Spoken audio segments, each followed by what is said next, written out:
All right, friends. I think we're live on YouTube. Let me make sure.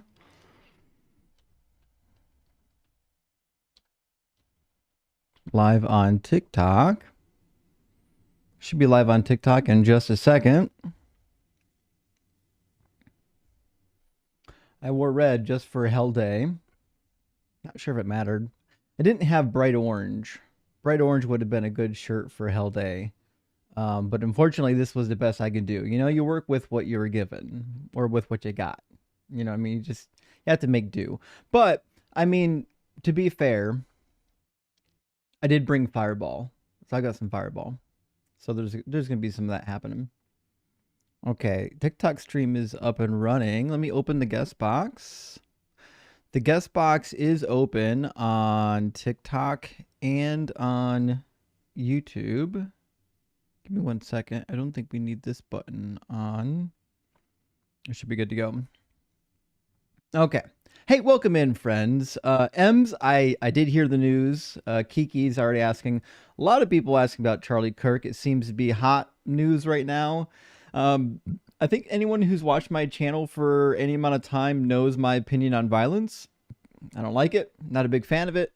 Don't believe that everyone should have access to firearms. I think that's something that should be controlled and restricted. It's fucking terrible what happened to Charlie Kirk. I feel bad for his family.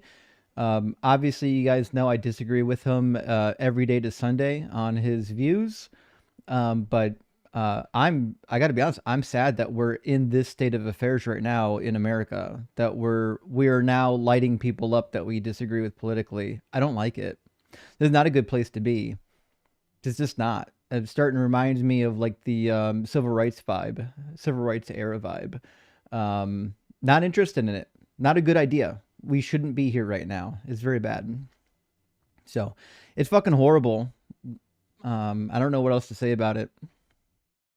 I don't believe we should be in the business of offing our enemies. I just don't think we should. Anyways, the guest boxes are open. We're going to be talking about hell. And hey, it might be a relevant topic considering the news. And we've already got a couple gifted subs. Larry Beck, thank you so much for sending out 5 DZ debate memberships. I really do appreciate that.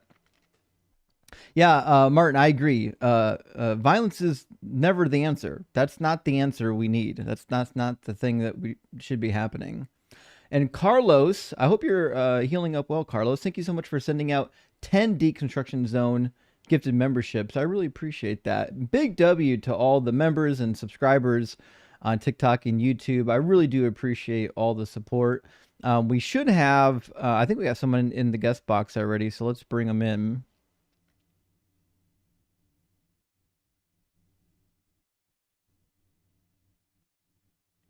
Welcome in, Sean. Believe in Jesus. That was it? Like 3 seconds? That didn't last very long. Oh well. We already have people shouting in the comments. Hell was created for Satan and his angels. The fuck it was. If God was all knowing, the day and he knew humans would go there, leaving face said that's what she said. Holy shit. Oh, fantastic. I don't have a drum roll sound effect, but that's good. Where was I? Holy shit. I lost my train of thought. It was too good. Now I can't focus. Yeah, anyways, if hell was created for Satan and his angels, and God knew ahead of time that he would send humans there, then it's just logically entailed that God created hell for human beings, because he knew he would be sending humans being there before he created it. It's just like, it's right there. I don't know why people keep shouting Matthew 25 at me like it's a meaningful thing. It's like of all the retorts about hell, shouting the quotation from Matthew 25, I think, is the least helpful retort at all. It might be the weakest and dumbest thing you can say on the topic of hell. I have no idea what that statement is even supposed to be doing for your position. Sorry about that. Fires the hell out of my throat. Trump Failed says, if there is a hell, they definitely got another membership today. Not sorry. Man said he didn't trust black pilots and obliged grape. May he rot. Well, I don't think you're the only one who feels that particular way. And earlier I thought about even running a joke and asking if he was in fact in hell, and then I thought that might be in poor taste. But according to the Bible, it says if you call another man a fool, you'll be liable to the hellfire, and he certainly did that. So I'm just saying the Bible says a few things. Botho Guy says Kirk said he was fine with a few people dying every year to this violence, called it a good deal. Really need to check what you put into the world. Shit, he said that? Those crazy that anyone would say that shit. That's insane. I didn't know that. That's dude, that's crazy, fam. I find it hard to believe like any sane adult would say something like that. That's manifesting, I guess. Dunzo, thank you for the rock. I super appreciate that. All right, let me get our next guest here in the guest box. How you doing, Will? I'm doing all right. How are you? Doing good. Thank you for asking. Will, are you at least 18? And Yes. do you believe in hell? Yeah. Cool. And is it like the biblical hell or some sort of like Yep. Biblical, reimagined eternal conscious torment, whole nine yards. Cool. And do you think that hell is a good idea or a bad idea? Sure, it's a good idea. Can I ask you Why a is that? question? Why do you think it's a good Are idea? you celebrating the assassination of Charlie Kirk, and are you advocating for more right-wing media figures to be shot? And do you have the cojones to do it yourself? Well, first of all, if you were here at the beginning of the stream, you would have seen me openly condemn violence. I'm against violence as all forms. I was not. And I'm just asking. I just want to clarify. I can hear you like literally shaking in you- your boots as you're asking the question. So just take a deep breath. No. It's because Take a deep breath. You're not in danger here. This is not a political live stream. This is a religious live stream. So just so you're aware, this is not a political debate. If you came for a political debate, you're in the wrong space. Well, so, mass shootings are quite common in America, and I think that they're bad. Okay, well, we're talking about hell. If you can't stay on topic, you came to the wrong place, buddy. There's a lot of people out there that do the political debates. This ain't it.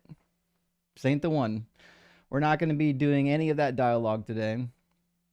Jeffy says, thanks for all you do, Justin. I got the Oxford Bible Commentary coming in soon. I was curious about your thoughts on it. Well, I love it. It's my Bible of choice. I have only one complaint about the New Oxford. Oh, you got the Oxford Bible Commentary, not the New Oxford Annotated Bible. Sorry. The Oxford Bible Commentary is perhaps my favorite single volume commentary. So like you guys know, real good academic commentaries typically come in sets, hundreds of them to a set. If you want a single volume commentary series that's good, not a series, but a single volume commentary, they're very hard to find good ones. There are two really good academic ones that I always suggest. One is the Oxford Bible Commentary. I've got a copy here, actually. This is what it looks like. It's really well respected.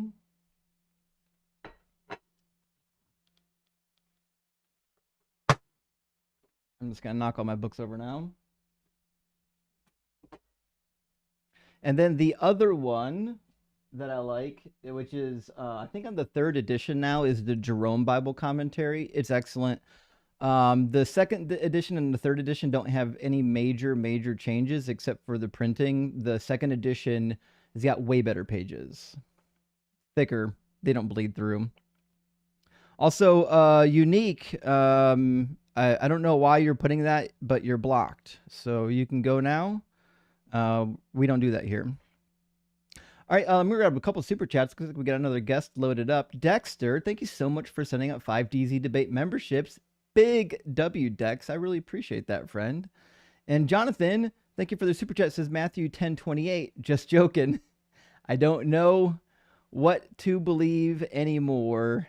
Stay well. Well, I mean, I don't know what your system of belief was already, so I don't really know what to tell you. But according to Matthew 10:28, Jesus is suggesting that annihilation is the thing. It's not eternal conscious torment. And I think there's a biblical case for annihilationism, and I think there's a biblical case for eternal conscious torment. It just depends on which passages you want to cherry pick.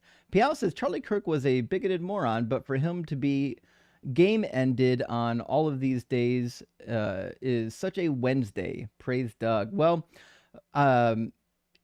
first of all, it's fucking horrific that his family had to lose him, especially in this particular way. It's horrific that we're in this state of affairs in America where we're offing our political enemies. This is not a state of affairs that I would wish on any country.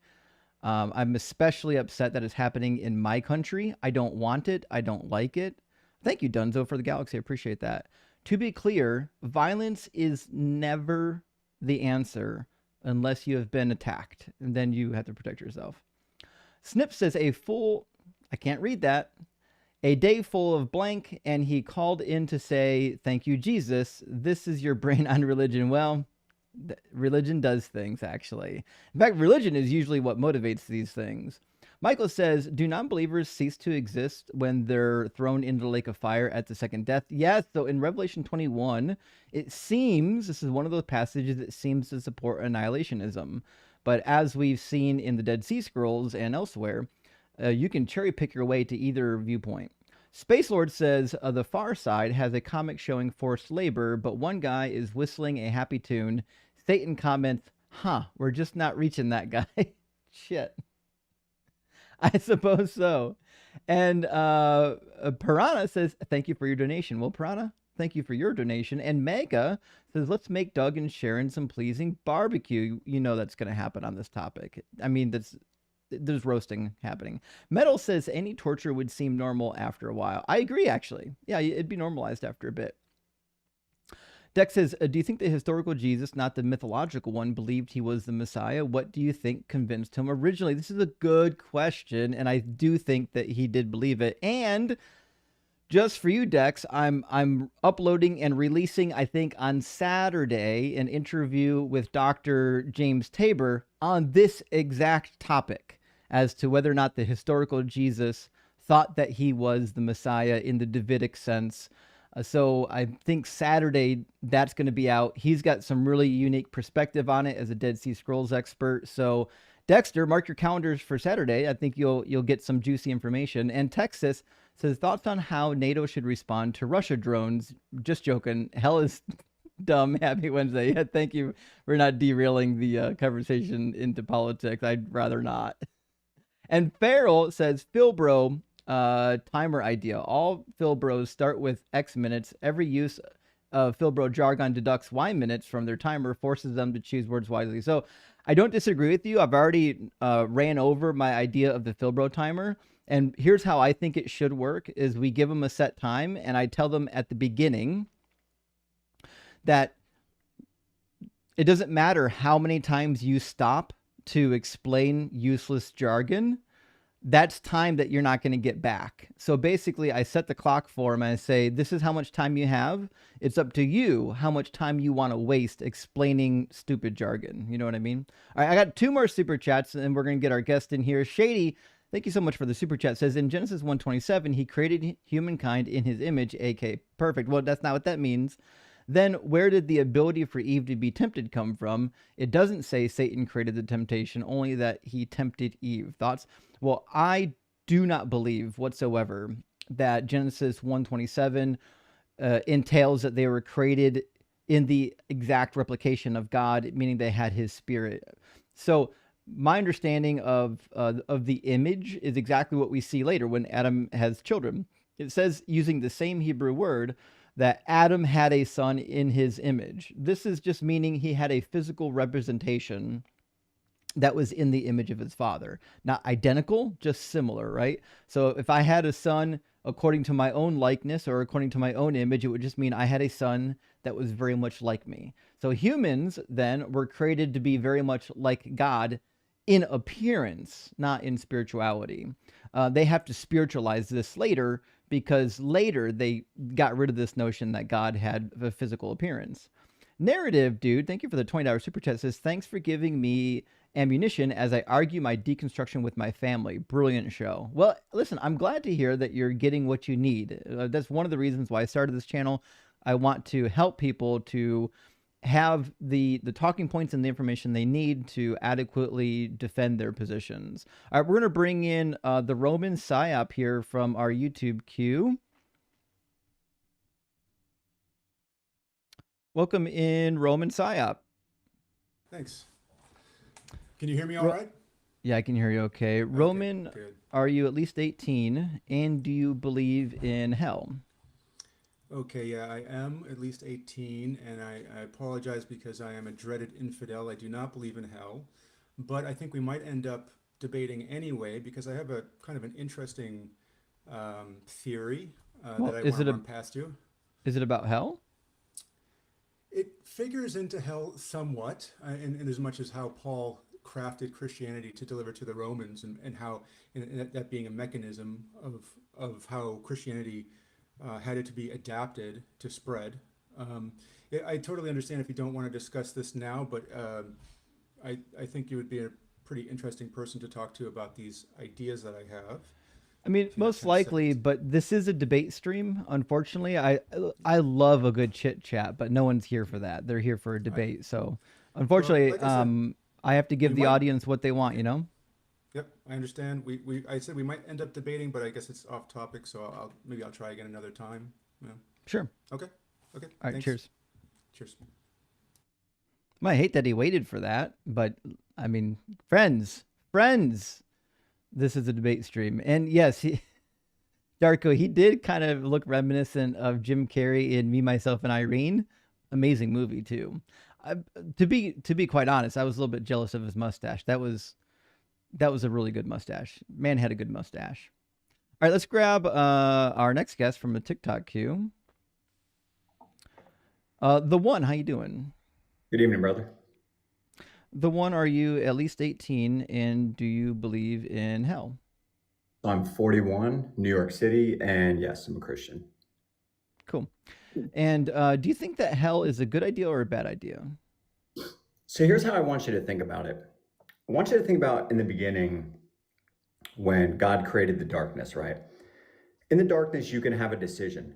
You can either trust that God the Father is there with you in the darkness, or you can say, I don't see shit, I don't believe in God. Now, what I thought happened was God I'm sorry, then is this sees- about hell? Yeah, this is about hell. So then I think God sees what his children are doing in the darkness. Some are killing, some are loving, there's a mismatch, everything's going on. So God turns on the light. God says to his children, here's the deal. I'm so bright, you can't look directly upon me. But if you stay within the line of my sight, you will be within daddy's eyes at all times. If you don't stay within the sight of daddy's eyes, you will get burned by his light because his light's so bright. So where you say hell is illogical here, here's what I think. I think that in the darkness, there were some that believed there was a father and some that believed there wasn't. And then all of a sudden this bright light shows up, boom. Now the ones that believed said, you know what? Can't look directly upon it. Just stay in line with it. I'm good. But the other ones decide, no, F this. I want to look directly upon it. I'm God.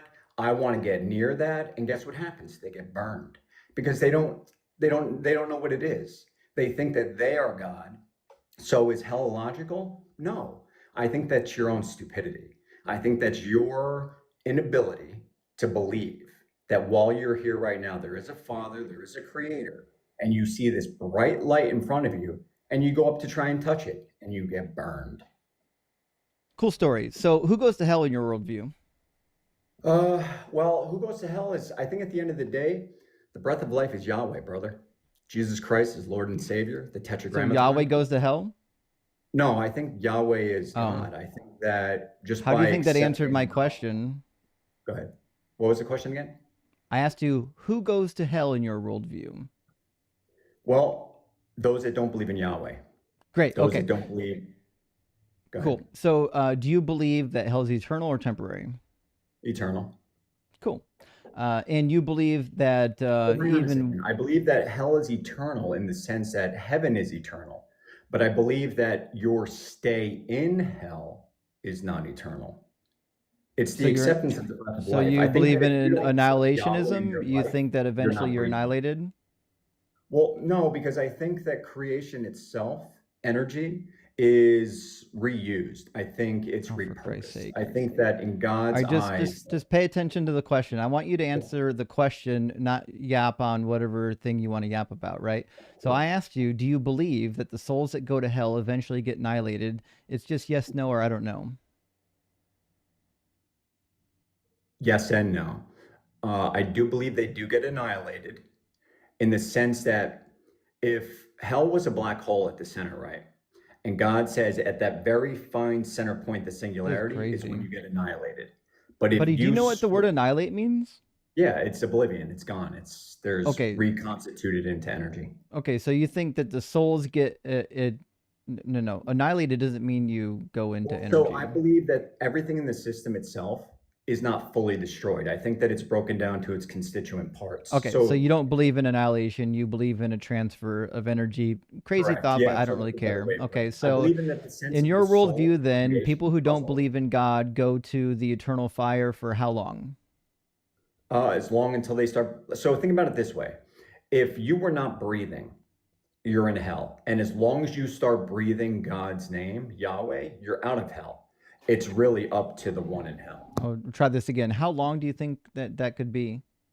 Well, in eternity, there's no time, brother. I mean, literally, you could spin around a black hole for 1 billion years and think it's a minute. There's no Okay. time in eternity. Okay, so it's eternity then. You're in hell for eternity? Correct, until you're not in eternity.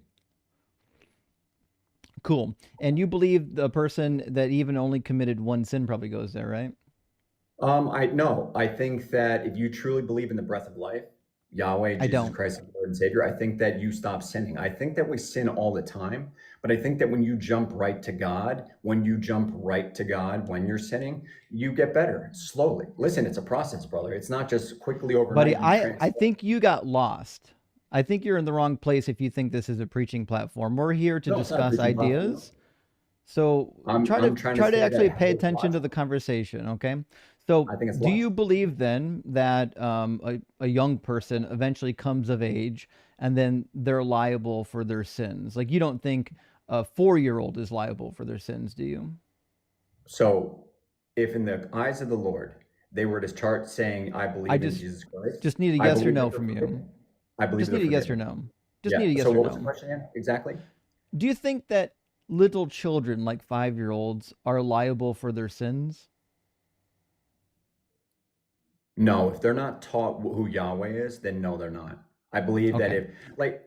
I'll be honest, those that sit on death row right now, I just needed a yes or no. I don't need any weird explanations. Okay. Do you believe that there's an age or a time frame where a child does become liable, say 12, 13, 14?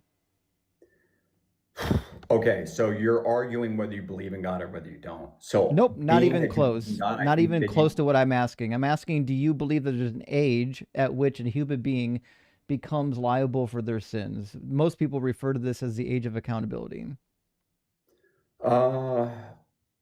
Again, this is whether you're alive or dead, man. If you believe in God, I think you're accountable immediately. Buddy, I'm talking think you're about people that are accountable alive. We are alive. I'm talking about living human beings Hang on a right second. now. How can you prove that you're just- alive and breathing? Just stay in the conversation. If you don't think, trust me, I think only between you and I, one of us is really awake, but I think we're both alive. So Listen, try it's to stay in the perspective, right? conversation. I'm asking you, do you think that children reach an age of maturity in which they are then liable for their sins? Of course. Okay. I don't know what age it is. I don't think it matters. Let's just say, Right. for example, that it's 13. Let's say at 13, you become liable for your sins, which means Kinda if like you in the Torah sin, and stuff like that, you go to Judaism. hell, right? No, I think in the sense that you start living in hell. I want you to imagine for a sec that you're This actually in guy's hell right now. This is a fucking dream. unbelievable. I don't know why you keep preaching on topics that don't answer my question. I asked you, if a 13-year-old becomes liable for their sins, let's say the day they turn 13, and they commit a sin and then they die, do they go to hell? Yes, they do. Okay, fantastic. Now, you believe then that this 13-year-old is now in eternal conscious torment because they committed one sin. Because they're separated from God. Yeah, that one sin separated them. And They do you wouldn't think have it's sinned do you think if it's they- just if they to were- punish somebody for one sin for all of eternity? No, because then they're going to listen. You No, act it's not like the just, I Lord's know. not- Well, so here's the way I look at it: the Lord comes into hell to get you, right? So you get sentenced to prison. He actually comes. That and is visits not you. in the Bible. That's the way. Listen, man. Show I me read a that lot of verse. stories I'd love to about- see that verse. Show me that I one. read a lot of stories about prisoners that are on death row and all this stuff, and they find God. I try to believe it, man, because all they got in that cell is a Bible. So I have to believe that God comes and visits them. But that's not in the Can't be a Bible. fluke, can't be a coincidence. I'm asking you where in the Bible it says that. Because Well, you're just I making can't stuff up reference now. anything right now, but I want to think that if a father loved his children in creation, no matter where they went, he would come and find them. No matter It's actually a what. really good And point. I you think read if the a stories of father prisoners. loved his children, he would never light them on fire. Like I have a son, and But what there's if the nothing father is the ever. light, brother? There's I mean, nothing what if the ever father that is the I fire? don't know why you're talking over me. Do you think people can hear you while you're doing that? No. Just be clear, my mic's like turned up louder than yours, and if it's not, I'll gladly turn it up. Okay. My So apologies. I have brother. a child, and there's nothing my child could ever do, not a single thing he could ever do that would make me want to light him on fire. Why is lighting your child on fire for one sin some kind of a just punishment, even if it's only for 5 minutes? Does it not say in the Bible that the flame of God is that? Could you not imagine that God is a flame? At what point does you saying I don't want to get burned by the flame? This guy's if just God doing is like literally a bong flame? rip Really? theology over here. This guy cannot pay attention even in the slightest. All right, listen, you're not paying attention to the conversation. I'd rather have a conversation with a real adult. I'm gonna move on, okay? Dalton, I'll never understand people who get up on a live stream and every time you say something to them, they run off on a completely unrelated tangent. I don't know who he was, but he definitely wasn't the one. That's all I'm gonna say. But, He was you know, not the one. The worst part about being 13-year-old and going to hell is that not only are you in hell, but you're forever going through puberty. That's just the worst. Oh, that is the worst time to go to hell. I'm going to grab just a couple of super chats, friends, and I'm going to get our next guest in here. Kahoto, great to see you tonight. Kahoto said it's been quite wild in the debate space. Taxes are literal. People say that a lot. Taxes are literal slavery. God is on the Epstein list. Justice for Satan. I can't wait to see what happens today. Well, this topic really brings out the funny ones. It's gonna be a good night. Reverend Danger, great to see you. If he's omnipresent, then he was definitely present on Epstein's Island. I'm just saying. I mean, that's just logically entailed. Jeremiah 23:23, right? If he's everywhere, he's on Epstein Island for sure. I got to be careful saying that word though. I said that word in conjunction with POTUS once, and my live stream was instantly removed. Reverend Danger says, someday I'll figure out my equipment and ask you about my favorite Bible passage, 2 Kings 3. You'd think it would be easy as an EE, yet here we are.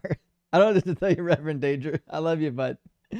Yeah, I mean, you can probably use your phone to dial in. Fierce Interaction, thank you for the $10 super chat. Says, does the cooking of Christians please Doug the way sacrifices please the Christian God? Indeed, Doug loves a good roasting, only until you come to the rocky hardness of Doug. And Tom says, what's your take on the view that all will be given a chance in death to have eternal life? Argument that since Jesus preached to the captives, he would need to do the same for all to be just. Okay, so this is a really good question. I pondered this for a little bit with a friend of mine when we were in seminary. There's definitely a case that can be made for this, that we would be given the same opportunity in death. But here's why I think it falls apart. Because the people that Jesus preached to in the harrowing of hell had never heard of Jesus. So this was their opportunity to hear of Jesus, right? Whereas I'm alive now and I've heard of Jesus, right? So I would imagine the only people who get to hear about Jesus in death are the ones who didn't hear about him in life. That's my take on it, though. And John, thank you for the 666, says, since we will be roasting, I will throw mesquite on the coals and smoke some. Yes, definitely do that. And Quantum Dave, thank you for the $10 super chat, says, thank you, Justin, for introducing adorable, and let's try this again, into my daily lexicon. Also, have you ever thought of writing a book about all the arguments you present here? I'll buy it. Well, I'm actually working on one right now with the prophecies. And then I've got another book to follow up on, actually. But yes, Yes. I'll That's definitely exactly what we all need. the Because prophecy Tobias book's going to Singer's be a book good is, one. yeah, because Tobias Singer's book is good. I got a copy, both copies of Let's Get Biblical, but there's still like too much like theology like assumed in that, Yeah. and to get like a good like secular work on the messianic prophecies will just be, I mean, especially coming from you, that would just be golden. It's going to be a lot of fun. I get into the Greek, the Hebrew, the Aramaic Targums. I go into how the prophecies get changed by various communities over time as they're interpreting them. It's going to be really good. It's going to be thick, though. I mean, it's be like a 600-page Hossie boy. But it'll be well worth it, friends. Just keep a lookout for that. Carnage, thank you for the super chat. Good to see you. It says, what's the most accurate biblical depiction of hell in media or literature? Charlie Kirk said that empathy is a man-made new age term that has caused a lot of damage, by the way. But he's wrong, obviously. And I don't know if there's a great depiction of hell in media. The Bible has two hells depicted. One is temporary until the lake of fire in Revelation 21, and one that's eternal.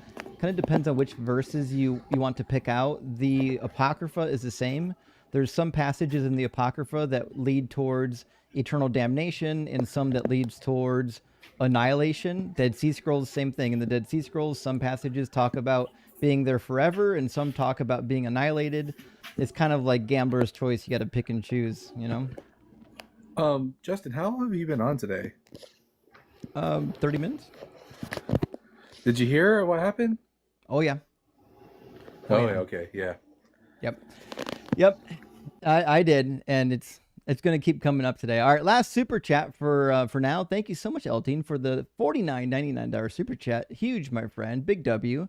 Says, hey, DZ, I just told my pastor yesterday that I'm no longer Christian. Should I expect any follow-up from him or the church in the future? Thanks for helping me get to the point to finally admit it out loud. Well, Eltine, I'm proud. That's a hard thing to do. Is there going to be follow-up typically? I think it depends on how active you were in the church. If you were an active paying member that was there and you participated in the church, they're likely going to attempt to keep you in. To be realistic, like if you weren't a tithing member of the church, they might not care. I mean, and it kind of depends on which church you go to. Like if it's a Catholic or Methodist or Lutheran church, might not care. If it's like a small country Protestant church, they probably will care. So just, you know, it's difficult to know. But congratulations, by the way. That's a hard thing to do. I really commend you on that. Welcome in, Paradox. Hey, how are you doing? Good. How you doing? I'm 27 for TikTok purposes. I'm sure you were about to ask. So yeah, I don't think hell's illogical at all. Sure. Do you think, first of all, that hell is temporary or eternal? I think it could be temporary. Could be eternal too. One or the other, right? Okay. I don't think it's one or the other. I think it could be either or. You could be in hell for the rest of your life, or you could be in hell for a little while and then you get out of it. So like purgatory, like the Catholics believe? I'm not Catholic, just literally speaking. I mean this very directly. I think you could be in hell for some time. It's weird that you felt offense when I said that. I didn't intimate that you're a Catholic. No. I didn't mean to sound like I was offended either. I'm just kind of autistic, so I might enunciate things in a way that I don't intend to, but I was not offended. Sure. No, I just don't. I think you could be in hell for X amount of time. You could be in hell forever. You can get yourself out of hell. It's either or. You can get yourself out of hell? How do you do that? Aligning yourself with the Logos. Is that in the Bible somewhere? I'm not a Christian. I don't read the Bible. So where do you get your theology from? Personal, direct experience with divine phenomena, mystical experiences through ego, death, and psychedelics. Yeah. Okay. Well, I'm not sure how that's any less valid than some old book. yeah, you should seek professional help. All right, let's move on to the next. I think Troy is waiting to get in, and Progress of Addiction. Let me grab Progress. Maybe we can finally make some progress with one of these callers. Easy, bro. You okay? Oh, I'm good. How are you? I'm not too bad, thank you. What are you struggling with? I'm not. You don't believe in hell? No, do you? I do, bro, yeah. Cool. And in your worldview, who goes to hell? Well, the people that don't believe in Jesus Christ. Cool. So, is it everybody who doesn't believe in Jesus, or just some people who don't believe in Jesus? Well, no, everybody who doesn't believe in Jesus will go to hell, unfortunately. What about children? No, children, no. Okay, so Up until a certain age, I don't know what age it is, but up until like they get consciousness and then they can learn on their own, and they don't go hell. No, they go straight to heaven. yeah, so you believe in. Oh, what's that Mhm. Bible? I was just saying, are you familiar with the Paraha people of South America? No. These are one of the uncontacted peoples. They will never have the opportunity to hear the gospel. They are just completely isolated people. They don't have the opportunity. Are they going to hell? Has Good nobody question. been to go and show them the gospel? No, they haven't. No. Well, God is sovereign, brother, so God is in control. So do they go to There's hell? obviously a reason that they're there. Pardon? Do they go to hell though?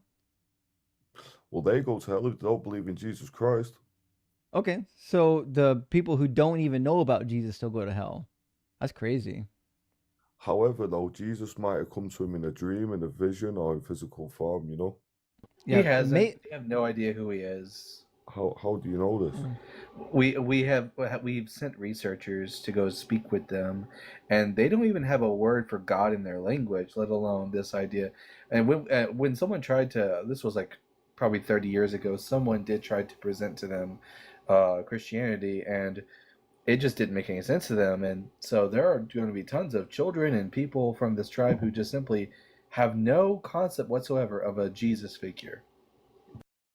Well, I suppose that God will have a different way of showing them. Okay, so he'll just judge them based on the merits of the life they lived?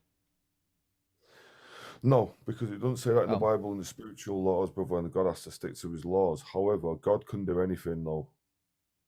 But God can do anything he wants. just to be sure then, you think that a people group who don't know anything about Jesus will go to hell for not believing in Jesus?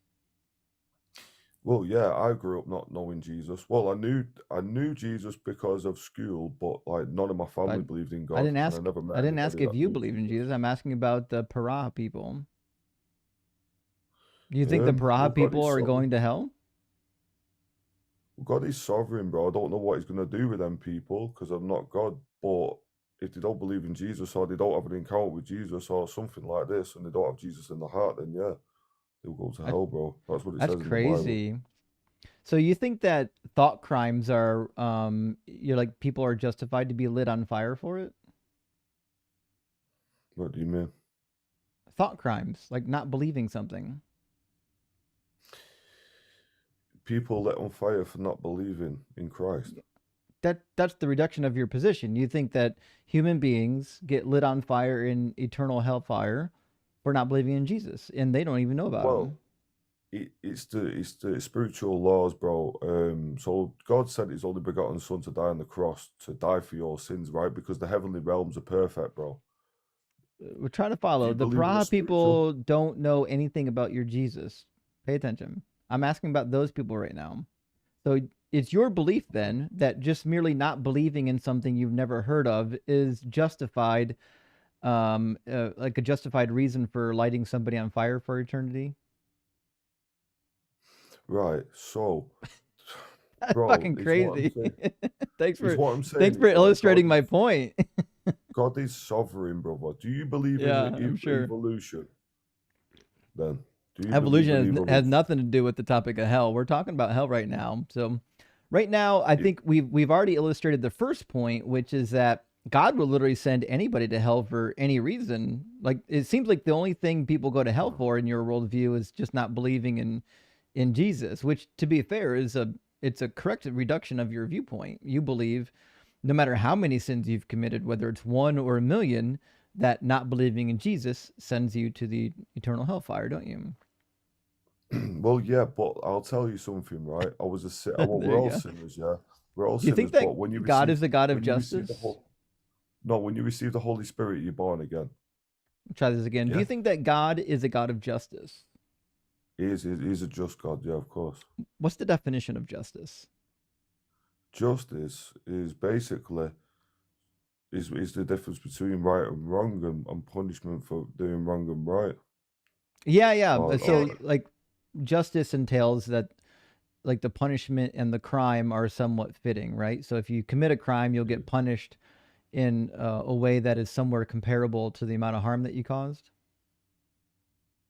yeah, Okay, so you that think would be just. a 13-year-old child who committed one sin is committing the same amount of harm as Hitler, who executed 6 million Jews? You think that's the same amount of harm? No, right. Oh. This is where Jesus comes in. But Because again, right, when we're born again by the Spirit of God. we're still talking about people who don't believe in Jesus. Try to follow along here. So, Okay. what you're suggesting, Progress, is that a 13-year-old who only committed one sin, which is, let's say, they lied to their parents, and Hitler, who gas chambered 6 million people, they both deserve the same punishment.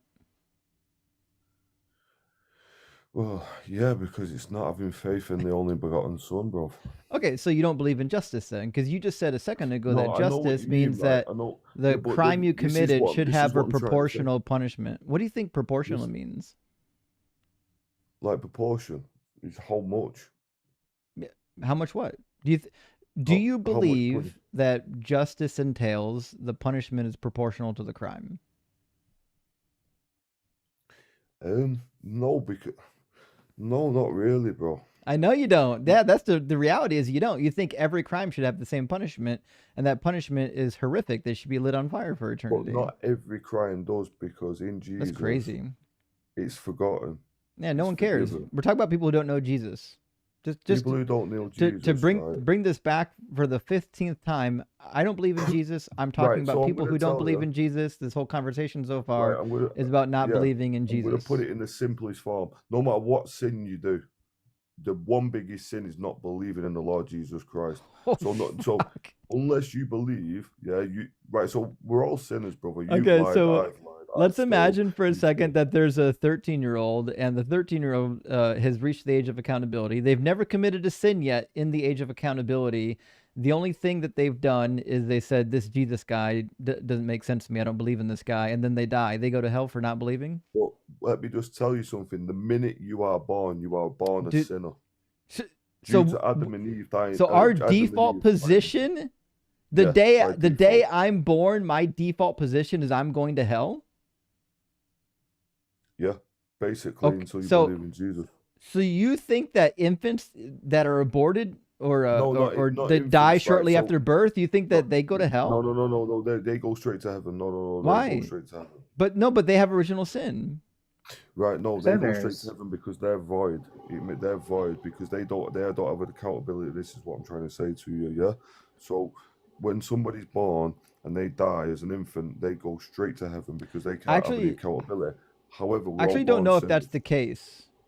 It is. Because It is the case, because though. if the wages of sin is death, and because of original sin all men die, then what that means is that the children are still taking the wages of sin, which means they're dying because they're born into original sin. If Yeah, the but babies this being is where- born didn't eventually die, that means that they wouldn't be in sin. But the fact that babies do die, and eventually at some point, entails that they are in fact born in sin, as the Bible says. So even babies Yeah, that but die can go to hell. this is where the sovereignty of God comes in, because how can he blame an infant? Yeah, but yet the infant hasn't got. He can't have accountability for his sin. Does that make Yeah, How sense? can you hold the Paraha people accountable when they've never heard anything from the scriptures? Well, Right. This is where the sovereignty of God comes in, brother. But how can you hold the Paraha people accountable if they haven't known about Jesus? It's the sovereignty of God. Obviously, God will deal with them people in His way. He will. But he He will doesn't. help them in some kind of way, brother. You know. But he hasn't. I'm not God, so I don't know that. I know, I right? don't know that. I think you're starting So- to see that your worldview is kind of barbaric. Like, why would God worldview is send an abs- entire people group to hell because they don't believe in the sky carcass? Well, God saved my life, bro. I don't know how to explain it, man. I know you believe that, but I certainly don't believe that. Well, I was going to commit suicide and he came to me, bro. Sorry, but I love TikTok shop. I was going to unalive myself and he came to me.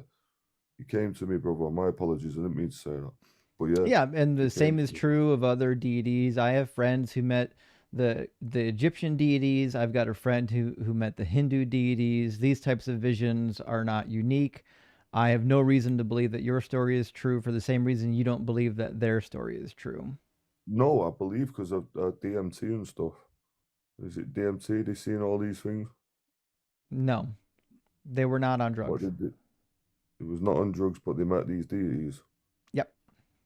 How? If you don't mind me asking. How what? How did they meet these deities? Not on drugs? Was they in a dream? They showed up. No, not in dream. Okay.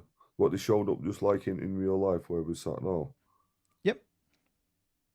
Can you explain one of the How- stories to me? Because I'm how did- genuinely interested. how did stuff Jesus- Like this, bro. How did Jesus appear to you? He's showing up, but the devil's Was showing it- up first. Was it in a dream? No, it was here in real life. Yeah. Whoa, Was he made the Jesus' second hair? coming already. That's crazy. It's a long story, bro. I met angels and demons. And I Was met Jesus Jesus' and- hair and he curly saved or me from straight? one hell. Say again. Was Jesus' hair Yeah. curly or straight? Well, it was. I didn't see him in the physical form.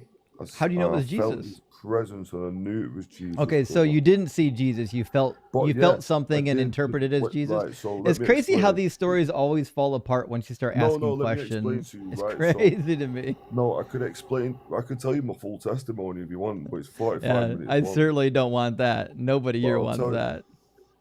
All right, listen, progress. Yeah, I I've mean, listened.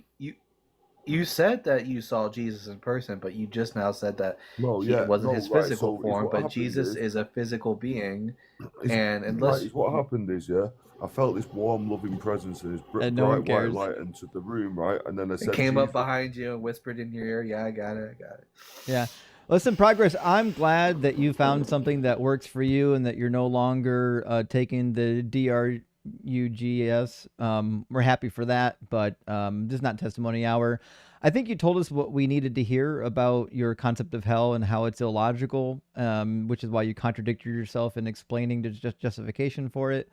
So we appreciate you coming up. All right, I'm going to grab just a couple super chats. We'll get our next guest in here. Amir, my friend, great to see you. Thank you for the super chat. It says, God damn, the dumb shit I hear people say here. The one had the worst word salad. The first one had the worst word salad in a while. Yeah, that was a rough one. I debated whether I would even keep them up here. Oh boy. And Amir again says, the one, you're in eternity until you're not. I know. Like they trip over themselves all the time. It's crazy. It's crazy. Chip, my friend, great to see you. Says, weirdest version of hell I've ever heard of. Where did this guy develop these bizarre ideas? Hell is a black hole horizon. Listen, they're just making the shit up. What else can we say? Smack, thank you for the 100 NOK. It says, can we make a bingo board that includes the case when callers unjustifiably exasperatedly use the word again to respond to entirely new points they have not addressed at all earlier in the call? Maybe we should. I do have a bingo card that I need to resurrect, but the problem is the website that I got the bingo set up with only does 100 individual bingo cards before they start repeating. But if you go to my link tree, you will find Atheist Bingo, and you can play online. You don't even have to print it off, and it'll give everybody a unique card up until 101 players. Crucifix Me says, fun fact, if Pharaoh's adoption couldn't erase Moses' Hebrew blood, then Joseph's adoption sure couldn't create David's blood in Jesus. This is a fair point. I mean, there's a lot that can be said about the powers of adoption in the ancient world, but I think Joseph adopting Jesus as the Messiah is crazy work. And Shady says, if God can do anything, he can make me not... Can he make me not believe in him? I mean, I don't think he needs to make you do that, Shady. I think you already don't, and I'm here for it. John says, I launched Doug into heaven, but he returned. Ouch. I'm sorry to hear that. Unlike Jesus, Doug always does return. So you're going to get, if you throw Doug up into the heaven, he's going to come back down the way he went up, unlike Jesus. And worshiper of the old God, thank you for the super chat, says, my personal belief about eternal damnation for unbelievers is that anyone who believes in that either hasn't thought enough about it, doesn't take it seriously, or is just an evil person. And I agree. This is one of those topics when I was a Christian, I kind of quickly dispensed of the nonsense because it didn't make any sense. I'm going to grab 2 more super chats, friends. We'll get our guest in here. Melanitis, great to see you tonight. Says, just kidding. With seeing Yahweh, car crash was real. Well, yeah, we understood. Cora, great to see you. Thank you for the super chat. Says, Justin, don't you know when you breathe, it's Yahoo. LOL, I don't know. The one is smoking, his brain is mush. Yeah, I know. Dalton, I know you know this talking point, and it's like the worst talking point on the planet, but this crazy talking point that, like, when you breathe, you're saying Yahweh's name. It's like... Even when I was a believer, I thought that was bullshit. Because you Yahweh... I don't inhale whenever I speak the name Yahweh. Yeah. I've never once made a breath that sounded like Yahweh. It's just preposterous. Let me grab Troy from our guest queue. Welcome in, Troy. Hey, can you hear me? I can hear you, but it certainly sounds like you're driving, Troy. Are you on the road? I can pull over if it's too noisy. That's not a problem. Well, you want me to pull over?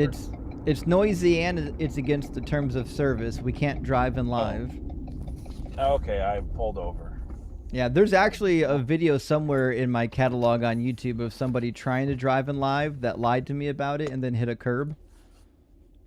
Oh dear, sorry, I have the video disabled. I just had you hands free, but I pulled over now. So fair enough. So, Troy, are you at least 18 and do you believe in hell? I'm 18 and I believe in hell. Or sorry, I'm older than 18. I believe in hell. Yes. Awesome. And do you believe that hell is eternal conscious torment? Yes, I think so. And who goes to hell? The most evil and vile people of the human race. Interesting point. Okay. Do you believe that people who don't believe in Jesus go to hell too? No.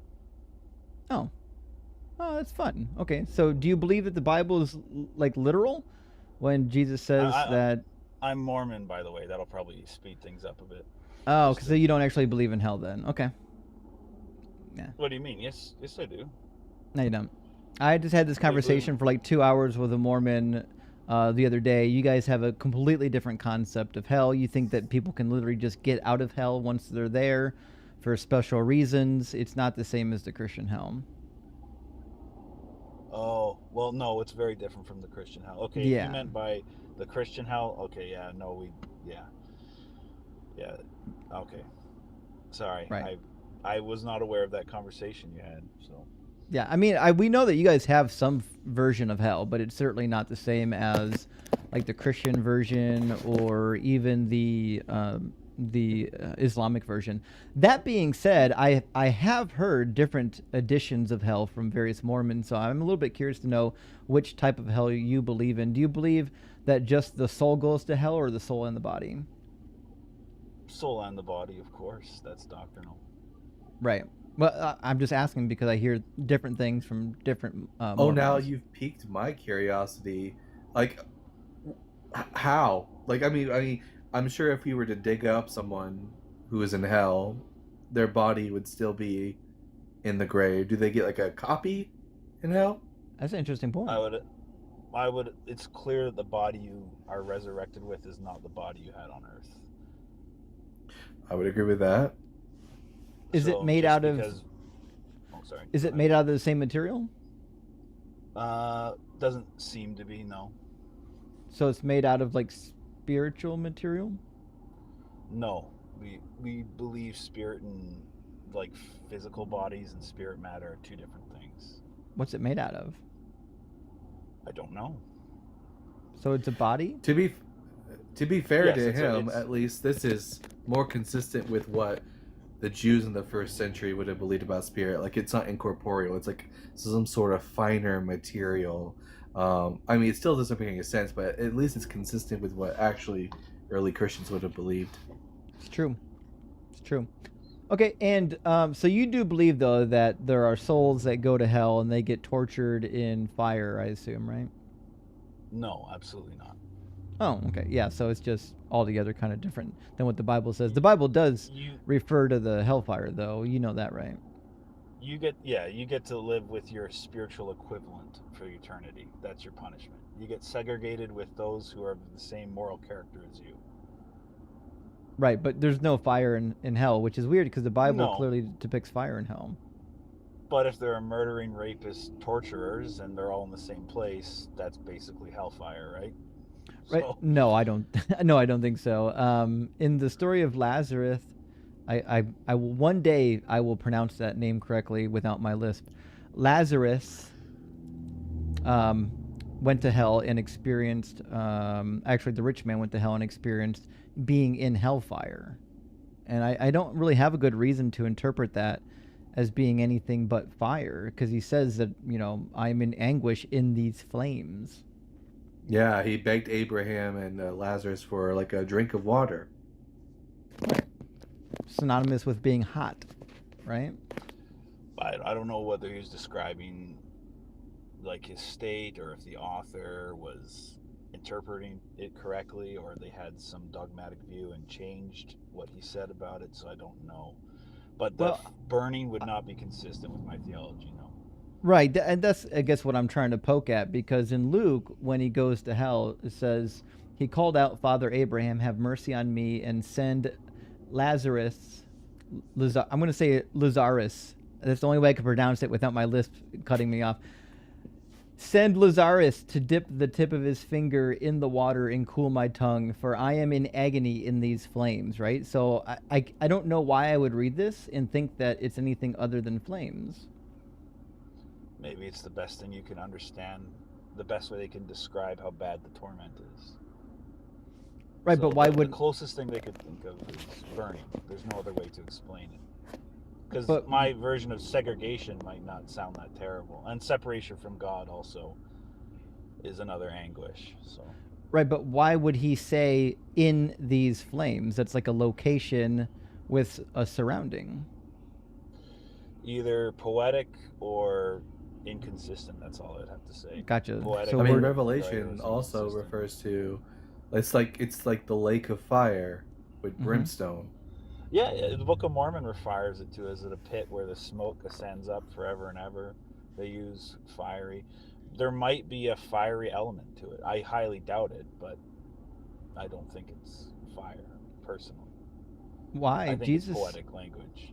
But Jesus said there was fire there. Yeah, I like I said, I think it's poetic language. But Jesus says that you would be liable to the fires of hell if you call someone a fool.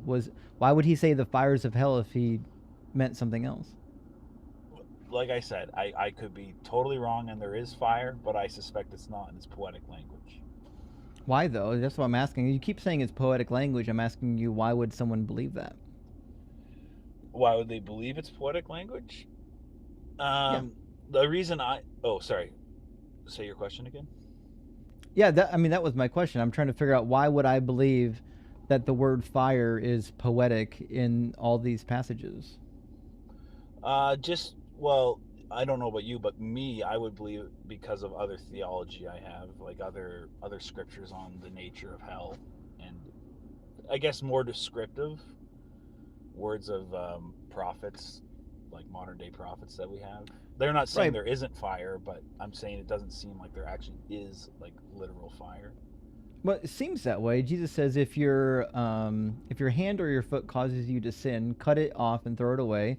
It is better for you to enter life maimed or lame than to have 2 hands or 2 feet and to be thrown into the eternal fire. I don't know why he would keep calling it eternal fire if there was no fire there. And like I said, there might actually be a burning, but I doubt it. I don't know. We're just going back and forth on this one, but like I said, I believe it's poetic language. I believe it's the best way. Maybe it's What's the best fire way to mean? articulate. Fire means fast-moving atoms that create a chemical reaction, I believe. I'm kind of ignorant in chemistry, so. No, I mean, if fire doesn't mean fire, what should we interpret it as? I believe it's like extreme mental anguish. Probably worse. You would prefer burning than fire, I believe. That's how bad it is. Where would I get that interpretation from in the Bible? Not in the Bible. Doctrine and Covenants. Gotcha. Other words of prophets. Yeah. Gotcha. So the like Bible 3.0, the additions. Yeah, the correcting of it, because clearly the Bible has issues, like translation correcting of issues it. and Yeah. You mean when Joseph Smith just outright copied translational errors from the King James into his Book of Mormon? Yeah, absolutely. Yeah. I don't really see. Do you think a that big was issue smart with on his that. part? I don't think it really mattered too much. I think it's just demonstration that he was copying from the Bible, which is why he made these mistakes. And to be sure, I actually have his book on the shelf behind me of his supposed Greek and Hebrew corrections to the Bible, and it's a little bit embarrassing. I don't think this man knew Greek or Hebrew. It's clear that what he was doing was going through the Adam Clark commentary and using some of Adam Clark's study notes, pretending that he knew Greek and Hebrew and was correcting the Greek and Hebrew based on what Adam Clark said in his commentary. Possible. I'm No, sorry, deconstruction. What you don't understand, it's Reformed Hebrew and Reformed Greek. That's right. I forgot about that. It was on the tablets next to the Reformed Egyptian. All right, listen, Trey, you've been nice. I appreciate you coming and talking to us. We poke a little bit hard on Mormonism because I don't know, it seems like an easy target, but you're a great guy. I appreciate you coming and chatting with us, and we're glad that you don't believe that God is going to send non-believers to eternal conscious torment in hell, because that's a horrific thing to believe.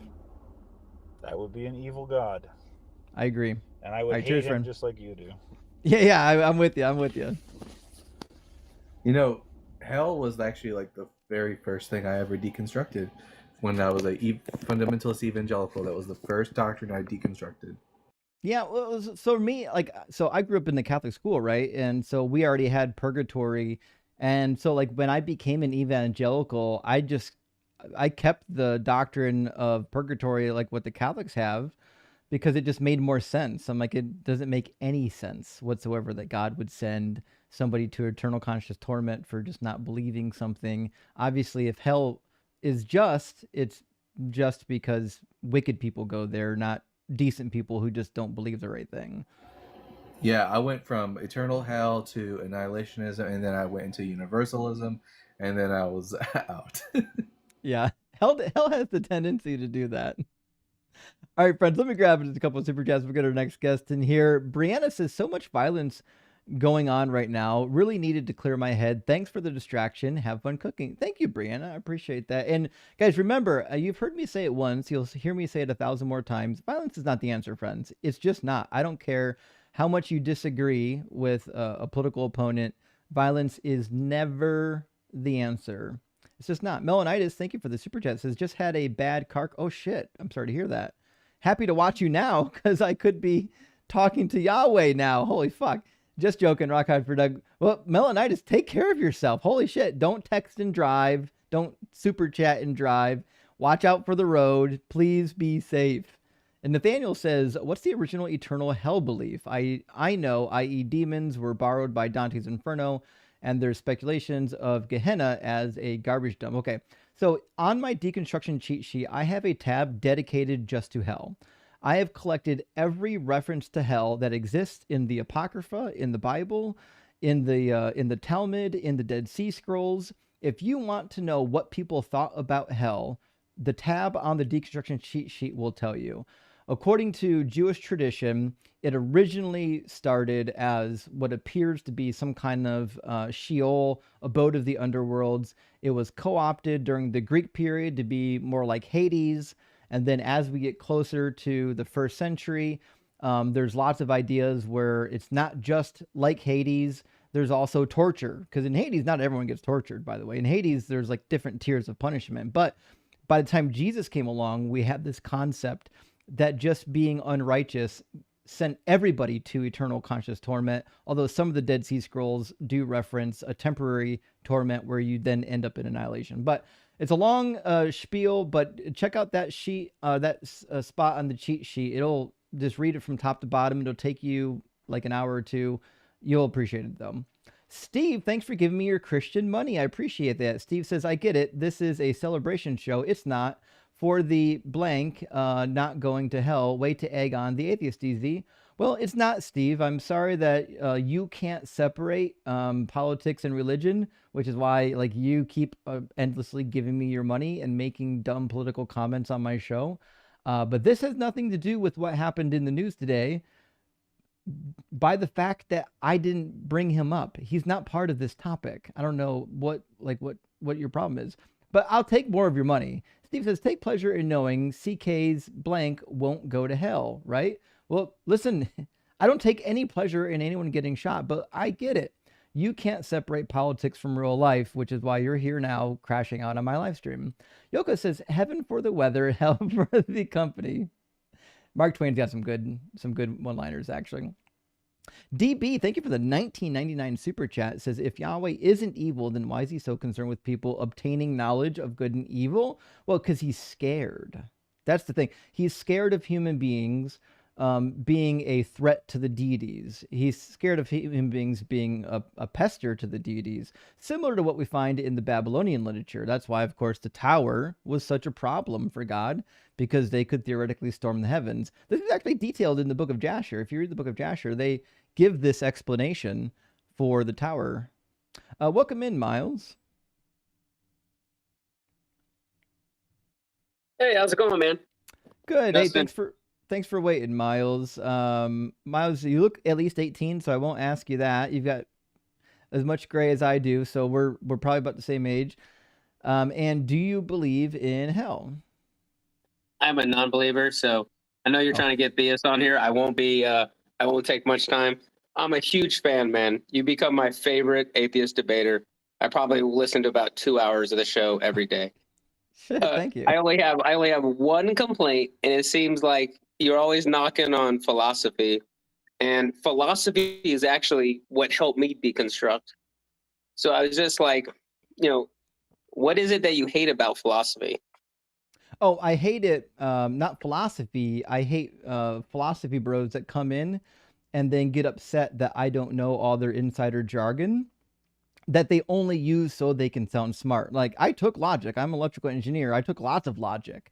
The problem is that, like, if I walked into a philosophy live stream and started using a bunch of electrical engineering terms and then got mad at them for not knowing what I was talking about, I'm the asshole. So if a guy who went to school, took philosophy class, and then they come in here using a bunch of terms, and then they think we're stupid because we didn't take the same class, get the fuck out of here. No one needs that, right? Now, if you're really into philosophy, you can come and you can have a conversation with me using, and I tell them, if you use words that your mother or your grandmother knows, we can talk about philosophy all day long. But I'm not going to drag my audience through an hour of you having to sit down and explain every word over and over again to the point where it's just like the whole conversation ends up just getting buried in petty fog. It's not worth it. You know what I mean? Yeah, I hear you. I get excited every time I hear someone come on with something of philosophy, and it always piques my ears, and it's always like, oh God, it's another Phil, bro. And even everyone in the chat, nobody wants to hear it. I seem to be the only one who wants to hear the philosophy side of it. But I understand where you're coming from. to be fair, it's useful. The problem is the way that a lot of people online go about it, it's not useful. And so, like, for example, I talked to a guy named Derek McAllister not that long ago, and I loved it. I kept him on for like 2 hours. It was a straight philosophical discussion for 2 hours. And I told him before he came to my live stream, because he emailed me ahead of time, and said, listen, as long as you don't get buried down in jargon, we can have a really good conversation. And we did. We had a fun conversation for 2 hours, and I think the audience enjoyed it. In fact, it was one of my most viewed clips from like the summer, right? So like I think it's possible to have good philosophical discussions, but with the type of people that want to debate it online, I don't think it's possible with most of them. Yeah, I think you hate it just when people try to convolute it, right? And what's crazy are these guys that, are theists, but like to study philosophy, don't seem to understand epistemology, and they're just epistemically irresponsible. They have poor reasons for trying to justify any of these claims. And then on top of that, to study philosophy and lack the intellectual honesty to realize you have poor reasons, or say, hey, you know what? Maybe I'm wrong about this, is Right. mind-blowing, crazy work. But man, I appreciate everything you do. You absolutely amazing. Huge fan. Keep up the great work. And I'll leave it for a theist. Well, thanks a lot, Miles. I really appreciate the kind words, and best of luck on your journey. Let me know if you need anything. Join the Discord if you want. We do have some philosophy-minded people on the Discord that you can do philosophy with. And obviously, if you don't know Allegedly Ian yet, you want to check out Allegedly Ian. He does a lot of the same discourse, but he does dig into the philosophy. Yeah, I've heard him jump in a couple of the calls. I'm an ex-Jehovah's Witness. It actually might be fun one of these days if you don't have any theist callers. I could put on my theist cap and pretend to be a Jehovah's Witness, because I don't think you've debated any Jehovah's Witnesses. And, no, not yet. Despite them being a doomsday cult, I might be able to give you their perspective and how they think. And it'd be interesting to hear you refute that if I could go back to putting that cap on and pretending to be a Jehovah's Witness. Well, shoot me an email. I'm trying to line up this winter some interviews with people who left some of these fringe religions, because like they're really interesting, because a lot of us that grew up in America, like they're kind of shrouded in mystery. So I really like talking about them, and I think the audience likes talking about their experiences with them. So shoot me an email. I'd love to set up an interview and talk about your time in the JWs and how you got out. That'd be awesome, man. I'd love that, brother. Have a great night. Thank you for everything. Cheers, friend. W. Miles. The JW is it's a tightly controlled group. Like it's really tight. I went to a couple meetings at the JW building. What do they call it? They have a name for their building. Yeah, meeting place. I don't remember either. In the comments, Kingdom Hall. Kingdom Hall. Yeah, Kingdom that's Hall? what it is. Yeah. Yeah. And I was surprised by how readily people there, like when we're talking about theological and biblical concepts, how most of them seem to really be stuck on like this top-down approach, where like, well, this is what our leadership says. Like, this is what our leadership told us to interpret as. Like, they're really like whatever is descending from on high within the JW leadership is kind of what everyone buys into. Which, to be fair, if you're running a cult, you kind of have to do that, don't you? Yeah, what's that one fella on YouTube? He's an atheist. Owen. Oh yeah, Telltale atheist. Telltale, yeah. He Owen makes a Morgan. lot of great videos on Jehovah's Witnesses and the what is that methodology for coming to the conclusion whether or not something is a cult or not. Right. Owen Morgan's great.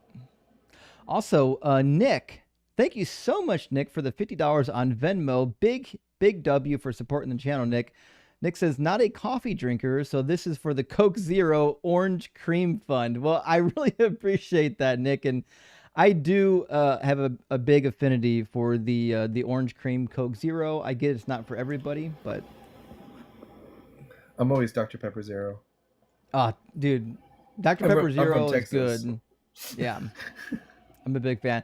So I think we got someone in our guest queue on YouTube. I'm going to grab one super chat and bring them in.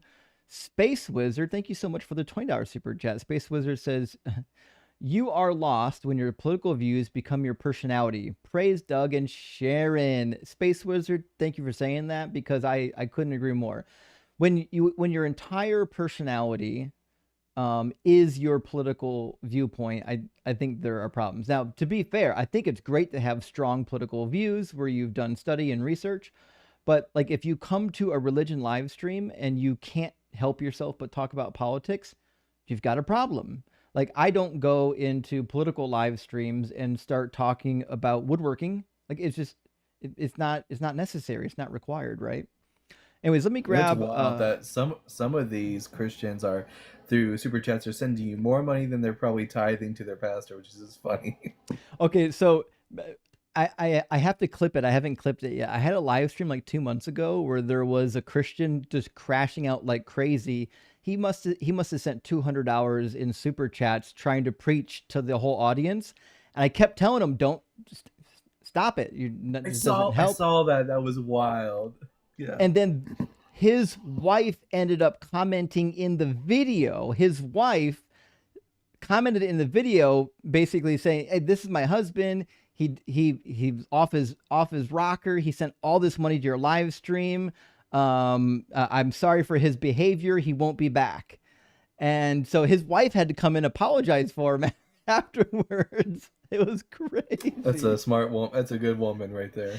If anybody in the comments recalls which episode that is, or if you know where it is, email it to me. I forget which day it is, but I promised somebody that I'd go back and clip that pretty quickly. So let me know, and I'll clip that first. All right, let me get Fleece in here. We don't have any opposition on TikTok, only on YouTube right now.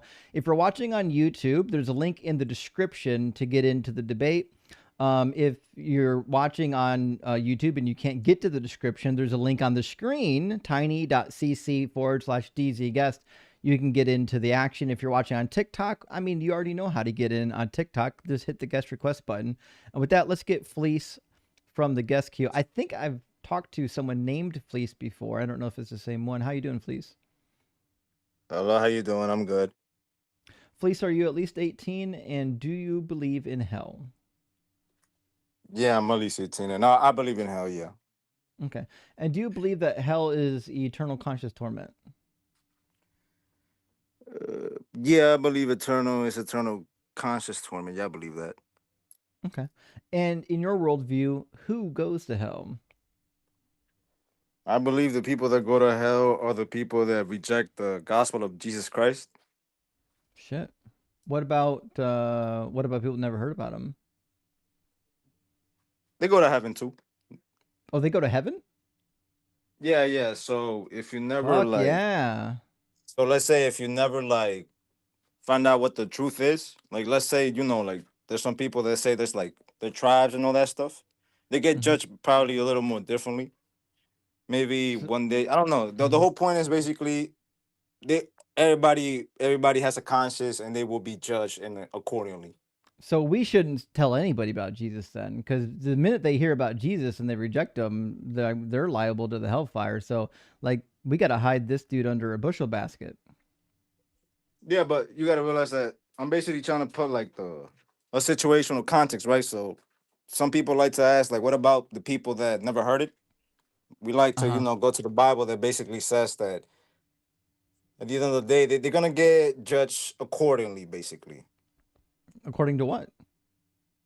According to, maybe it basically says that, we have the laws in our hearts. So even the tribe people, they could make a judgment about what is right and what is wrong. So they will, and this argument that basically says that people from those tribes back then, they also had like some form of, kind of deity, basically saying, hey, thank you, God, for this, or thank you for another day, or thank you for this food, some stuff like that, basically. Right, but so what I'm trying to figure out though is like, you're saying that the people who don't believe in Jesus will be judged. What about the people who do believe in Jesus?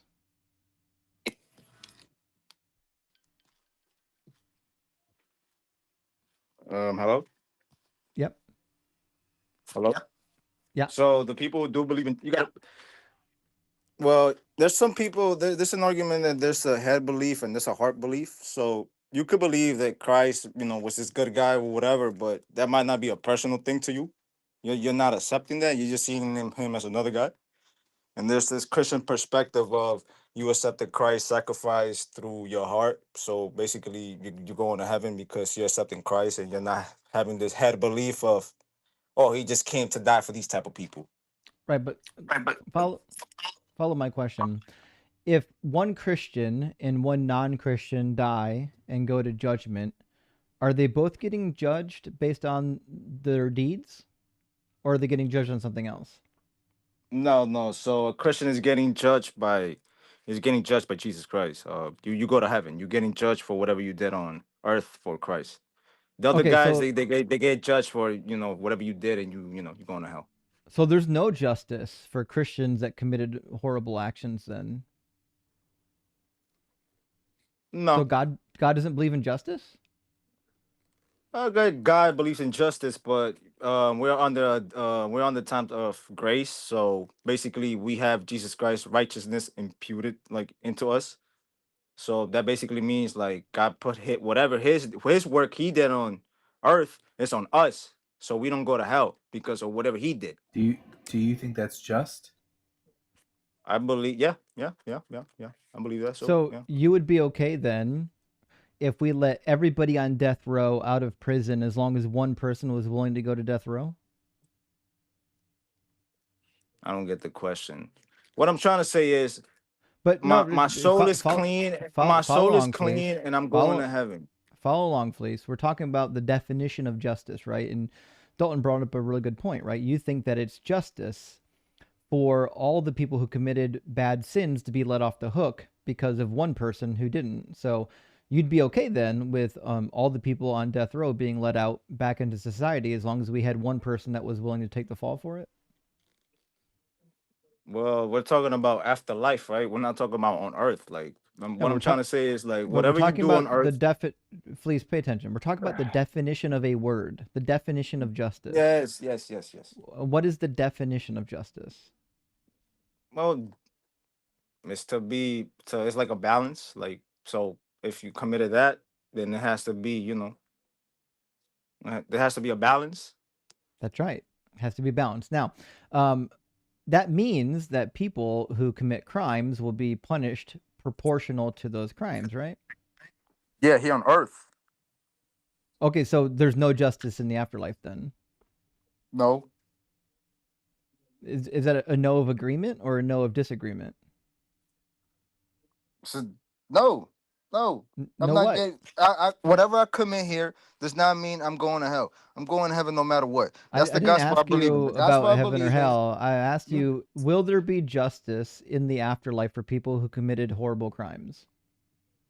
If they are Christians, For Christians, sure. they're gonna suffer here. They're gonna suffer on earth. They might get away with it, or they Oh might no. suffer here. That's how it is. Do you think Epstein suffered here?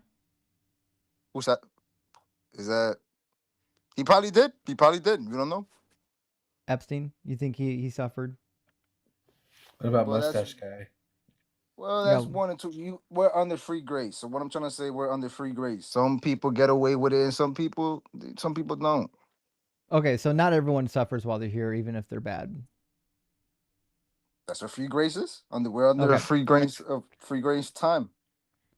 Okay, so just to be sure, then, if you're a Christian, you never get judged for your sins. You probably do. There's still the verse of whatever you reap, you sow. But you don't if you believe in Jesus. You don't believe that you're going to hell. You just believe that you might have consequences here. What's the consequence when you get judged in the afterlife? Let's say, for example, that you lived a life. That's for non-believers. Pay attention. So let's imagine for a second that you lived like the life of like Jeffrey Dahmer, right? And then I was a Christian. And then towards the end of your life, you repent and you turn to Jesus. What happens to you when you get judged? He goes to heaven, unfortunately. Okay, so there's no justice for those crimes. No, because in the Bible, I'm looking at a Bible point of view. The Bible point of view basically says, "Hey, you're a sinner. you being a murderer or this or that, it's the same thing as you stealing an apple. But the whole point is, once you realize you're a sinner or you're lost or you feel like you're going down the path of hell, it's basically saying like, hey, wake up, you know. By the way, the Bible never ever states that, like, this idea that it's very popular in evangelical Christianity that all sins are equal. That's not in the Bible. And it's also it It doesn't still it taints just your it soul. just It taints your it's soul. sure, but to suggest that all these sins are equal, not only is it not in the Bible, but it just doesn't make any sense to say, like, and under no system of justice would we ever, like, for example, someone who steals an apple in the supermarket versus a cereal unaliver, never would we ever, like, dish out the same level of justice to them. Duh. Well, yeah, obviously, but in the afterlife, that doesn't really even matter. Like, it basically says you're a sinner, and it doesn't matter. It doesn't matter. Just to be clear, do you actually understand our argument right now? Do you understand the point that we're putting on the table? Yeah. What do you think our point is? So, what do you?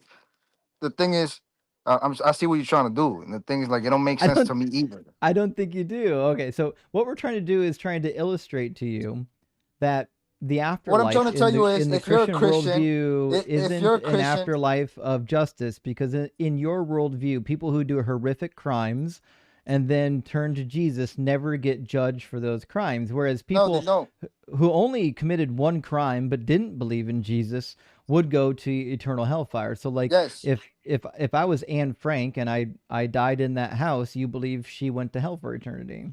yes, Right.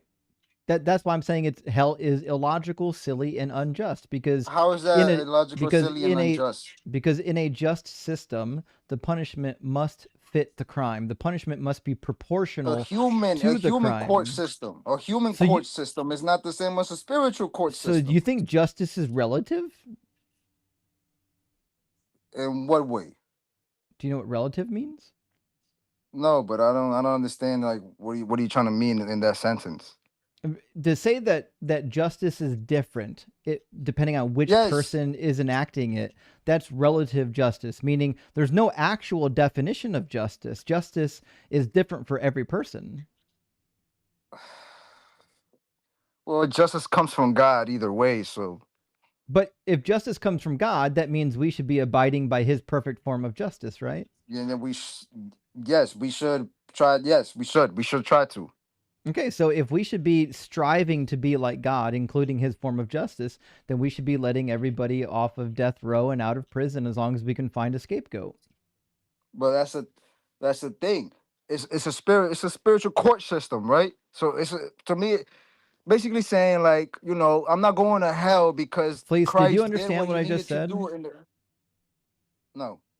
I know you didn't. We'll try this again. So if we're striving to be like God, like if we're supposed to be like God and we're supposed to have godly people, not like God, godly people. If we're trying to live up to God's standard, godly people, God's standard, that's why he says, be holy because I am holy.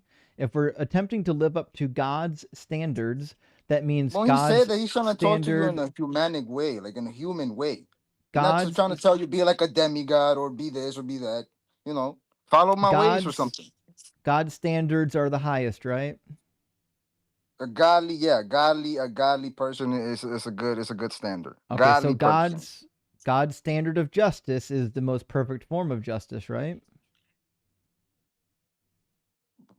It could be, but the thing is, with humans, it's a little more complex and complicated, don't you think? I don't think it is complicated. If you think that God's form of justice is the ultimate guide, meaning no one can have better justice than God, that means we should be striving to have a justice system that mirrors God's.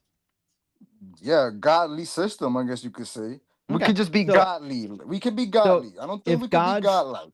If God's system of justice is best, we can enact it, right? So we can have one person take the fall for everybody who's ever done a crime and just let everybody out of prison. But that's the thing. Are you God? Are you sinless? It's a little Hebrewish. It's basically saying, actually, God is doing this little miracle thing. To be clear, babies are sinless, right? What? Babies are sinless? Yeah. Yeah, we'll just have a baby do it then. Say what? We'll just have a baby do it. Okay, but the thing is, that's not God coming. That's not God saying, "Let me do it myself." I don't. That's And the Oh, thing is, can a baby, Jesus, grow up to Jesus. be 33 years old and be To be sinless clear, for his whole life? Jesus didn't do That's that. the point. That's So the point. And Jesus said in the Jesus Christ garden, came to die here to prove a point. Please take a deep breath. Pay attention to what I'm saying. I know, like, you feel like you're getting waterboarded right now, but you're going to be okay. So when Jesus prayed in the Garden of Gethsemane, what did he say? He said, "Your will be done, not mine," right? He begged God to let him out of what was going to happen to him, which means Jesus didn't want this to happen. His Father did. His Father was the one who wanted this to happen. So by the same merits of Jesus' relationship to his Father, we can have a father dedicate their child to take on all the crimes of everybody in the justice system, let them all free. Well, the thing is, to me, is like it's a trinity. So Christ still has to act like he has a father. Like he can't just act like, oh, I'm God, I'm this and that. Like he, it still gotta basically make Did sense. Like, I did don't. Jesus That's what have it a looks like to me. separate will? No, that is the will of So God. Jesus lied? No, what would he lie Jesus for? says, Jesus said, "Yeah, go ahead and quote it, my dude." yeah, Jesus says, "Your will be done, not mine," which means there are two separate wills. The thing is, Christ still has to live like in this free will type of world. Like he can't be acting like a robot, right? That's what I'm trying to mean. Like he's No, just not he gonna be this literally little robot does. Jesus. No, he says he's a robot. He says, "I only do what I see my Father in heaven doing."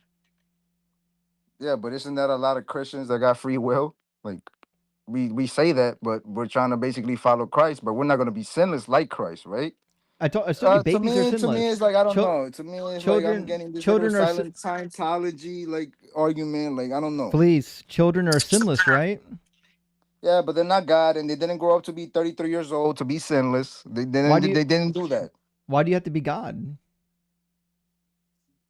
Well, I'm pretty sure that's the power. This power in there that basically the God of this universe, the God that made everything, came down to humble himself, or I guess to prove this little point that basically he loved us too much that he didn't want his creation to go, perish. So Oh, that's why he came down for 33 years to why is his prove a creation going point. to perish? Does he not have control over who perishes? Yeah, he did. So from what I know is that basically, if God doesn't do it himself, it's not gonna be in a perfect way. If he Okay, does something else, so it's gonna then keep the with reason why there's anyone goes to hell is because God didn't do it perfectly. well,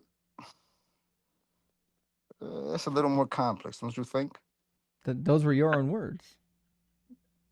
Yeah, but I feel like we're getting into some other things. Can human beings be perfect? No, but sinless, no. Only God can be perfect, right? Yes, because he's God. Okay, so there's no way we can be sinless, which means God predestined every one of us to go to hell, given the fact that human beings are incapable of being perfect. So from what I heard was that basically somebody said that we was born sin, but we just have the sin nature. We are predestined to sin. We're just I predestined agree, to be yeah. like these ugly monkey humans. That's what we're Yeah, predestined. so It's God not predestined. predestined everybody to burn in hell. It's already predestined. It's not like God predestined it. Like He it's did. basically saying God already sees what's going to happen. We'll try this again. Did God give us the sin nature and prevent us from able to being perfect? It says in the Bible that we got it from Adam. Okay, so what that means is it's beyond my control. I can't choose to be perfect, which means based on the condition I was born into, I'm going to burn in hell for eternity. That's crazy. That's not really, but it's still not a good mindset to have because in the end of the day, that's to what me it's like your I'm book powerless. teaches. I'm powerless. I'm powerless. I'm powerless like other humans. I don't know what's gonna happen after my afterlife. So what I've tried to do is follow what the thing that makes the most logical sense to this isn't humanity it. or the human. This is not the most logical thing. The thing is like you have a better chance of until like people kind of experience this like near death situations and even around other countries, you don't like, to you it's just nothing, but to other people it's everything. It's everything. So to some other people it's like, yeah, because we're living in the Where, US, and people go to work please, and they go back to this where is the comfortable bed. logic? Where is the logic in your system? What I'm trying to say is that it's like Christianity is basically what has shown to be the most logical in my life. Like basically it lays out everything We're in not my asking about your life. Like life. We're not asking about your life. We're asking the logic in your belief system. We're talking about hell. What's logical about it? Right, Dalton, am I understanding your question? Precisely, yeah. I mean, where is the logic in your beliefs? Also, you might need to widen your net a little bit if this is the best you could come to.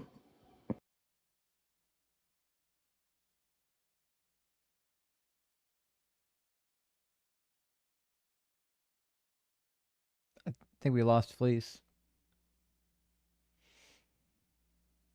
Fleece is still with us? The Hellfire get you?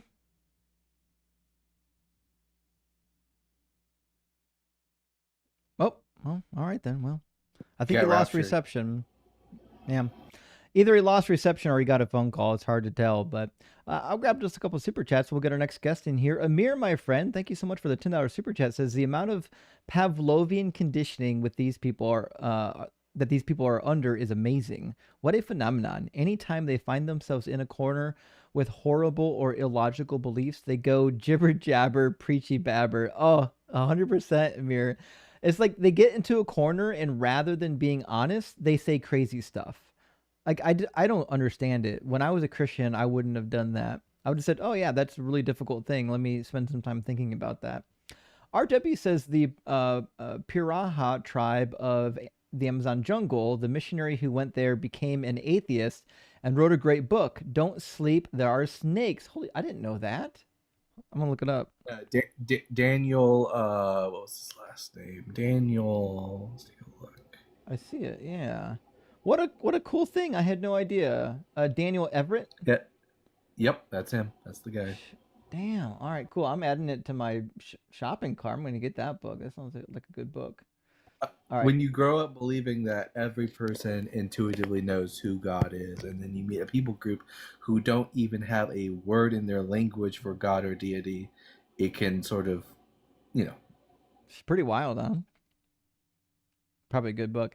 Music by Artemis. Thank you for the $10 super chat. It says they say atheists really believe in God. They're projecting. I know. If they believed, they'd all be praying. They'd all pray. I think you mean they'd all be praying to heal at children's hospitals. They know it's BS. Adult children with imaginary friend, a Jesus binky. Yes, Jesus is just a binky for adults. That's basically it. He's a pacifier for adults. Shady says, this personal and unique idea or coincidence that was in no way influenced by widely spread Christian symbolism and pop culture is what gave me faith to stop believing I can make my own decisions. Listen, I agree with you, Shady. The pop culture surrounded in hell does deviate a little bit from the original source, but it's a good way to deconstruct. Once you realize how stupid it is, you're like, what the how could I have believed it? And Shady says, Justin, when Bible bad, it poetic and not mean bad. When Bible good, it God. You big silly. That's exactly. I forgot about it. When we like what it says, it's always literal. When we don't like it, it's not literal. And Ram, thank you for the $10 super chat. Says, I'll tell you what fire is. The deconstruction zone. Thanks, Justin. Well, shit. Thank you, Ram. I really appreciate supporting the channel. And you also, Keith, thank you for the super chat. It says, I'll double Steve's donation, but this is tinfoil hatless. Just thanking you for everything you do, my man. We virtually cooked them while they want to cook us for real. Thank you so much, Keith. I do appreciate that. And guys, the night is young. There's lots of cooking left. Lots of cooking left. Let me get one more super chat. We'll get our guest in here. Dandy, thank you for the super chat. Says, can you explain how when Christians say no, that's the Old Testament, why they don't understand that it's still their God that made the covenant and held his people to that standard for thousands of years? Yeah, basically the repeated phrase "that's the Old Testament" is just a way to wiggle out of having to read the text. The reality is, if you believe the Old Testament's true and that God did horrible things, it doesn't matter if it was a permanent circumstance or a temporary circumstance. Usually they'll say this with like slavery. It doesn't matter if it was temporary or permanent. It's still horrific. Like it shouldn't have happened. Like if I spent 5 years abusing a child, but then I changed my ways, it was still horrific that I abused a child. Like it doesn't. Obviously, after Yahweh and Asherah got a divorce, Yahweh went to therapy. That's what happened. That's what it and then was. he adopted. Then he adopted a kid. Yeah. Yahweh had a really bad divorce. Divorces get messy. I would imagine cosmic divorces are really bad. Lassie, welcome in. Hello. Lassie, are you at least 18, and do you believe in hell? Both, yes. Cool. And which version of hell do you believe in? Me personally, I'm a universalist, so I Oh, would ask you if you would have a problem with my idea of hell because I'm open to obviously changing my views. So if well, you have like, I yeah, think in universalism, essentially everyone ends up in heaven. yeah. Well, there's two views. There's one view which says there's no hell at all, and then there's the other view which says there is hell, but it's only temporary suffering. Well, I mean, do you believe in the temporary suffering version of hell? Because I think that version of hell is still pretty horrific. Well, I'm not quite sure. I think the Bible thinks it, in certain parts at least. Not Sure not does. everywhere, obviously. Yeah. Um, yeah. I mean, I'm Lassie, not decided. it sounds like you're not quite old enough to have kids, so I don't know if I want to ask you this question, but like I've got a child, right? And there's nothing I can ever imagine my child doing where I want to hmm light them on fire for even 30 seconds. So like why can an earthly father like myself recognize that it would be evil to light somebody on fire, but like the God of the book thinks it's okay to light somebody on fire? Um, well, I mean, me personally, I don't think it's okay to light something on someone on fire, right?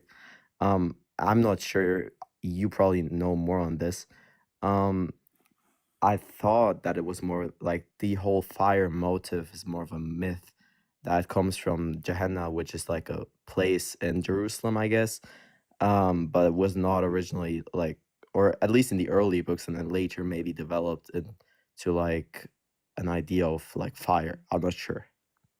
So that certainly is a popular talking point, but it's quite Yeah. clear from the Dead Sea Scrolls and from our earliest Jewish texts and from Mhm. like the Apocrypha that when they say Gehenna, they're referring to the hell, Mhm. Sheol, Hades. It's all the same, right? In fact, in the Right. Talmud, it says at the beginning of creation, God created two places. He created paradise, and adjacent to paradise was Gehenna, where the wicked go, right?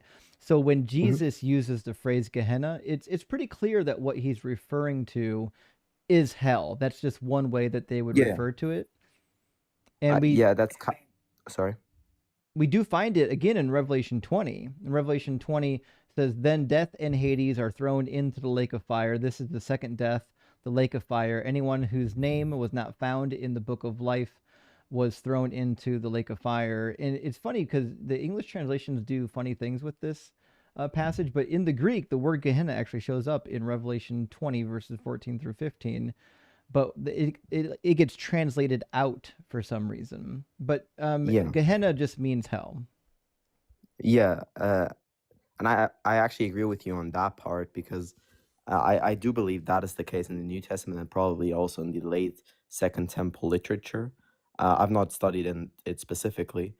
Um, and I guess what I was saying, and I'm not sure about that either, the origins in the earliest texts, I guess, I'm not entirely sure. I was saying maybe in the earliest text it wasn't referring to a place in the afterlife because the earliest text they don't really have a concept of the afterlife anywhere, like, right? So and then later on it developed as Well, that's what I know. have you? It's kind of fuzzy. I think a really good book on this subject. Bart Ehrman has Mhm. a book on heaven, Oh hell, and the yeah, afterlife, yeah, and there are certain like the Bible is not univocal. It's going to have yeah, different voices with certainly. different perspectives, so you are going to have very like nihilistic voices, like the author of Ecclesiastes, who believes that it's nothing after you die. But you're going to have other authors, like the authors of the Pentateuch, who believe that Sheol is like Hades. It's an underworld sort of situation, and you're going to get lots of voices in the New Testament. Some believing in hell, some believing in annihilation, like Jesus does sometimes, and then some believing in universal salvation. So it just depends on who you're reading in the Bible. Right. I don't believe in like biblical infallibility or in univocal. Sorry, I forgot what the term was again. Yeah. Right. Univocality, yeah. In univocality. Right. I don't believe in either. So yeah, for me it's kind of hard knowing what I should believe, but I do believe that there's some inspiration in the books, even though they can make errors and kind of like contradictions to an extent. Yeah. On the Old Testament afterlife, we don't hear a lot. I think the closest thing you'll get to like eternal torment is in Daniel. And it says, at that time, Michael, the great prince, the protector of your people, shall arise, and there shall be a time of anguish, such as has never occurred since the nations first came into existence. But at that time, your people shall be delivered, everyone who is found written in the book. Many of those who sleep in the dust of the earth shall awake, some to everlasting life, and some to shame and everlasting contempt. It's not entirely clear if they meant that they would be alive forever in that contempt, or if everlasting contempt is an idiomatic expression for how bad it's going to be. But that's like in the Old Testament, that's about as close as we get to a hell. And Sheol wasn't really considered a place of torment. It was just kind of like a dusty, dirty place that was kind of like nobody really liked being there, but that's just where everyone ended up. And then the righteous would be raised to life. So we get like a hint of that in Isaiah 26, in Daniel 12. It's the Christians. The Christians invent this whole new theology based on what I would call like Jewish fan fiction. Like if you read the Apocrypha during the intertestamental period, man, they really developed this idea of hell because they're coming into contact with the Greeks, and the Greeks have this really developed concept of Hades already. And so they basically kind of co-opt the whole damn thing. So like the reason I really reject, I'm not sure if I reject hell already, but I really reject the idea of infernalism, because I did read something on that, and I saw it is more like it came from Persian ideas, from Zoroastrianism, for example, or some at least argue that that's the case. There's some of it, So, yeah, for sure. So I think that's why I reject that. Now, I'm not sure if I should reject hell fully, because then I would have to say that obviously God doesn't punish at all. And I'm not sure like what I would say the punishment in hell would be, to what extent someone would be punished, right? So I'm not fully clear on all of that yet. Well, I think that since you have a flexible belief system that isn't rooted in strict biblical inerrancy, I think I would build a case off of like the Catholic doctrine, where like the only people who absolutely ever go to hell are like the most wicked, vile human beings to ever exist. Think of like the Shitlers and the Genghis Khans and the Stalins and whatnot. They could end up in hell, but everybody else, like normal folk, would end up in purgatory to, we'll say, pay for their sins and then eventually enter paradise. I think this worldview makes a little bit more sense because there's some kind of a justice, and there's not this idea that God's just going to light you on fire because you didn't believe a thing. But I think the caveat to this, like once you get rid of this idea of hell, it becomes very hard to justify why Jesus had to die. I guess I've read a paper by a scholar. It's on Colossians. I'm pretty sure he argues Colossians has a universalist view in Colossians 1, I'm pretty sure. And I guess you could find the answer there, because the author kind of says that through Christ, everyone will be reconciled. Through Christ's suffering, everyone will be reconciled to God. So you could, I guess, argue that like this universalism is justified through the suffering of Christ. That's at least what the author of Colossians. Yeah, that view was known by the early church fathers as apokatastasis. Yeah, that is the idea that everyone will be reconciled. There's even some really extreme forms of apokatastasis that even stipulate that the devil himself will be redeemed and reunited to God, because, as Paul said, God will be all in all. Yeah, I guess, yeah, that's what Origen was condemned for, at least, right? Sure. So yeah. That would lead to the question, which is like, if God doesn't really want people to go to hell, and he really does believe in justice, then it seems Jesus' death is kind of unnecessary. Like, if God is already going to do the thing that's the most just, I don't see how killing his son adds anything to the equation. And you don't think like there's any plausibility in the explanation that the author of Colossians has? I mean, I guess Matthew certainly doesn't think that's the case.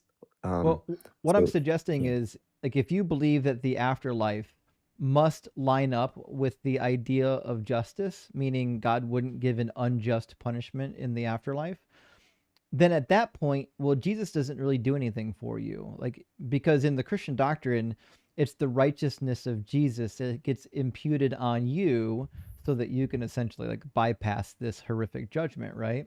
But like, if Jesus didn't die for your sins, I don't know what he actually died for, because if God was already going to do the thing that was most just, then he doesn't have to kill Jesus. But if he wasn't going to do the thing that was most just unless he killed Jesus, then you would then have to say that God isn't a God of justice, because he wasn't going to do justice unless he murdered his son unjustly. yeah, I see what you're saying. I guess the view that I already talked about, that would kind of reject the general Christian notion of that Jesus, that kind of, he died for your sins, because obviously you would still suffer for those sins to an extent. So that would obviously kind of contradict that. I guess I would have to take that into account. If It's I have certainly that some view. things to think about. You know what I mean? Yes. There's a lot of concepts on the table here and a lot of moving parts, and it's definitely something that you want to spend some time thinking about. Like, Dalton and I spent many years thinking about these topics before we Yeah. came to a conclusion. So certainly take your time with them, think it over, come back and chat with us again. Yeah, for sure. And for some homework for you and for everyone listening, if anyone's interested in this topic, again, Bart Ehrman has a book. The name of the book specifically is Heaven and Hell: A History of the Afterlife. I gave it a read. Really good book. It's gonna taught me things that even I didn't know. So yeah, you're gonna love it. All right, I'll certainly have a look into it, and thank you for having me on. It was really Cheers, friend. a good conversation. All right. Yeah, I agree. thank I you. enjoyed it. That's nice. All right. W. Lassie, right? Sometimes, No, one of the friends, ways. Oh, you go ahead. You go. I was just saying, sometimes you get nice people. You know, one of the ways that I deconstructed hell when I was a Christian was that, you know, I believed in the God, the tri-omni God at the time, that God was all good, all knowing, and all powerful. So it sort of just occurred to me that if God was all good, then he should desire that all should be saved and come to the knowledge of the truth, which is exactly what the Bible says. If he's all knowing, then he knows exactly what it would take to accomplish that end. And if he's all powerful, then he's competent, he's able to accomplish that end. Therefore, there's not any really good reason to believe that anyone should end up damned if you really believe in that tri-omni God. Yeah, that was one of my struggles. As a Christian, I had to decide: do I believe in a God that matches the properties that God should have, or do I believe in the God that the book describes? Because the God in the book doesn't match the properties that God should have, and so that's a struggle, I think, for a lot of people. Let me grab a couple of super chats. We'll get our next guest in here. Space Lord says, "Hell is other people." Jean Paul Sartre, I'll never pronounce his French name right, from his play No Exit. I want to read his books. A lot of people have recommended to him. I suspect that they're going to be really like heavy for me, but I know he's such a big name in the field. Like eventually I have to get around to it. But good quote though. And Steve, still give me more of your Christian dollars. I don't care. You can give them to me. And I'm not even going to read that one because it's got words I can't say. And Steve says last month, I'm not going to read that one either. Well, keep crashing out on this topic all you want. I'll take your money. HP Lovecat says, God gets his fifis hurt and tortures innocent people for eternity. I think that's a good reduction of the viewpoint. I think that's accurate. Gaius Husky, great to see you tonight, says the AV debate me bro guy from a few days ago sounds like the bottle of do shh from the Sausage Party. Actually, I think you're right. That was the right voice for that, actually. And Arvin says, I also find it interesting that in the Luke hell parable, heaven seems to have some sort of viewing balcony to watch it go down. Actually, yeah, so to be clear, in the Jewish literature, hell wasn't this place that was entirely separate from the heaven, right? They were like, depending on what you're reading, they could be close to each other. But again, it depends, like everything else, it depends on the text. In the book of Enoch, they're in opposite locations. Enoch, heaven's in the sky where God is on the top of the firmament, and hell is in Sheol below the earth, right? But there are rabbinic literature that would disagree with this viewpoint. So this is why hell is such a difficult topic, because we have such a huge divergence in the literature. But it's funny. Anyways, Unashamed says, here for the cookout with my son, hey, Big W, Mr. Swanson, whom I would never set on fire. And Unashamed, I'm glad to hear that you're a good father that wouldn't set your child on fire. Those are the type of dads we're looking for. And Snip says, when the world is a dumpster fire, at least we can still enjoy a good cookout. Rock hard for Doug. Hell yeah. And sinfully wet for Sharon, friends. Amir, thank you for the super chat. Says, Miles, check out Monkey Boy. He does good philosophy debates on this. Actually, Monkey Boy is great. I do enjoy Monkey Boy debates. Although I haven't seen him live this week. I don't know what his schedule is or how often he goes live, but he is good on TikTok. Jeannie says, my grandmother was a JW, and she died from refusing a blood transfusion. Oh, I'm sorry to hear that. Because it was against her religion. Yeah, this happens more frequently than people realize. Actually, it's a huge problem. Helping Mega Deconstruct says philosophy is useless to get an Abrahamic God. Plus, tag is such bad philosophy. Most Christian Philbros clearly have no education in philosophy. I know. I do know some people who really do have an education in philosophy, and the Philbros that run tag drive them insane, and for good reason. They're just not good arguments, even for people who don't know the philosophy. Meg says both Isaac and Abraham lied, but they were rewarded by God. Why no hellfires for sinning? Obviously, because their faith was imputed to them as righteousness, you would say, which is a whole nother concept we haven't gotten into yet. That's going to be a topic that comes up. Dr. Joe, thank you for the $10 super chat. Dr. Joe actually went to seminary, has a PhD. She says, deconstructed 15 plus years, but every time a Christian equates me taking office supplies with 89 with Epstein or Mustache Man, my head spins. The cognitive dissonance required for that kind of moral math is absurd. I couldn't agree more. When you equate like a tiny crime with what these horrific people did as deserving the same punishment, you're in a different world than we are. Apherius said, my favorite Bible story is Genesis 27. God and Isaac reward Jacob for being good at the if you ain't cheating, you ain't trying doctrine. Doug would never do that. Doug wouldn't. The fact that God didn't reprimand Isaac for allowing the blessing to be stolen is crazy. And the birthright. That's what. Read the Divine Trickster, God's Divine Trickster. I forget who wrote that one. That's a good story on a good theological read on this topic. Yoda says Fleece is just repeating nonsense that his homie told him while they were high. Once he finds out about Black Hebrew Israelites, is all over for him. He seems very easily indoctrinated. Yes, Yoda. I think you actually hit that one on the head. I think that is the case. I have a feeling that, like me, the BHI guys drive you up the wall. Yeah, you know what? They're crazy to talk to, but I think they're predictable enough that you can at least get through it pretty quickly. So the next guest in line is Anto, but I think their connection's bad because I tried to pull them in and it doesn't show that they're in here. Anto, can you hear me? It doesn't show that you have any hardware connected. I don't think Anto's actually with us. We're going to hang up on Anto and get Jesus in the box. All right, so Jesus, before... I know, right? Famous.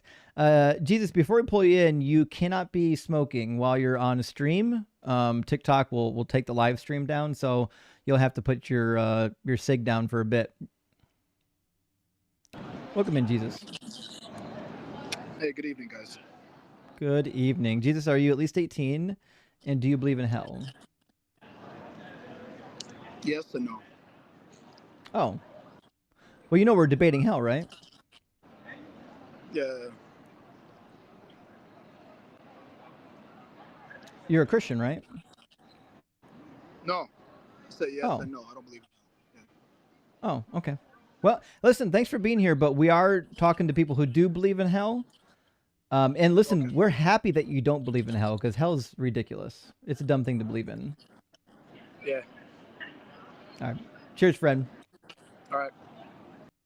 Also, take care of your lungs. W for Jesus. Yeah, big W for... We don't hear that too often, right? W for Jesus.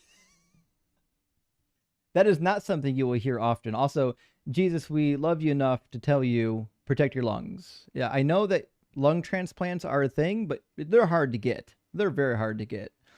Like, you're on a waiting list for a long time. All right, let's get Colin into the guest box. Yeah, you can. Wait, hold up. Yeah, you're on. I missed to join. Welcome in, Colin. Yes. Yeah, why do you think hell's illogical? Bertram, thank you for the fireworks. I appreciate that. So I think hell is illogical. First of all, you do believe in hell, right? Yes. Okay. And do you believe that it's eternal conscious torment? What? Do you think that hell is eternal? Yes. Okay. Do you think that like the definition of justice is like a changing definition, like a relative definition, or that the definition just is what it is? Well, it depends what you mean by that. Because like, if you mean like the Old Testament, then like the Old Testament was like different because like different place and time. I didn't say anything about the Old Testament. I'm asking about the definition of the word justice. What do you think that word means? It means like what is just. Yeah, I don't know if using the word in the definition is the best way to do that. You want to try again? Okay, sure. Justice is like what the right thing, basically doing the right thing being happening. I guess right thing happening. I think we might just find that as being moral, but doing the right thing. Yeah. I'll give you my definition. Tell me what you think about it. I think when we talk about justice, real quick, Justin, should we maybe do an age check? Maybe. Colin, are you at least 18? What? Yo, there's one.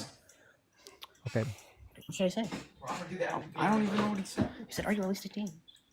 What did he say? So you're not 18, and you're gaming while you're live streaming, which is super annoying. He was literally asking the person with him whether or not he should lie as we're doing a live stream about hell. Like, as we're talking about who God sends to hell, he's like, hey, should I lie to this guy? What do we do with these people? I don't know. I don't know. Oh, well. Amir is like large and in charge here in the super chats tonight.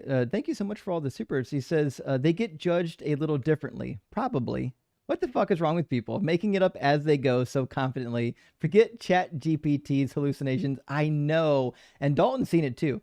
Christians will literally make it up as they go, trying to fill in the gaps rather than just admitting, oh, I don't know. Let me think about that. I don't know why they can't say it. Amir says, I believe I'm going to heaven no matter what. Must be nice. And the rest of us, poor fools, what about us? I mean, theoretically, if you believe in your universalism, we go whether we care to go or not, right? Oh, well. Let's get K in the guest box, and then it looks like it's going to be Jag and TY. How you doing, K? Okay. Sorry, Justin. I'm literally working, delivering, and I must have hit it by accident. Sorry. Oh, Thanks for keeping no me worries. entertained while working. Well, have fun working, and we wish you the best. Thanks, Jess. Cheers, friend. Yeah, W listening at work. That was one of my favorite things to do at work, was to listen to these live streams. I can't tell you, like, once I discovered like live streaming, I completely stopped listening to music at work and went like a whole hog into listening to live streams all day. It's just way more entertaining. Not to be a huge kiss ass or anything, but guys, when I'm at work, I'm listening to Deconstruction Zone. Just saying. Thank you. All right, let me get TY and then Jag, and then we'll grab the next after that. TY, how you doing?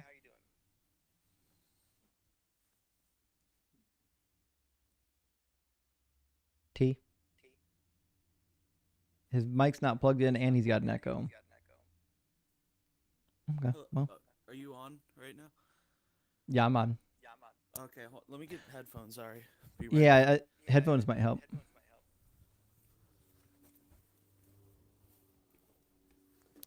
Well, it's not even late yet, and I already want to drink some Fireball. Is this better?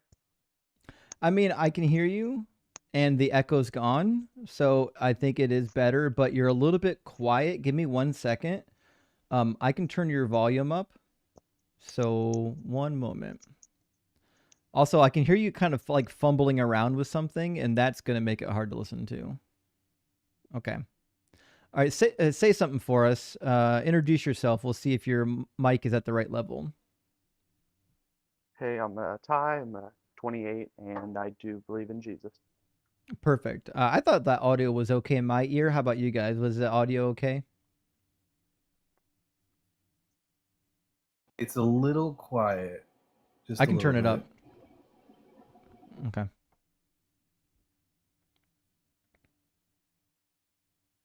All right, I bumped him up a little bit. Okay, so Ty, do you believe that hell is eternal conscious torment? I don't believe it's eternal. I don't know like how conscious it is. Just yeah, I really don't. I'm not too sure on exactly what it is. So you do think that people are going there, right?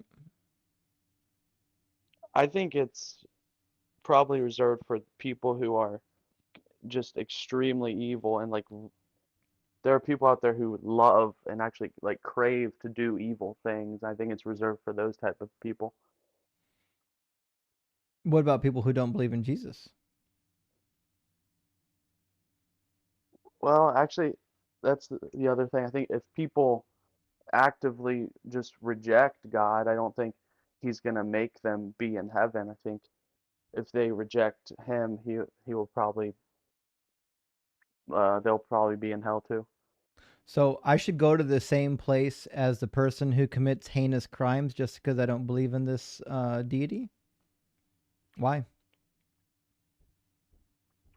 Yeah, I don't actually have all the answers on that. I just think that it comes down to if you reject God, then he will reject you. Yeah, but you do believe that justice should be proportional, right? Like in the American justice system, the person who like steals from the grocery store doesn't get the same punishment as the person who like went on a serial unaliving spree, right? Yeah, I think there are levels to hell. Some maybe places in hell aren't as bad. Some places are probably worse. Okay. So if I don't believe in God, what crime have I committed?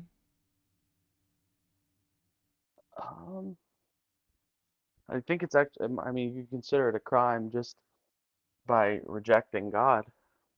Why though? I'm not rejecting God. I don't believe it exists. I think you have to believe in something to reject it. Like I can reject the idea of God. I can say that idea I don't accept because it's silly. But I think rejecting God entails that you believe in God first, but I don't believe in God. Well, if you don't believe in God, then why would hell even be bad? How do you know that? You don't even know that hell's bad. It could be Well, good in my to you. worldview, hell doesn't exist at all. right? It only exists in your worldview. Oh, okay, so you're then why are you talking about something you don't even think exists? Because you believe in it, and I live in a country full of people who do believe in it. And I think it's a silly thing to believe in. I think it causes people to do silly things. What I wonder, like, what do people do because of hell? Well, we'll Like, do a what survey real silly quick. thing? I've talked to a lot of people. If you grew up in the church and you believed in hell, put a 1 in the comments. If you suffered from severe anxiety as a child or young adult worrying about going to hell. You're about to see a lot of 1s Because in the comments. even after I was no longer a Christian, even after I no longer believed in hell, I remember at least one instance where I woke up in a sweat because I had a nightmare about burning in hell, and I didn't even believe in it anymore. Mm-hmm. Yeah, I could definitely see that. I've actually sometimes I even think about that. But Why does God want I to torture me for not believing in him? um I don't think he wants to torture you. I think it's just what it comes down to is that if you reject him, he will reject you. But Like if you don't want to be with him, then did that's your did he choice. decide?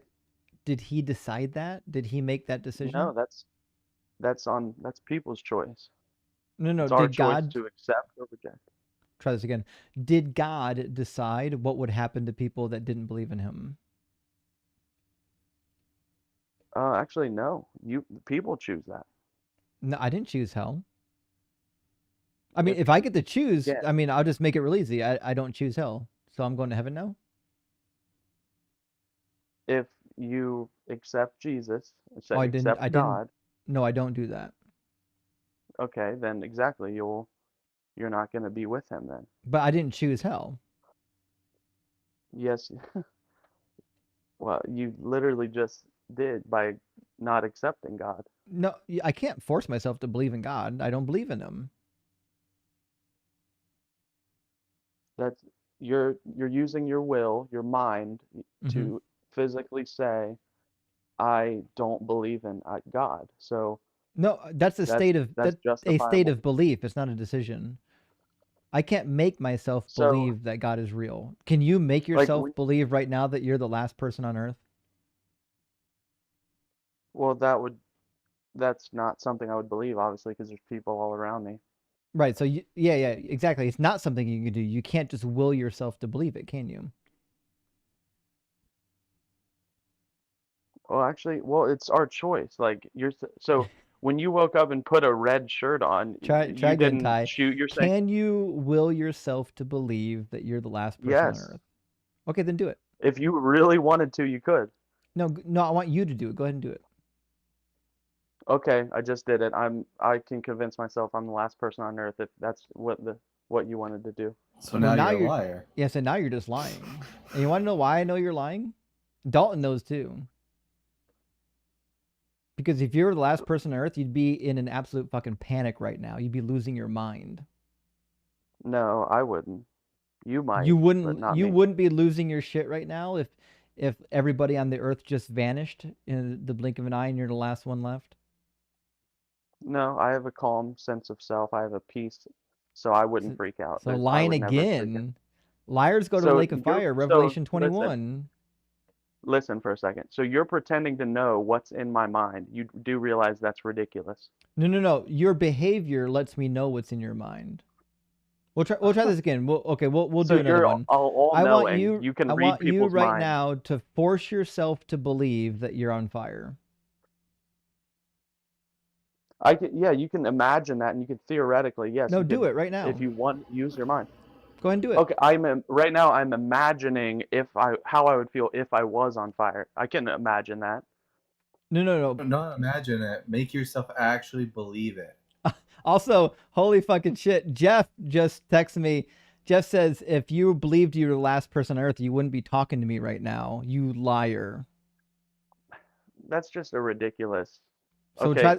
we can go right back to it. Believe right now that you're the last person on earth. Keep in mind that you already lied to me once. I already know you're going to lie to me a second time. All right, so right now, prove to me that you're the last person on earth. like I think you know that that's kind of just a childish, absurd thing to It's ask actually, someone. it perfectly illustrates my point, which is you can't force yourself to believe things. You think you can, but you can't do it.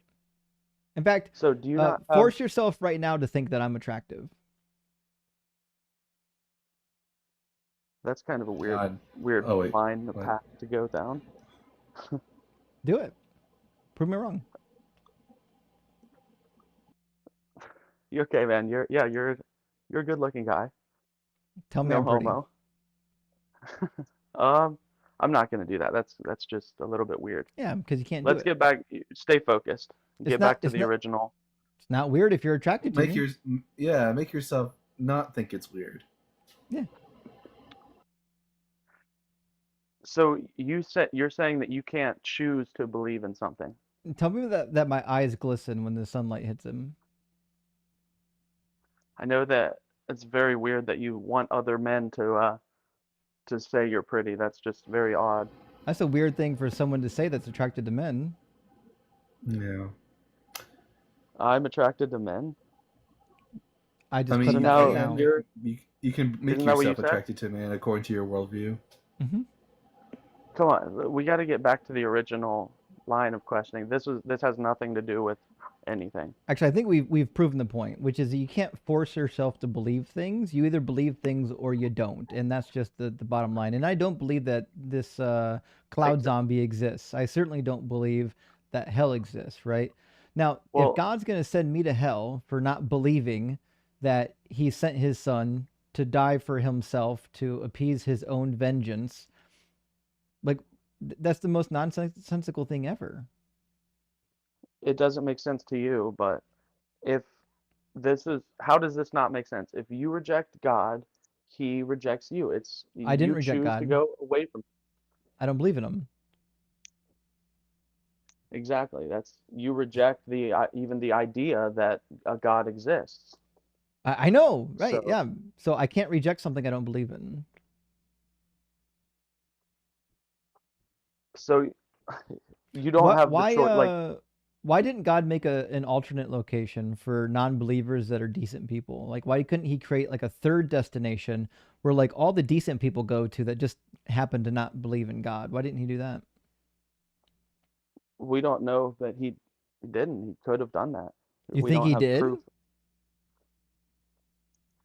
I really don't know. Fuck, party on Kolob. Okay.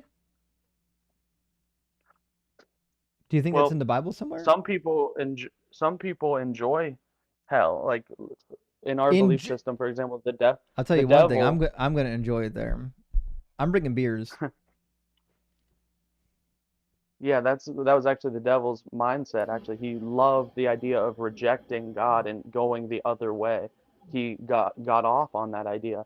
And there are humans, let me just say this real quick.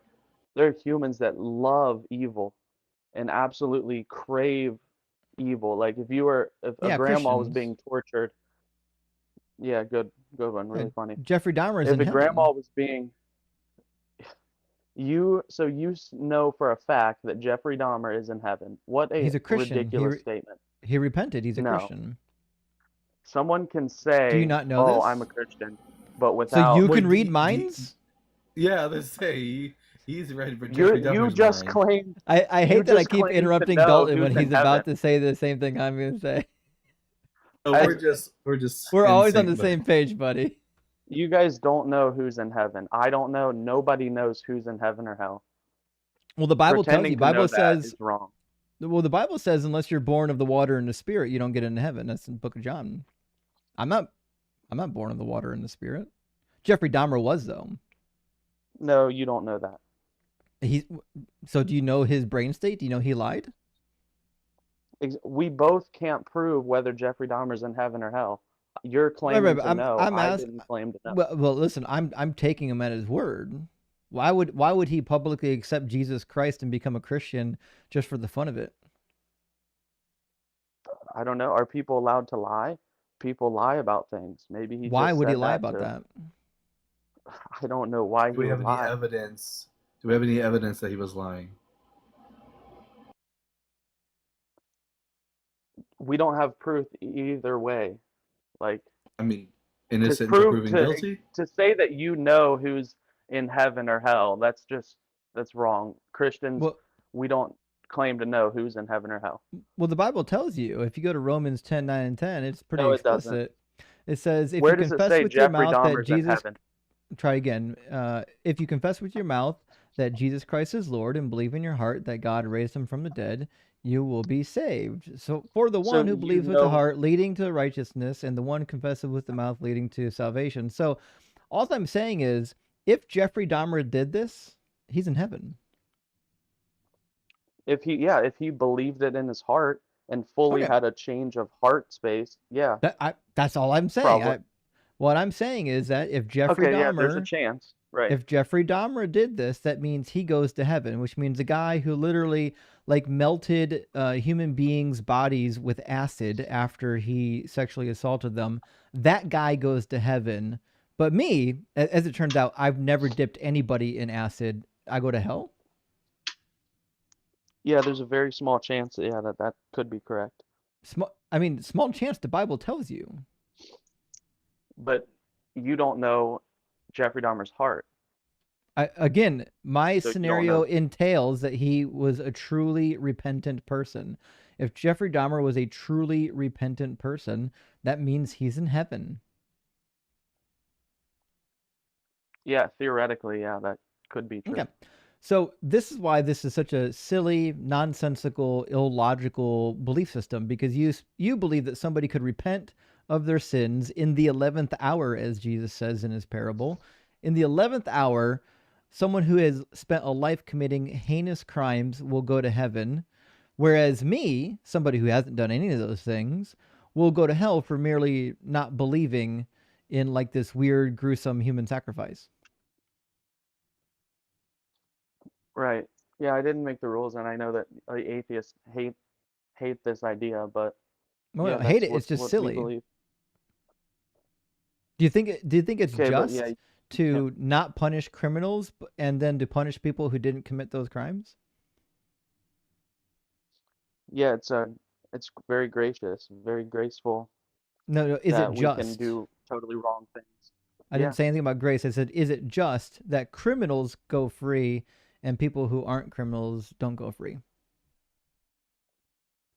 Yeah, it's just, but also in your worldview, Okay, just people checking. like It's people. just when Can you let me criminals go talk for a free. second? But, You're just gonna talk over me every single time I try to say yeah, something. I Will think you so. let me I talk? think no. I think we've actually heard enough. Thank you. So, If all the scientists, if all the atheist scientists are in hell, by now it's got to be air conditioned. Just saying. It's got to be. You know it is. At best, they got swamp coolers. They've got something going on there.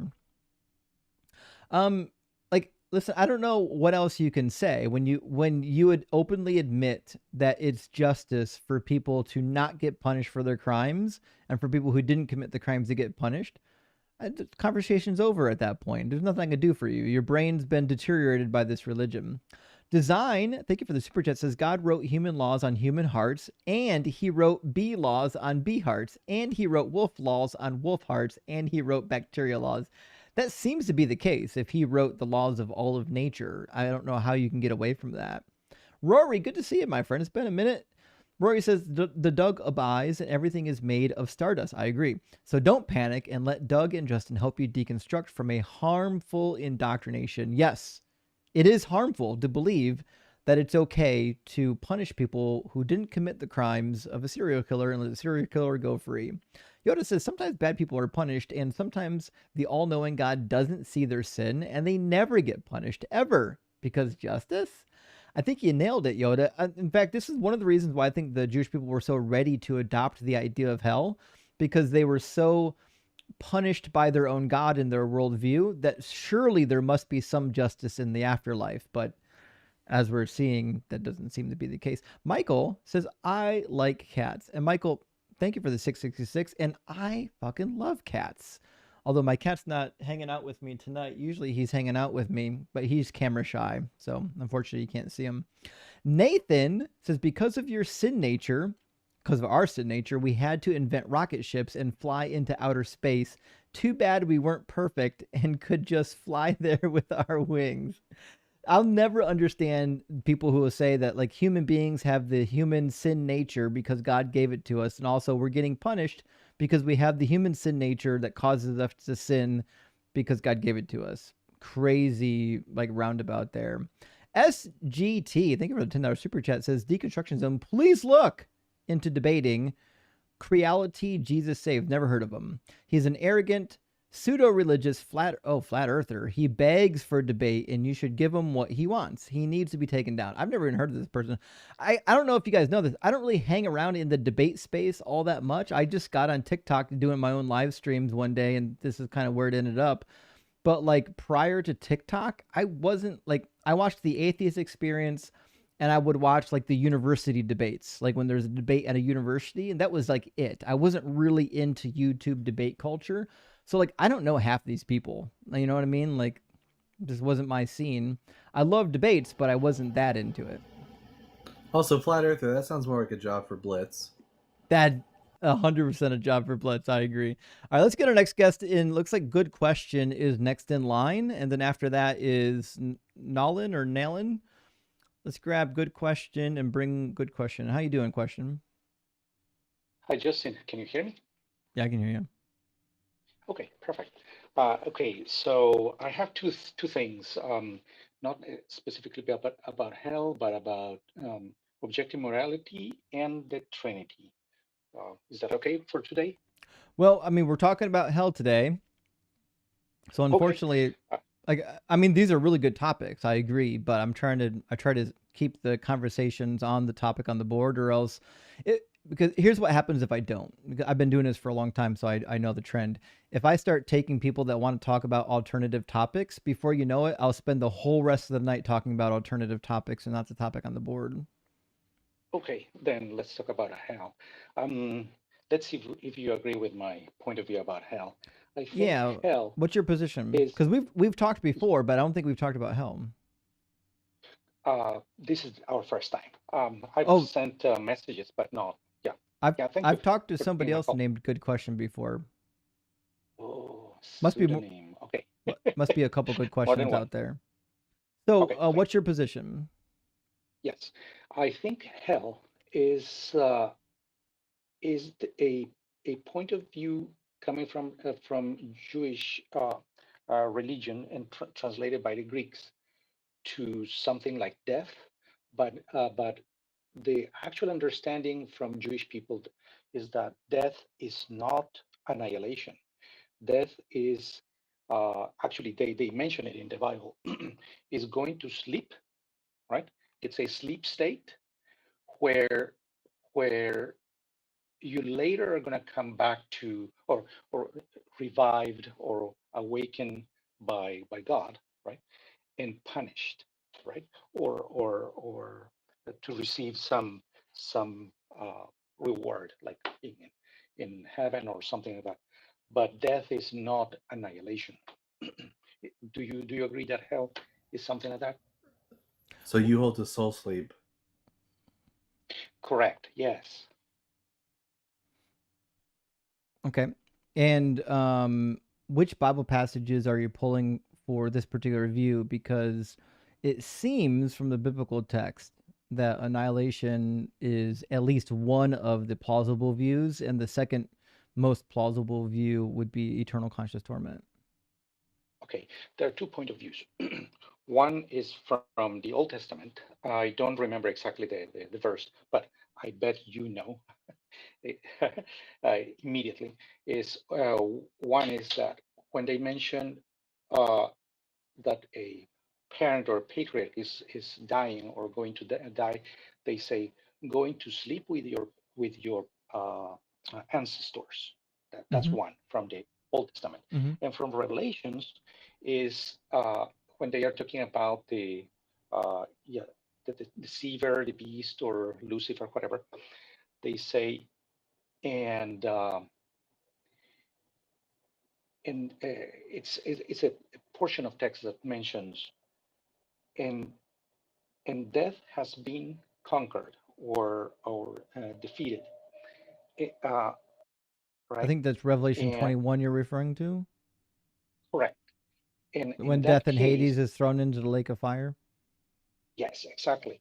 So right there in that point, they say, and this is the new death, they say.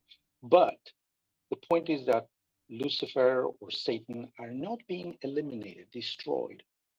They are being sent to a enclosure where they are going to be burned or punished, whatever. But they call it death to something, an eternal state of punishment, right? But not annihilation. Satan is never eliminated from existence. So, I mean, it sounds like you're just describing eternal conscious torment. Like if you're in hell and you don't get swallowed up and annihilated by the flames, then it sounds like you're just there forever. Correct. And that's what Okay. Revelations call it death.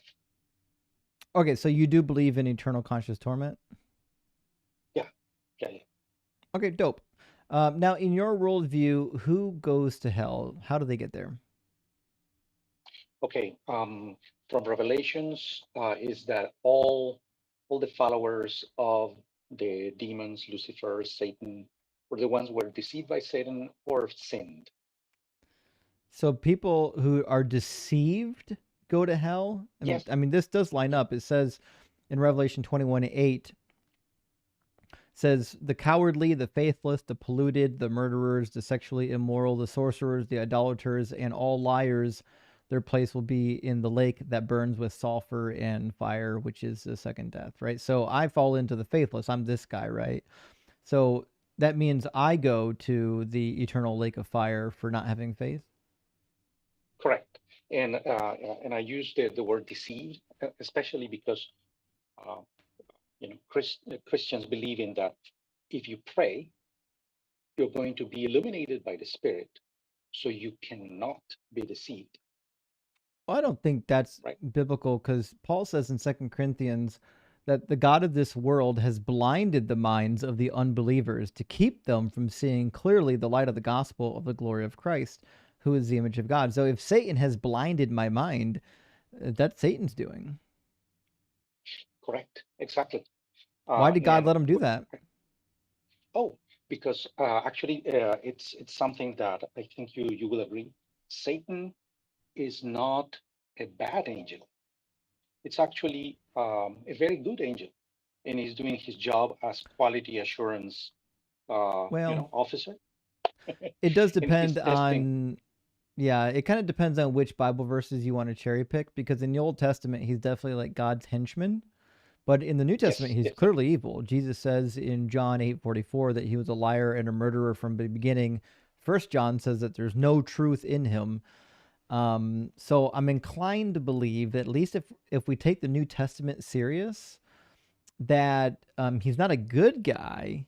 I mean, you could still believe that he's God's henchman. Like you could say that. But it still seems weird that God would send somebody to blind me to the light of the gospel when it says also that he desires that none should perish. It seems like a contradictory set of values.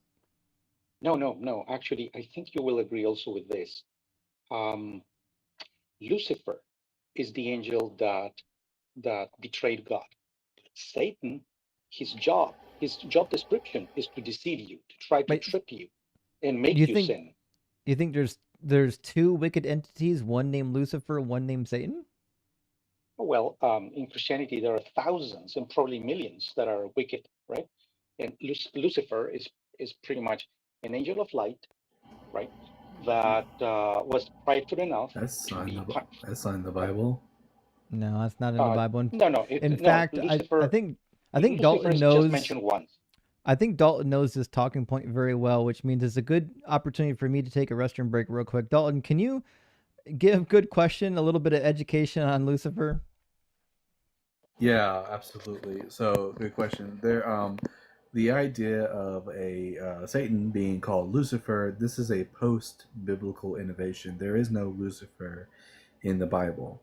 There is a passage in the King James Version Bible, a Lucifer figure, but that Lucifer figure, Hillel ben Shechar in Hebrew, the morning star, son of the dawn, is actually a reference to the king of Babylon. So there a whole book could be written on the things Christians teach about Satan that is not in the Bible.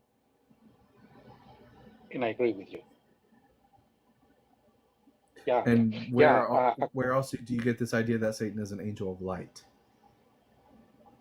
No. Well, Lucifer is the ex-angel of light. It's pretty much equated to the stars, right? All angels. Where In are you getting this ancient idea? from Jewish books, right? In ancient mythology, right? The angels were actually where does the name Lucifer, by curiosity, where does the name Lucifer and equating Lucifer with the angel of light, what Jewish text do these arise in? Because I'm very familiar with Judaism and Jewish texts. Satan is usually called Samael, never Lucifer. Well, okay. Okay, I'm gonna go directly to point on all those points that you mentioned. Samael is the angel of death, specifically. Satan is the shaitan, the accuser, the angel that is in charge of making you trip, is the one that is in charge of making you sin on purpose. In some texts, they are equated as being the same being. Well, they are equated by Christians, because Christians and cannot Jews. accept the idea of having. No, absolutely not. There is a scholar that has a YouTube channel that I'm blanking out on the name. He's very famous. He pretty much makes a very strong difference between Lucifer, which is the morning star. The stars in the sky were equated to the small luminaries were angels, the big luminaries were, one was God, and of course the moon was Asherah in the past, not But anymore. Lucifer is not an angelic being. Lucifer is just the Latin translation for Hillel ben Shachar, which is a reference to the king of Babylon, an earthly human figure. So you're not going to find any Jewish scholar who's going to tell you that there's an angel named Lucifer. That's not going to be that's not a thing. And I agree with you in that sense. Lucifer is the word assigned, or the name assigned by Christians and Romans, and maybe Greeks, right? But mostly by Romanized Christians. Okay, yeah, we are diverting in so many things. Lucifer is not Satan. That's my point of view, and I agree with you. One of the kings was named Lucifer, and here's the reason why he was named Lucifer, because he was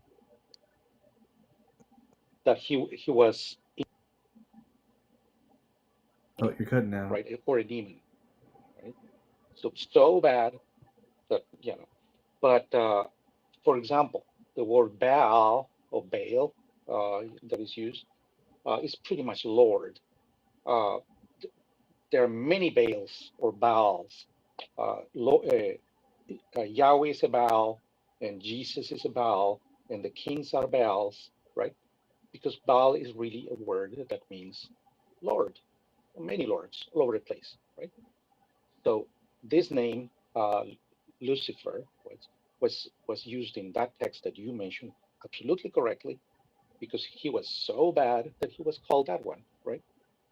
But Lucifer is just like the morning star, Venus, typically. In fact, even Rashi says in his commentary, referring to Lucifer, this is Venus, which gives light as the morning star. Like, I don't have a reason to believe that this is like a divine malevolent agent. Yeah, the whole imagery is this idea that Venus is like this last star in the night sky, but it quickly vanishes as the sun rises. And the reason that the prophet uses the symbolism of the planet Venus to describe the king of Babylon is because it's basically just a taunt that the king of Babylon, a human, non-angelic, non-spiritual entity, would be cast down from his pedestal that he's placed himself on. There is nothing in this text which is angelic in the remotest sense. And I agree absolutely with you. ancient Israelites knew nothing about stars or planets or anything, right? So whatever they saw up there was in heaven, right? Was really heaven. And then they thought that those Well, little lights over there, they were alive. Isaiah would disagree. Isaiah is very familiar with ancient Near Eastern mythology and astrology. He actually quotes directly from quite a few ancient Near Eastern texts. And to be sure, in Isaiah 14, it appears that he's making fun of the king of Babylon using a text that he would know, namely the fall of Athtar off of the throne of Baal. Because in that particular mythological narrative, Baal goes to the underworld and there's no king on the throne. So his mother says that he should be the king. So he ascends to the throne of Baal on the Mount Zaphon, mountain of God. And then it turns out he's kind of a laughing stock. He wasn't tall enough to even reach the footstool. And they cast him down off the throne. And he's basically a huge disgrace. It seems to be that what's happening here is that he's making fun of the king of Babylon using this particular mythology that took place in a mountain near the region under his control. Yes. And Quick question. When you said 100% that the correct. Israelites weren't familiar with the stars, did you intend to mean that they didn't know that the stars were like giant balls of gas light years away? Is that what you intended to mean by that? Yes. Okay, because Yes, that they didn't know. you would know that they were aware of the existence of stars. They just didn't know what they were. Is what you're just trying to say. They were aware of those things that are up there, right? They even thought that there was a firmament, right, and that God lived up there, right? They didn't know that beyond the clouds there was just space, right? They didn't know that part. Mm-hmm. So they imagined that those things up there, because they move, in unpredictable ways, right, back and forth, they were actually living things, Mm-hmm. right? They were alive, and they put names on them. Pretty much, they inherited their astrology or whatever from the Persians and from Babylon and all those places, right? And they inherited those beliefs in angels from specifically, I think, Sumerians. Was that the first ones that they inherited beliefs from? And Well, they believed in angels. I mean, the adoption of the angelic world seems to have happened during the Persian period, and then during the Greek period, it's not entirely clear that the Babylonians had the same concept of messenger angels as what the Bible depicts, even though there were some divine entities that came down to earth, like the Apkallu. There were people confuse them with the Anunnaki; they're not the same. But the Apkallu actually came down and mated with women. Nevertheless, I don't think that how the ancient Near Eastern texts paint the Apkallu that we would put them in the same classification as angels. But I think this is kind of a side topic. Yeah, it's a side topic. Yeah, so I want to tie this back into hell, where we left off, which is namely, God allows a malevolent agent here on earth to blind people like me to the truth of the gospel so that I'll go to hell. You think that's justified? Okay. That is the mythology that was invented straight out of, whole cloth by Christians. But I just read it in 2 Corinthians 4:4. Yes, that was invented but actually, it was invented. Wait, are you not a Christian? No, I'm not a Christian. Oh fuck! I thought you were the whole time. I assumed you were a Christian. I assumed that's why I wanted to talk maybe about Jewish. hell. I apologize. Are you Jewish? No, they're not exactly. No, not it. Actually, I've read a lot about the Bible, and I'm not exactly Jewish, right? Well, how would you classify yourself? Because it sounds like you might not even believe in hell then. Oh, yeah, that's correct. Yes, I'm an atheist. Oh, what is happening right now? God damn it. I'm going to go make a sandwich. I'll be back. Okay, well, thanks for stopping by. I have no idea why that happened. It was fun talking to you, but this is the debate with people who believe in this nonsense. Let me grab a couple super chats. We'll get our next guest, Nalin, in here. Texas Panhandler, great to see you. Thank you for the 666. Hail Nero says, grift, lie, gaslight, evade. Roughly translated means words don't mean words. Indeed. Words never mean words. They can't mean words. They're not allowed to mean words. And Scotty, it's got to be Scotty. Scotty says, hey now, my blankie is real. I can see it. And cuddle and lie with. Jesus, less so. Actually, I agree with you. The blankie is real. And if you have a binky, the binky's real. Jesus, not so much. Double Donkey Surfer W666 Hail Nero says, in keeping with yesterday and today's theme, I highly recommend watching Satan's Guide to the Bible. Have you seen it? I have, and it's great. Is it perfect? No. Is it good? Yeah. Is it great? Probably. It's really good. There's a lot of stuff in there that's true. When it talks about like stuff you learn in seminary that you can't say in church, a lot of it's kind of true. It's true. GH says, I have it on good authority that if Steve sends Justin $600, he'll convert. And if he sends me $300, I will. Listen, Steve, if you send me $600, I'll at least say I converted on live stream. I can't change my brain state, but I can say some things. Flanker 420, great to see you, my friend. Flanker says, I'm a good atheist. I give half my money to charity. When she's off, I give the other half to Destiny. As long as they're performing well. Good to hear. Good to hear. Entropy Eater says, hail Doug, hail Satan, keep up the good work. Well, thank you, Entropy. I appreciate that. Freedom from Security, thank you for the $10 super chat, says heaven is hell. I agree. After 5 minutes of singing and praising, I'd be asking for the Wi-Fi password. You're the best, Justin. Well, thank you, Freedom. I appreciate that. And I agree. I can't imagine I would want to be in hell if I'm just up there singing. I don't even like singing here. Why would I want to sing up there? How am I singing without vocal cords? Are we not immaterial up there? Like, I don't understand how anyone's doing anything in heaven if it's an immaterial existence. GH again says, if anything is going to send you to hell, Justin, it's Fireball. I know. I love me some Fireball. It's good. I don't drink a lot of it because it's kind of thick. It's like syrupy. But it's still tasty if you like cinnamon. Trude, great to see you. Thank you for the 100 NOK. Says, hell is a small village in the middle of Norway. My father came from hell. And it's always fun to say in English. Keep up the good work, Justin. Hey, thank you, Trude. I appreciate that. And there's also a hell in Michigan. In fact, I think Unquestionable Calvin was just the mayor of hell for a day. I think if you pay enough money and go into a drawing, you can become like the mayor of hell, Michigan for a day. I don't know all the rules, but it's interesting.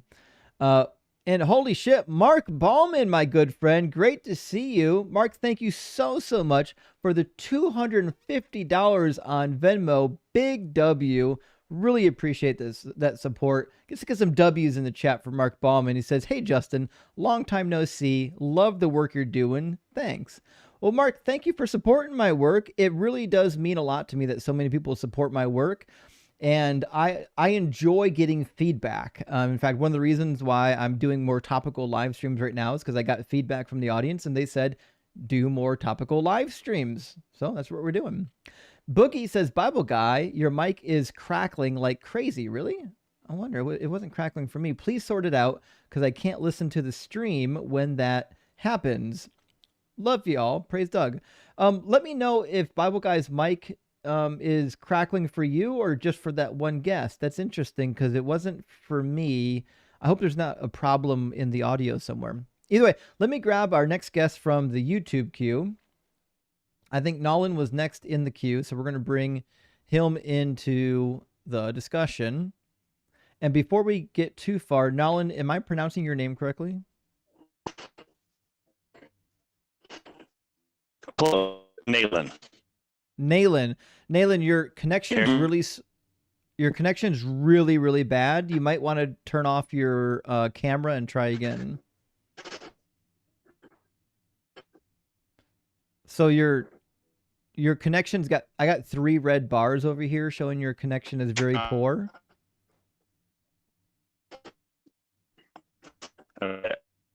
Just refresh the page, and when you come back, just turn your camera off. Let's see. It's a shame he's been waiting here for a while. I want to get him into the conversation. I hope he can hear me.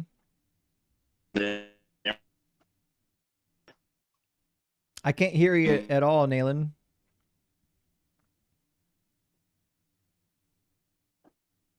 All right, I'll drop him for now. Nayland, I want you to come back and join the conversation, but I'm going to need you to hang up your connection, refresh the web page there, and try again. Join back again, but don't have your video turned on because I don't think you have the bandwidth for it. I think your connection is really poor, and you only got enough bandwidth for your vocals. So just rejoin with only your vocals turned on. Don't turn your camera on, and I think that should get you into the conversation. Alternatively, you could connect to some good Wi-Fi, and that should help a lot. So we'll give him a second to rejoin. Also, Big W for the Final Voices. Final Voices, thank you for all the hats on TikTok. Johnny, thank you for the subscription on TikTok. I really appreciate that. And also, Big W to all the current subscribers on TikTok. And Wally, thank you for the beach ball and the donuts. Really appreciate that. We've got a lot of fun debate left. I'm going to give Nolan a moment to rejoin and see if we can get him in the conversation. He waited long enough in the queue. I want to give him the opportunity to reconnect. While we're waiting on Nolan, real quick, we should check and see if everyone can hear my mic fine. I heard. Does anyone hear any crackling? Yeah, put a yes in the comments if you can hear Bible Guy clearly. Put a no if you can't hear him clearly. Testing 1, 2, 3. Baruch atah Adonai. Baruch atah Doug.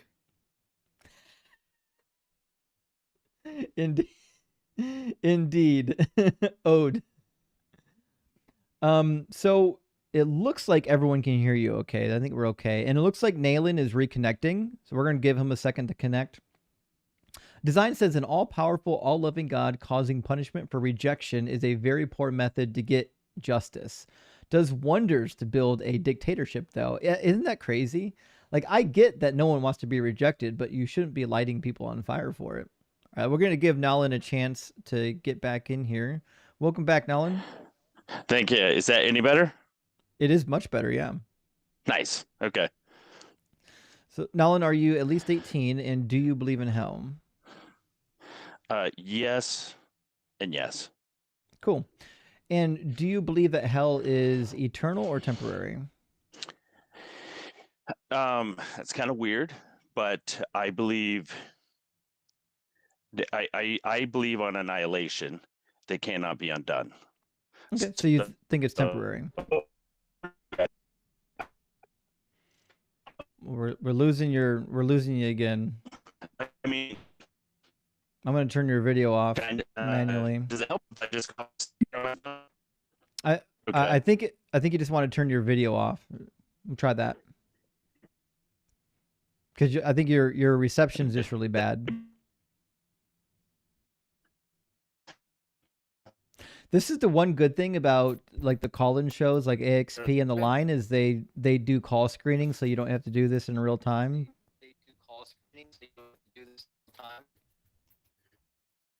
I don't know what's going on with your connection. Nolan, I would love to talk to you, but your connection's really, really poor. You might want to consider downloading TikTok and trying on TikTok because whatever's happening over there, your bandwidth is so bad that you just can't connect. Like you got to get better Wi-Fi. If you're watching, he's got that Sinai Wi-Fi. Yeah, that's it. If you're watching on YouTube, there's a link on the screen to join the conversation, tinycc/dzguest. The link is in the description as well if you want a clickable link. If you're watching on TikTok, you can join just by clicking the guest request down in the bottom of the screen, and we'll be able to bring you into the discussion. Hell is a fun topic, so we're going to try to discuss it as much as possible. Nolan's coming back. We'll give him a second to load. Carnage, thank you for the super chat. Says, Hell Defenders be like can't you just let me answer the question I wish you'd ask me instead of acknowledging what you actually said? And that completely nails it. It's really weird how, like, when you ask straightforward questions, they just go on rambling about something you didn't ask about. It's almost like they're like afraid to answer the question. All right, let's grab Nolan again. That's not just hell defenders. That's pretty much that's across the board. Yeah, it is actually. All right, we'll try this again. Nolan, Is that audio better? We'll see. I can hear you for now. Okay. I mean, it's breaking up a little bit. It's not better. All right, I don't know what to tell you, man. You got to get off dial-up. You gotta find some broadband or some fiber or some 5G. I don't know what you're using to call in with, but like you can't call in from the hollers of West Virginia without like good reception. Just is what it is. Sorry about that. Craig is next in line, so we'll grab Craig. Right now, I think Craig is the last person in line if nobody joins up. Craig, welcome in. Can you hear me? Yep. Are you able to hear me? Yep. Okay. All right. I wanted to apologize. I am driving, so I didn't know if you could hear the road noise. I can hear the road noise, but for terms of service reasons, you have to pull over. Oh, okay. Okay. Just a second. All right. Okay. So I am 18 and I do believe in hell. And I wanted to ask a question of what's your definition of hell, I guess. When I say I believe in hell, or I guess your statement says hell is illogical, what do you mean by hell? Hell is one of two things. It's eternal conscious torment or it's temporary conscious torment. Okay. Okay. Which one do you believe in? So you don't believe it's a place? No, You I believe don't. It's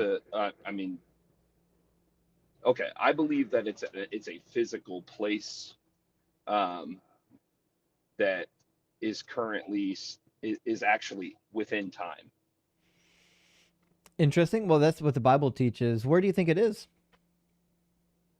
I don't know. I actually don't know where it is. I don't have any indication other than I believe that there are multiple definitions and places of hell.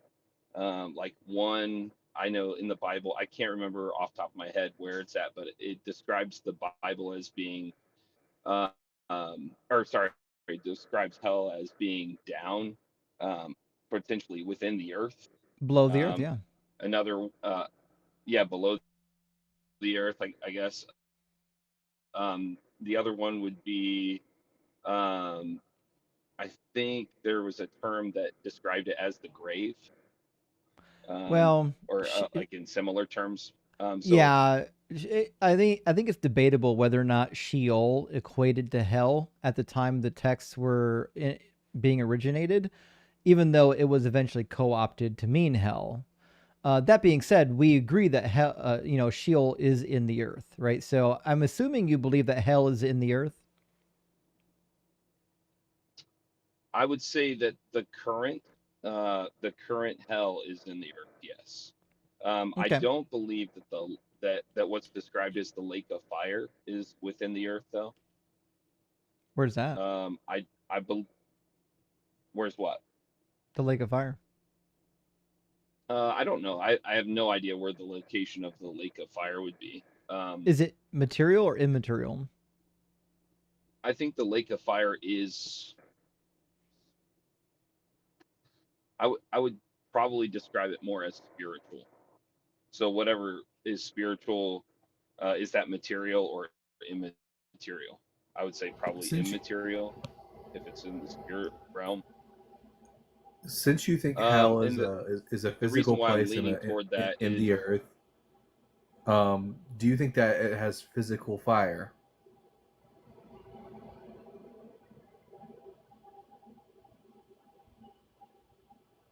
Did you hear So the question, Craig? let me qualify this a little bit more. I believe that they're currently within our. I did. So Okay. I'm gonna qualify a little bit more what I'm talking about to get to that answer in time, and that is a hell that has no fire. I don't believe that there is fire in the current hell that's within time. And once again, I'm going off of not just what's biblical, but what's logical to me. Okay, because your premise is that hell is illogical. And so I'm using the Bible to kind of guide my logic. And the reason why is because there is no flames right now is because Paul describes death as being absent from the body as being present with God. And I believe that when you're present with God, there's only two options, heaven or hell. And so the way that Jesus describes hell is in multiple ways, but the current one is the weeping and gnashing of teeth. Where there's torment and the worm never dies.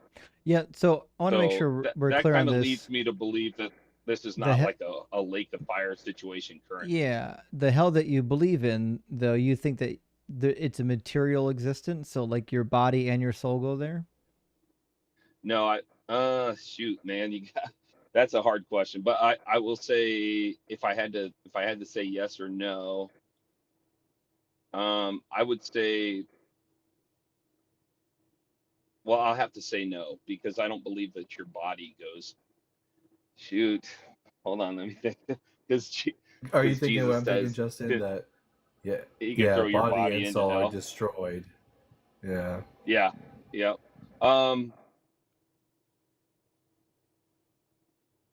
Well, yeah. You know what? I still would say that it's probably a physical hell. Yes. Mm-hmm. And The current one. Yep. Yep, and the body and the soul, are they destroyed there immediately or sometime later? I believe that they're not destroyed. I think it's an eternal hell. However, I think hell itself is destroyed. So in Matthew 10, when Jesus says, let me put it on the screen for everyone. When he says, "Do not fear those that kill the body, but cannot kill the soul. Rather, fear the one who can destroy the body and the soul, or I'm sorry, both the soul and the body in hell." I'm reading this as Jesus saying that when you go to hell, it can destroy your body and your soul, right? Which means your body must go there Yeah. with you. Yeah. Yeah, and I agree with that. I don't know if I made that clear. I do think your body and your into what I'm describing as the current hell. And we know that when the Bible says that when Christ comes, the dead will be resurrected. I don't know if I guess it's like some people call it the glorified version of our bodies. So they'll be judged, right? I mean, I'm not talking about judgment right now. I think that would take us in a different direction. But. Well, in the book of Revelation, the judgment happens after Jesus' second coming, right? Matthew 25 as well. No, I don't know. Are we going to talk about judgment and when hell happens? Well, I think it's important to the conversation only because if you believe that the body and the soul are destroyed in hell, then I think what that means is that they're in hell for a time period, and then after the judgment, they get destroyed. Is that fair? No. Okay, you're describing destroyed as annihilated. That's how I'm interpreting it. How are you interpreting it? No, I would not describe it as annihilation being the destroying. I mean, you could destroy a car, but it's not annihilated. It doesn't cease to exist, but you've destroyed it. What happens to it? It's in a state of destruction. No. I mean, what happens to the body? Like when the body goes to hell. By the way, I have a really good follow-up question that I really want to get to, but I don't want to derail. So what happens to the body when it gets destroyed in hell? What does that look like? I think it's a long process of being destroyed. It's not a moment of destruction. Right, but what I'm asking is like, what does it mean to be destroyed? Well, like I said, I kind of, the only way I can describe it to you is in like realistic worldly terms, and all I can say is, I mean, just being completely abused and broken. Into like pieces? No, not chopped up. Well, I mean, I don't know, maybe. Who knows? I don't know what's possible in the spiritual realm. But I would say that if my finite mind had to describe what hell would be as far as the torment goes, it would be a eternal.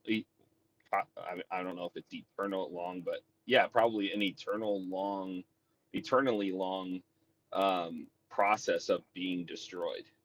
Okay, so it So is I eternal guess conscious torment? absolutely. Okay, Absolutely. fantastic. I mean, I honestly, I don't want to waste a bunch of time on worrying about whether or not it's temporary or eternal. I just want to know what you believe. Okay. I have one final question before we move on to the good stuff. Okay. My question is, if the body and the soul goes to hell, does the body die immediately and the soul live on? Because it seems like as soon as the body goes to hell, it no longer has food or oxygen, and it would Well, pretty like I quickly said, expire. well, that right there would be illogical to say, because we can put a body in the ground and then exhume it 10 years later and believe that that person went to hell, but their body's still here. So to describe it as in those terms would be illogical, and it more logically would say that that when somebody dies right now and they're hellbound, they would go to hell with a, like I described it earlier. I guess the way that the Bible kind of alludes to is that we'll have a glorified body, a physical body, and so this physical glorified body that they would be taking to hell with them is incapable of being annihilated, and Gotcha. therefore So you get a different capable body. of being. Yeah, I don't know what it looks like, and Okay. I mean, Fair enough. I would say 1 John chapter 3. We don't know what we're going to be like, but we know we'll be like Christ. Fair enough. So we get a different body. Of resurrected body. Yep, Yeah. we can follow. Okay. So do you believe that in order for justice to be justice, that the punishments that people receive should be proportional to the crime that they committed? I do.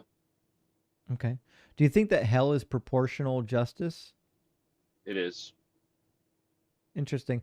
Do you believe that people who have only committed one sin go to hell? No. How many sins do I have to commit to go to hell?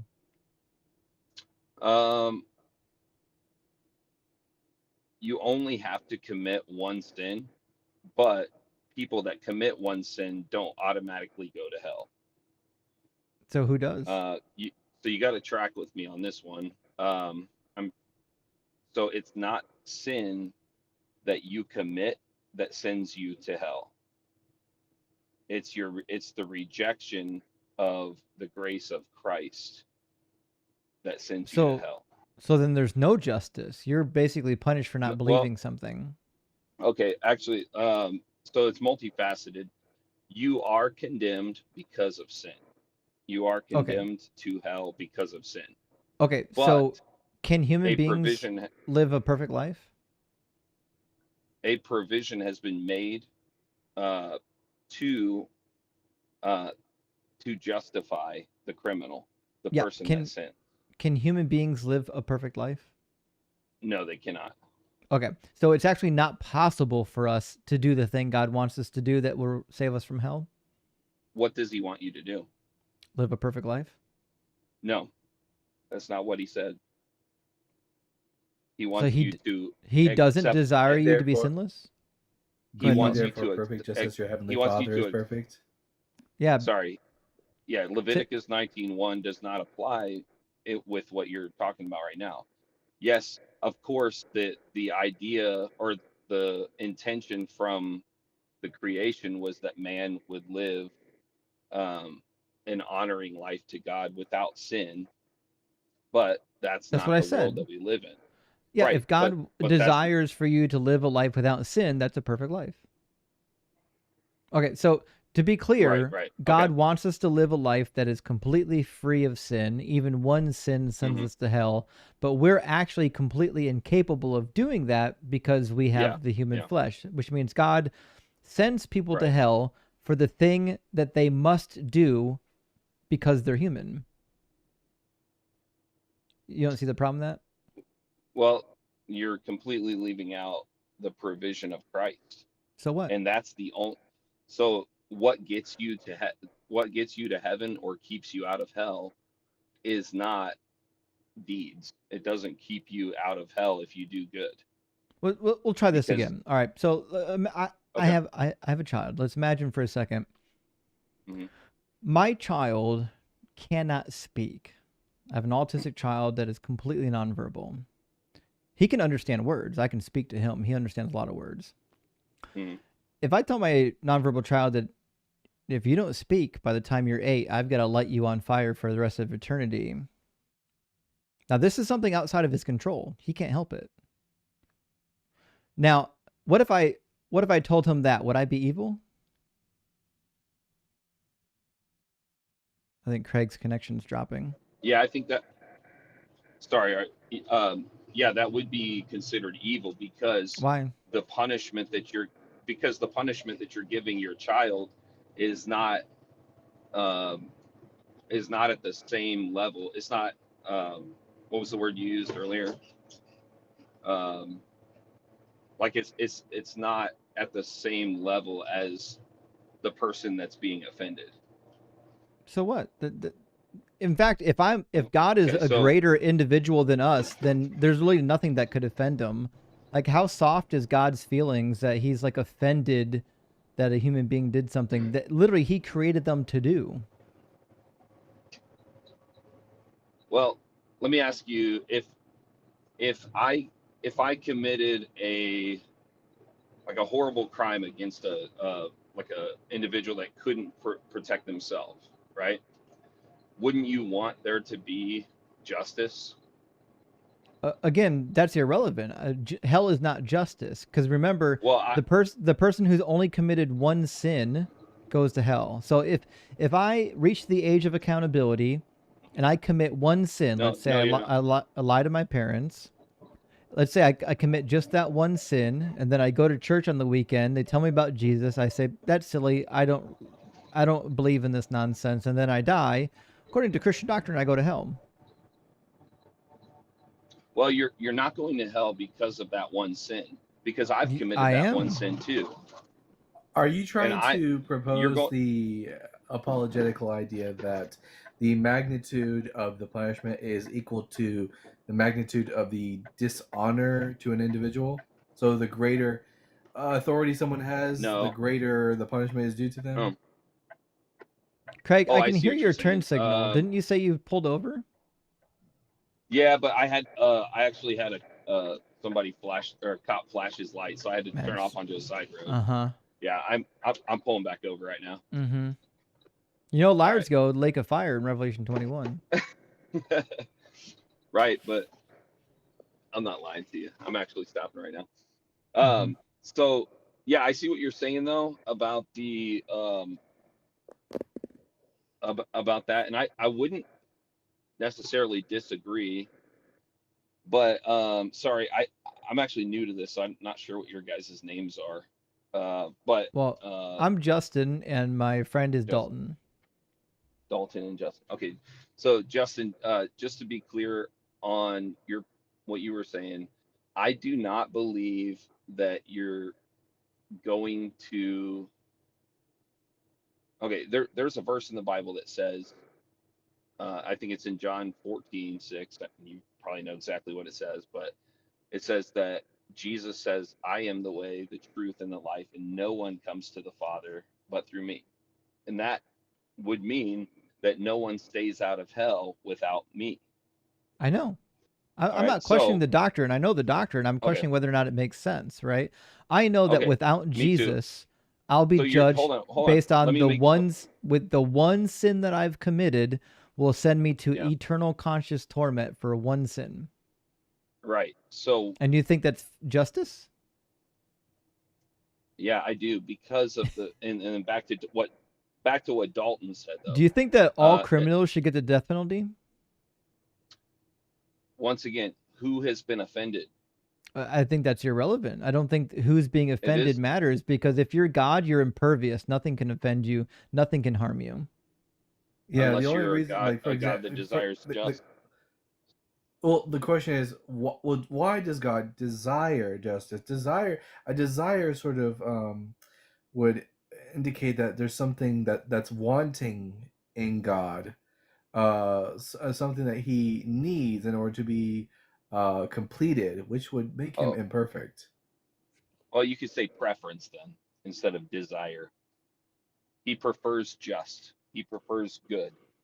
But He it's prefers that we it's love each other, well, it's and not then just to let people off that committed horrendous crimes. It's not just that if I die committing one crime, I go to eternal conscious torment. Yet, Jeffrey Dahmer, who converted to Christianity before he died, goes to heaven. That's not justice. yeah, I think though that that comes down to there's grace that God has as well. Yeah, but is it justice? I think that the reason why it is considered justice is because Jesus did live a perfect life. But he's God. God can't sin. Well, So that's that's an irrelevant loophole. If God can't sin and Jesus is God, it's irrelevant to say he lived a perfect life. Was Jesus also man? Yeah, but he was also God, and God can't sin. So, and he did not sin, but he was God. But he lived a life of the flesh too. He lived Yeah, in his flesh. listen, if I was God, I wouldn't sin either. Definitionally speaking, it's impossible for God to sin because a sin is, in your worldview, is something you do in disobedience to God. God can't be in disobedience to himself. Yeah, Right. God cannot be tempted. So I would acquiesce to that it was impossible for Jesus to sin because so him being sinless is useless. He didn't overcome shit. Yeah, like pointing to Jesus and saying "good for you for not sinning" would be like pointing to a fish and saying "good for you for breathing water." Like it's just part of nature. I don't think I would say good for you, Jesus, for not sinning. I think. Well, then why are you congratulating him like he did something special? God can't sin. Actually, I wouldn't say congratulations. I would just say thank you because it took. Thank you for what? In order to fulfill what is just in God's eyes, which is somebody had to pay for the penalty of. Nobody had to pay for it. I've done wrong. Yeah, you can be sinless in the Old Testament. If all it takes is a person without sin, Zechariah and Elizabeth could have died for our sins. Mm-hmm. Huh? What are you talking about? You think they were blameless. They were blameless before the Lord. Blameless does not mean sinless. They have no blame. It says they were righteous. Is there anything to blame them for? According to all the precepts of the law. All right, and then also, so was Abraham. Abraham was righteous, but he was a polytheist, and he also, we watched all the things that he did wrong, and so he was considered righteous by what? Well, by faith, but he didn't bring up Abraham. You brought up Abraham. We're talking about Zechariah and Elizabeth. It says in Job too. Job is described as being blameless. In fact, the same Hebrew word for blameless, tam, is the same exact word used in the Hebrew Bible to refer to the purity of the offering. The unblemished, perfect offering that you have to bring before Yahweh is tam. Job, he's tam. He's blameless. Right. So was Noah. Okay. Noah was called perfect. Right. Okay, but you described it as blameless. Okay, so what blameless means does not mean perfect. Blameless does not mean without sin. That's not what blameless means. Blameless it means they're without blame. Yeah. Can God point to them and blame them for anything? So what blameless means is, here's an example. If somebody stole something out of my house, I don't know who did it, but I know who didn't do it. That's blameless. I know who would be blameless. Okay? In other words, blameless means not guilty. I think that blameless would be no reason for an accusation toward. Right, so Zechariah and Elizabeth, you could not make the accusation of sin against them, right? I wouldn't. So they could have died for us. Well, hold on. No. I have already made it clear. I don't believe that blameless means without sin. To be sure, the semantic range of Tom is perfect. It means without defect, without fault. It's entirely perfect, not lacking anything. It's the same word used to describe the law of God in the Psalms. Right. Psalm 19:7. It uses the word blameless. Tom. The law of the Lord is Tamim. The law of the Lord is perfect, purifying the soul, or converting the soul. The same word is used to describe Noah. He was perfect in his generation, is what it says. Yeah. Okay, but I wanna. I mean, if we have to go all the way back to see what was the sinful curse placed on man, it was the seed. It was not each individual. By one man's sin entered the world, and so every man is counted as a sinner. Yeah. Why did God allow that? Noah. Yeah, Noah wasn't a sinner. No, but his nature. Job wasn't a sinner. What do you mean Noah wasn't a sinner? Why did God give humans the sin nature? I don't think that God gave people the sin nature. So God didn't decide the consequences for sin? That's different than giving the sin nature. Oh, no. Who decided that the sin nature would even exist? I think that it was, well, according to the Bible, right? Because we're staying in the Bible, would be the deception of the woman, the compromise of the man, and then and what that resulted in was their sin. Yeah, exactly. And who decided what the consequences of that sin would be? God did. Yeah, God did. Okay, so God decided that when Adam and Eve ate the fruit, that the sin nature would become a thing, right?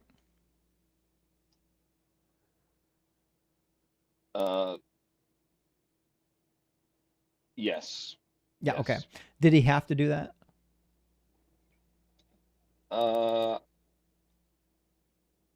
don't know. I honestly don't know what God has to do. But if he's all powerful, then he didn't have to do it. Now, yeah, I mean, right. I would say that he did. And then there's that whole thing of like, why does God do what God does, or why doesn't he do what we think he ought? You know, those are questions I cannot answer, and I also can't defend. I don't have any basis for that. Right. So basically what happened is Adam and Eve sinned. God decided that since you sin, all human beings would have the sin nature.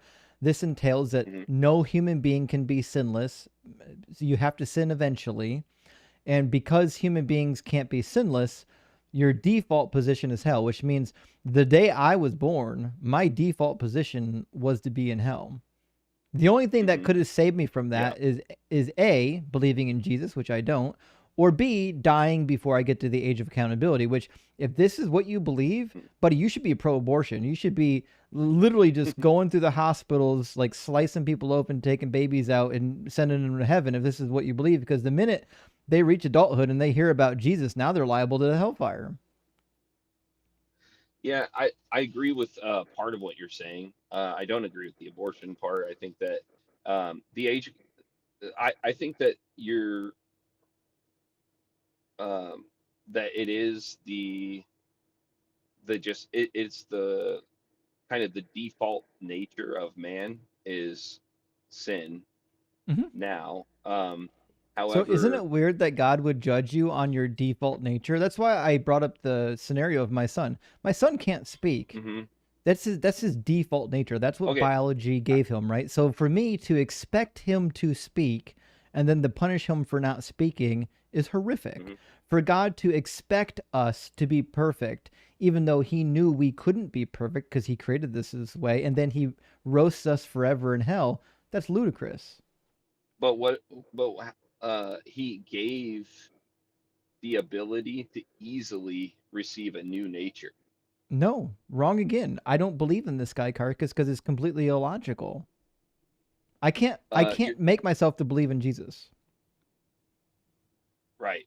And so, okay, So the analogy now, is like this, Craig. Imagine you got an invite to the best party in the world. You got the invite. They're like, you're going to get 100 talents of gold upon entering. You never have to leave. You're going to have everything you ever wanted at this party. It's going to be dynamite. And I said, but if you don't accept this invite to the party, like, you are going to get locked in the basement somewhere and lit on fire for the rest of eternity, right? Now, imagine you got this invite. You're like, shit, this is 123 Hell Avenue. Let me go check out this house to see. I don't want to miss this party. I want the good stuff, not the bad stuff, right? So you go looking for this house, and you're like, fuck, I don't see an address here. So you're driving around looking for this address. You can't find it. You look at Google Maps, not there. Apple Maps, sure as hell not there. Even worse. So now you're in a hell of a predicament because you're like, well, I don't want to get lit on fire because I can't find this party. But sure enough, you can't find a goddamn party. Do you think it's fair that you get lit on fire?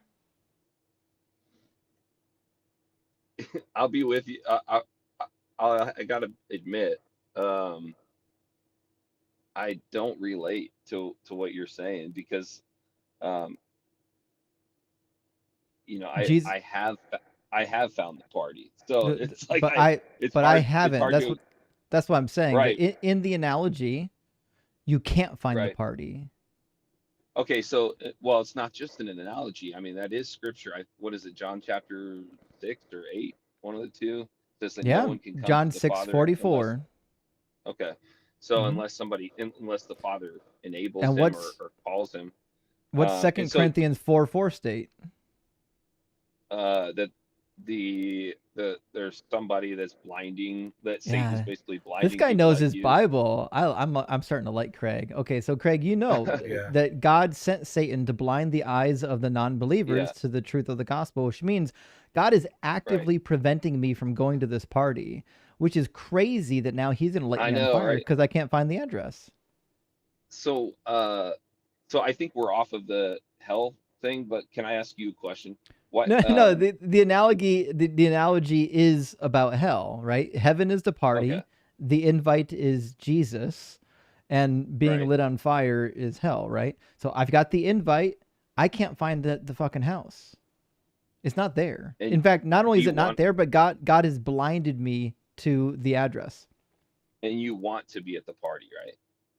Everybody wants to be at the party. Who doesn't want to go to Okay. heaven?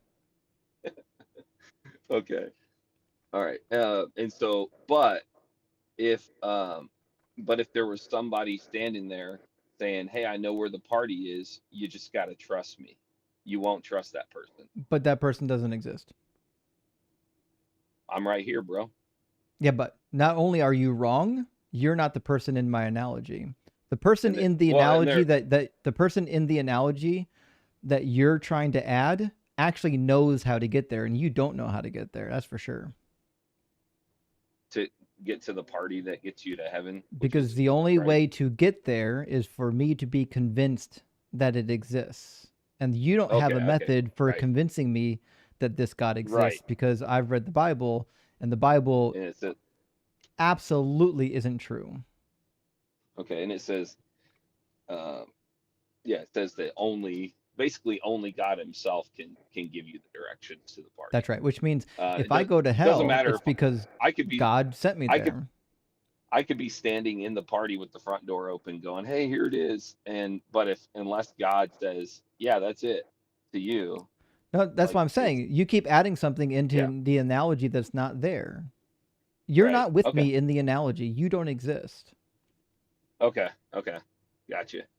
Because in real life, you existing is meaningless to me believing in Jesus. You can tell me anything you want to. You can say, "Here's the address." I don't care. I don't believe you because I read the book. The book is the problem.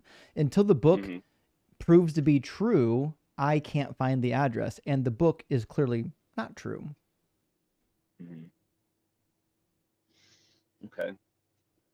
All right. So what's the next question then? Okay, so the reality is this concept of hell, as it's laid out in the New Testament, is not justice. You're being sent to eternal hellfire really for not believing something. That's what it boils down to. And I don't think that anyone should be tortured in hellfire for all of eternity for the mere brain state of not believing, Because they can't believe it. because it's not Right. believable. Well, I mean, maybe that's what you believe right now, that it's unbelievable because you It cannot believe it is unbelievable for many reasons I can articulate. Go ahead, Dalton. Yeah, in order to believe something, you have to be convinced that it is true. And if Mhm. the available evidence does not warrant belief, me and Justin, I mean, what are we supposed to do about that? I can't flip a switch in my brain and suddenly be a believer. And the evidence at our disposal is not sufficient. Okay. I Wow, I mean, that feels like we hit a T in the road because there's really nothing I can say that would convince you. And not that that's my goal tonight, but what would convince you uh of not the Bible's veracity necessarily, but what would you need for God if he exists? What would you need for him to do in order um to suddenly like give you a revelation that says, "Hey, this is the way," and you can get into I your party or I whatever salvation. I hate to be just a mere parrot for Matt Dillahunty, but as Matt would say, listen, your God knows exactly what it would take to convince me, and the fact that he hasn't means he either doesn't want me to be convinced or he can't convince me.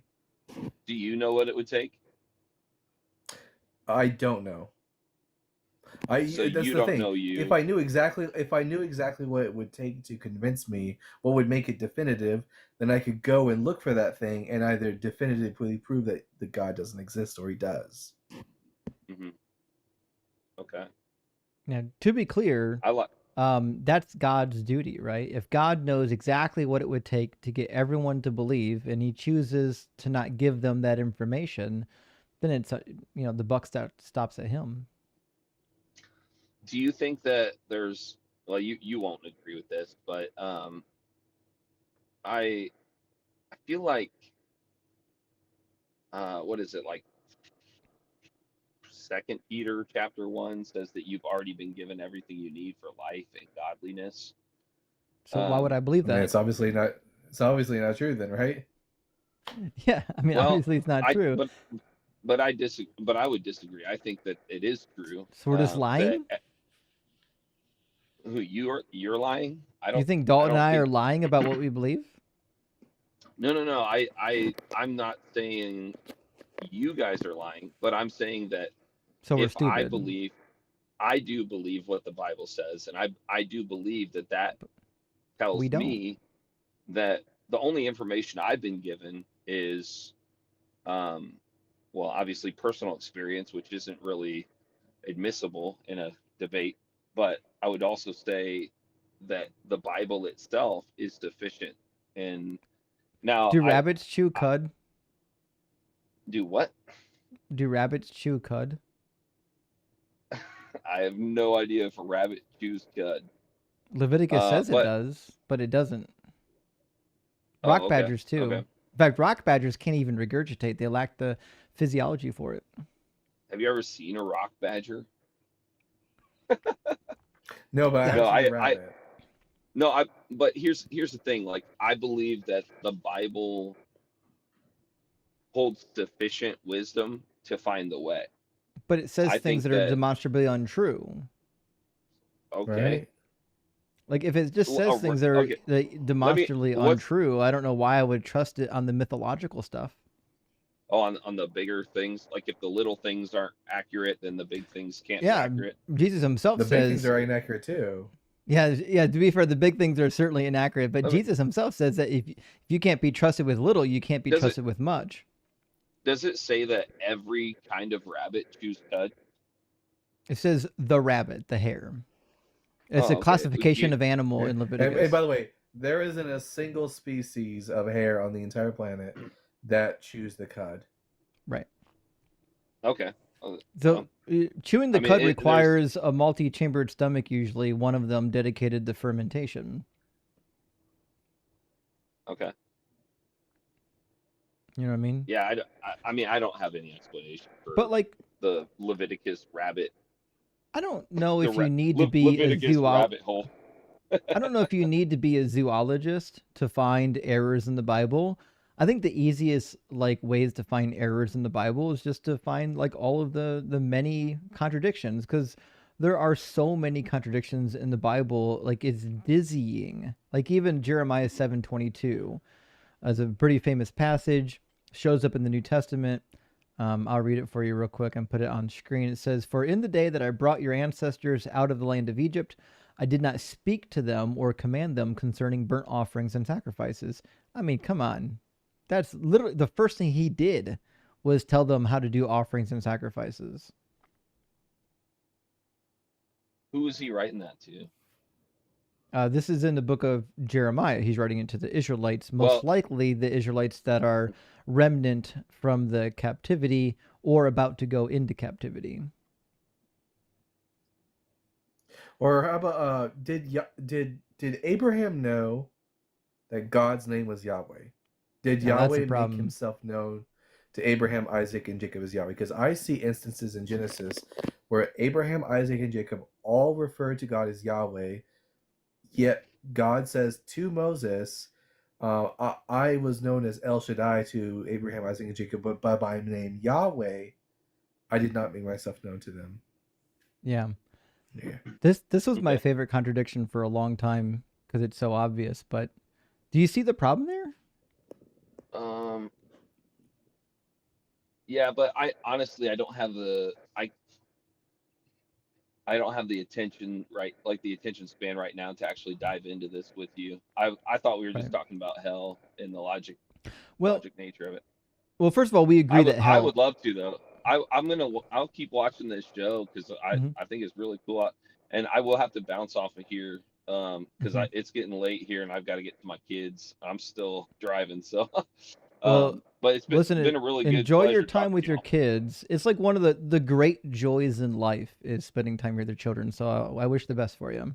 It's the best, man. I appreciate the convo tonight, guys. Thank you. All right.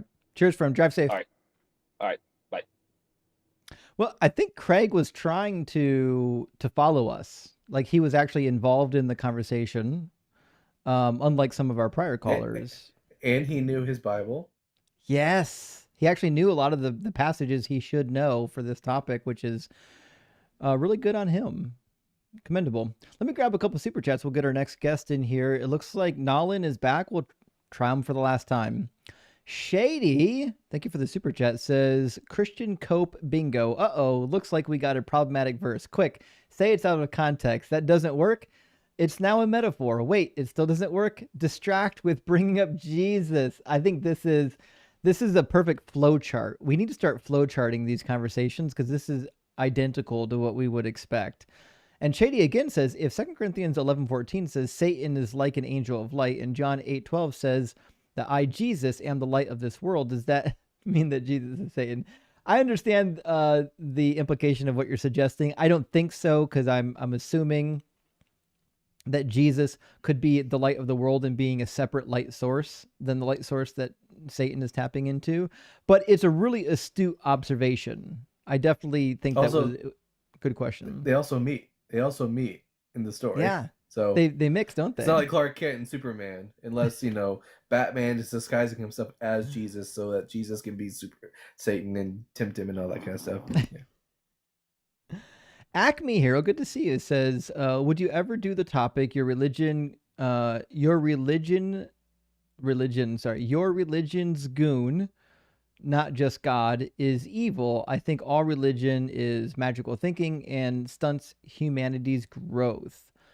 I don't know what you mean by goon, but email me on it. Let me know what you mean, and I can certainly provide you an answer. Elvis says, was the wine in biblical times red or white? Need to know if I'm swallowing Jesus's juice or not. Hips, it was white because I heard that guy was hung. Well, yep. Good work. Good work. I can only assume based on the logic you laid out that the appropriate wine is dark. And Elteen, thank you for the $5 super chat, says, I don't know if this has been mentioned, but that stream you did where that theist sent a bunch of evangelicals was 714. Evangel chats, I think it would be referring to. Let me write that down. 714. I will go back to that and make sure and I clip that next. Thank you for that update. I really appreciate that. That's easy to remember, 714, because how often do you hear those numbers together in this chat? I mean, in Matthew chapter 1, that's about it, right? You don't get that too often. Mr. Peabody, thank you so much for the $20 super chat. Uh-oh. Peabody says, I have a complaint. I bought Doug's Rock Hard Nipple Clamps merch, and they stopped hurting after a few sessions. I'm mad. Do you have a 30-day money-back guarantee? Let me guess, it's spiritual. Hell is too good for you. Listen, Mr. Peabody, I don't know where you bought the clamps, but what I can tell you for future use is that once you get used to the clamps, you have to apply the electrodes so that the electricity flows through it. Remember that the energy of Doug needs to go through you. So make sure you've actually clamped the other end to your battery terminals on your car before you try to get lit for the rock.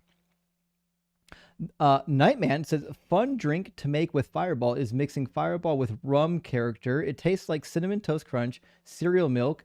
It will, however, give you a hangover sent straight from hell. I do believe that.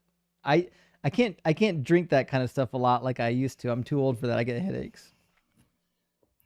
You know, that last super chat did remind me. This is the photo I was talking about, the archaeological photo that I found. Some people will say it's AI. It's not. It's not AI. No, this was an important find. That's a miracle of Doug. Indeed, it's a miracle of Doug.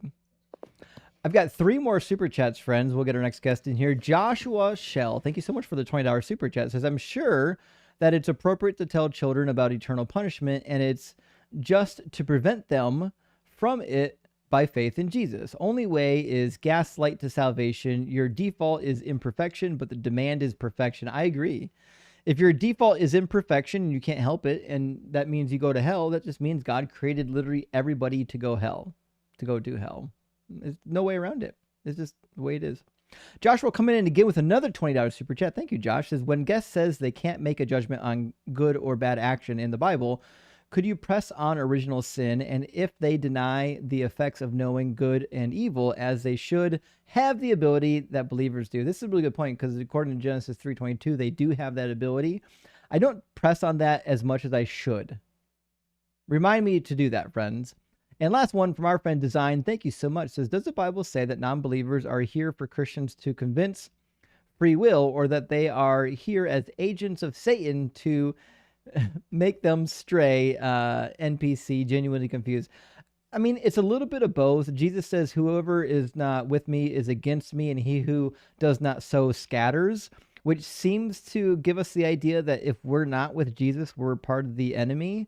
And that's why, it says that we are of our father, the devil. So, I mean, I'm inclined to believe that according to Christian doctrine, we're just straight up evil for not believing in Jesus. You know what I mean? This is light against dark over here. What are you going to do? We're going to try to get Nolan back into the conversation. We'll see if his connection will hang on this time. How you doing, Nolan? I'm doing right. How are you doing?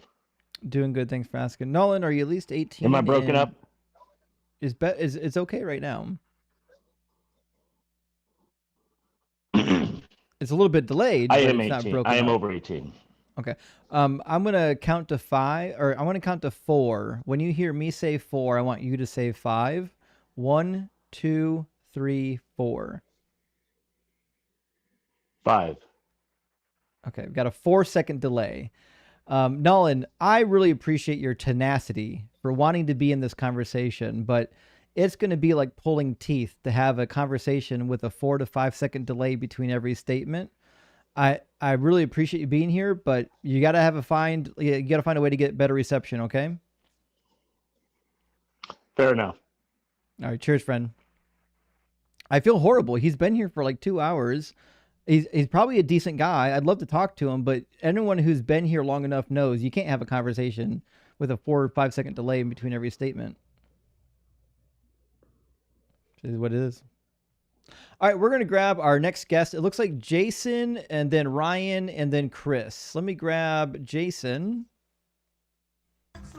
Hello, can you hear me? Yeah, I can hear you, Jason. How you doing? Doing all right. Jason, are you at least 18, and do you believe in hell? Yes, I'm 25. I believe in hell, yes. Awesome. And can you turn the music off in the background? Yeah, whatever that is.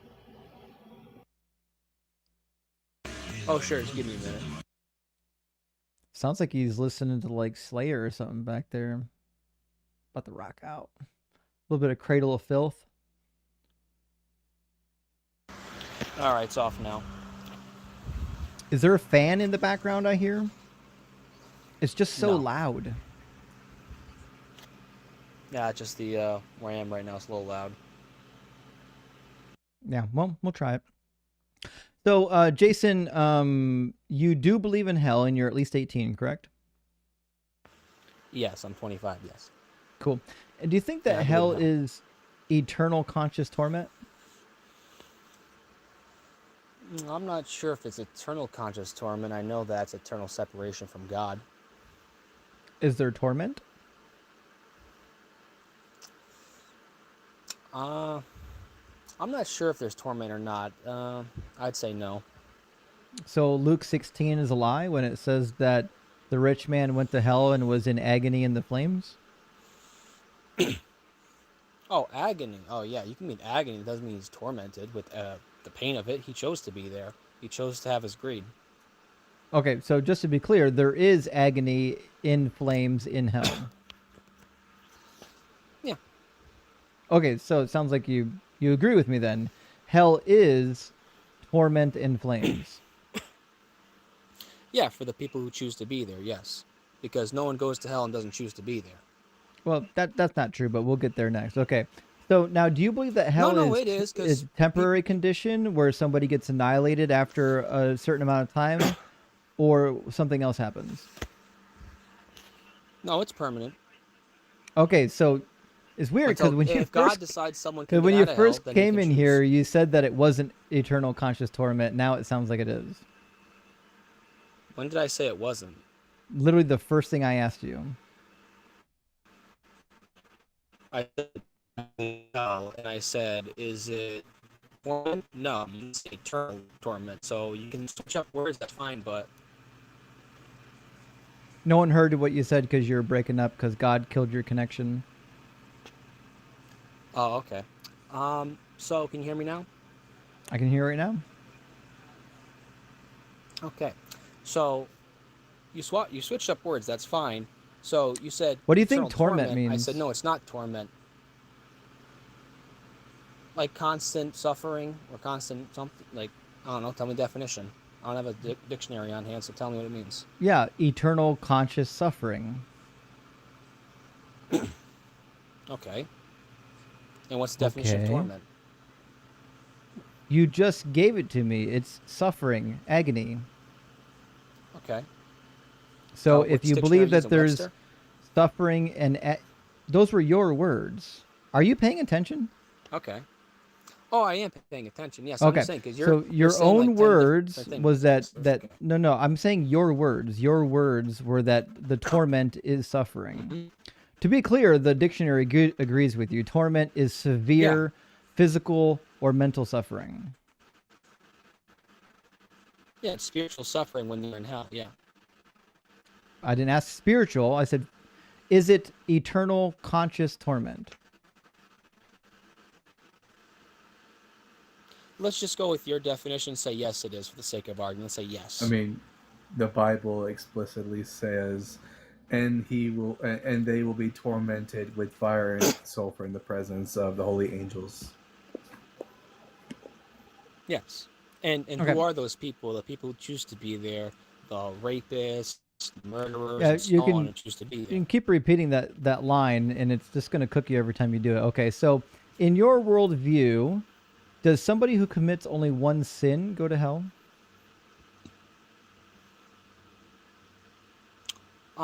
It depends on the sin. It depends on what God said. Because if someone commits one sin, doesn't mean they're going straight to hell.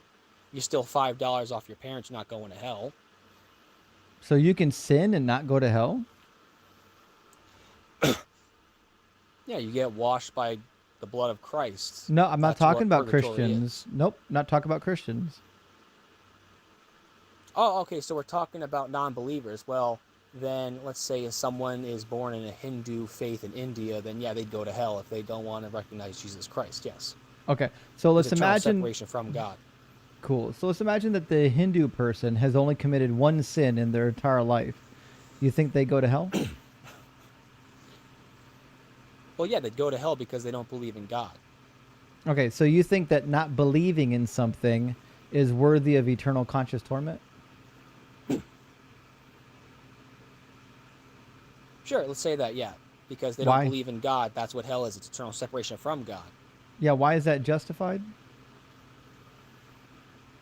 Ask God. Read the Bible. You have it on hand, right? Well, I'm asking You were an you. I've ex-pastor.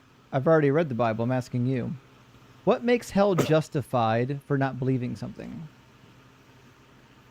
For not believing? So, wait, so if they... So are you like a libertarian or something? Because like, what is this? You don't have to believe something to get into heaven. It's not like a free It's crazy club that just you walk can't into. stay on topic. I'm asking you whether or not it's I keep considered staying on topic. justice to send somebody to eternal conscious torment for not believing something. Let's say yes. Okay. What do you think the word justice means? Oh, justice, fair. So you think it's fair to Fairness. punish somebody for all of eternity for just not believing in something? Let's say yes. Okay. So you would think it's fair then to lock all Christians up in prison until they turn to Jesus? No, that's what you think. You want them to lock up till they turn away from God because I'm asking what you think. Do you think that it would be justified under this system to put non-believers in prison? No, they have free will. They can choose not to believe. They can choose to But- believe and choose not to but believe. it's a That's their own crime. free choice. But it's No one can in do fact that, by the way. it's the worst crime. Yeah, because they go to hell for eternity. That's why people So try to the- evangelize. So the worst crime you could commit is not believing in God. So why don't we lock them up? Because there's free will. So you want to lock. So want me to have you locked Okay, so up? Like, so it's then just silly. we shouldn't lock up any criminals then. Okay, so now you're just doing a false dichotomy. So now I'm it's literally not. let's lock Actually, up heaven everyone, now let's lock up and no one. hell are false dichotomies. Because as it turns out, God never had to create hell. Like he just chose to do it because he's got really sensitive fifis. Like for example, if Oh, there was you like a don't little have 13-year-old fifis? kid Okay. that only committed one sin in their entire life, and that sin was not accepting Jesus, God could just send them to like another planet where they can just chill for eternity. He doesn't have to light anyone on Okay, fire. but wait. You're not God though. You don't get to make that choice. You don't get to No tell one's- God what to do. So I'm not telling him what to do. What I'm Read and saying weep. is that heaven and hell are a false Dude, dichotomy your whole because if career you're is all reading and weeping powerful, the Bible. The Bible makes you so sad you have this career about it. So like, I will try this again. So what I'm explaining to you, child, is that heaven and hell are a false dichotomy because if you believe that God is all powerful, that means everything he does is by choice, not by force. You can't force an all-powerful being to do anything, which means it's logically entailed that heaven and hell were a dichotomy that God chose to do, but he didn't have to do it. That's why it's a false dichotomy, because if you have infinite options and infinite power, It just means that it's a false dichotomy. It could have been a trichotomy. It could have been a quadomy. I don't know how to go on beyond quads. Do you understand Yes, the dude. I've logical watched Rick and entailment Morty here? as well. I know parallel universes. Yes, I know. Okay, There's so multiple could God choices, have but created God a can do third? that. Could God have created a third location where He sent people that weren't completely horrible, but they just didn't believe in Him? Yeah, that third place is called purgatory for those who believe in Him to get purified to go to heaven, because no unclean thing can enter into heaven. That's Okay, why so there's you're Catholic. purgatory, heaven, and hell. Yeah. Okay, so then who goes to purgatory? Christians who believe in the Holy Spirit, the Trinity, one baptism, and so on. Okay, but I'm talking about like people who go to hell obviously don't believe in your God. So what's the purgatory doing for your religion now? Oh wait. You read the Bible, but you don't know purgatory. Okay, so purgatory I is do where know people go to get purgatory. I purified of had their sins. 12 years of Catholic school. I'm very familiar with purgatory and where it derives from. Yeah, You going can to find it Catholic in the school book of doesn't mean Second anything, because Maccabees. obviously you can look in the mirror and know you're not intelligent. I was also catechized as an adult into the Catholic Church, so I also know that purgatory is meant to be a purifying place for Christians who are, quote, not in the perfected love of Christ, yet are still believers. Yeah. Also, Jason, remind yourself, Colossians 3:8, that you must get rid of anger, wrath, malice, slander, abusive language from your mouth, and you're supposed to do Colossians 3:12, which is to clothe yourself with compassion, kindness, humility, meekness, and patience. Do you think you're displaying that right now? Oh, yes, but you don't do that at all because you hate God. No, I don't hate God. I don't believe in your God. I think your God's fiction. No, you hate him because I see you all the time talk Dude's about too much Doug God's and not how dead. I don't burn believe the Bible, in your God. attack Christians. I don't attack Christians. I attack people that have silly belief systems that believe it's okay No, you to say light people Doug, on and then fire. you say it as a way to attack. I don't attack your God because he doesn't exist. What I do is attack silly belief systems. When people say that it's okay to like have women raped for the crimes of their husband, or it's justice to have people lit on fire for all of eternity, even though the only sin they've ever committed is not believing something. Yes, I attack that belief because that belief is silly and childish. Yeah, you can keep muting me, but Well, the I point have to is, because hell, you keep where's hell talking say over it's me. eternal fire? Actually, Okay. quite a few places. In Yeah, fact, almost you like I'm speaking and you don't like you it. actually agreed with me that it was eternal fire. That was you. Mm-hmm. I said It's for almost the sake like of argument. it's almost like you're having a different discussion because you keep conceding to these talking points and then later saying that they're not true. Oh, because I really don't care about the conversation because you're pretty much dumb because you don't know anything you're talking about. I do actually. In fact, what you're doing right now is demonstrating you can why read and not understand Christianity. something. That's fine. So what you're doing right now is demonstrating how vile your religion is. Now, listen, I'm inclined to believe that in real life, even if you weren't religion, you'd be a piece of shit. I just believe that by the way you're talking, right? But I'm also inclined to believe that because you have a religion that tells you that you're superior to everybody else, you're even more of a piece of shit, which is why you are the way that you are, right? Which is why you can't get up here and have an adult conversation. You're actually the reason why these live streams exist. I don't know if you know this, Jason. You're the reason. The fact that you exist and you hate that I exist is the reason why this live stream exists, right? Because you're so bent out of shape that I don't believe in your sky carcass that you have to be here insulting somebody about a topic you don't know anything about. Okay. I'm going to pick an actual adult to talk to. I think we've got at least 2 adults actually in the queue, maybe 4. What are you going to do? Usually the Catholics are the nice ones. Yeah, and then him coming after us, out of all people, ex-Catholics, the both of us, it's not a smart move. I'm pretty sure his priest would not appreciate the way he was talking to us. Not at all. No, not at all. And by the way, you can be a priest in Catholic seminary and still not know the Bible. I don't know if you knew this, but not all Catholic seminaries require you to really know the Bible as much as the doctrine. It depends on which school you go to. Obviously, there are some really good Catholic seminaries. I'm just saying that there are some that are not. There are like Bob Jones level seminaries for Catholics out there.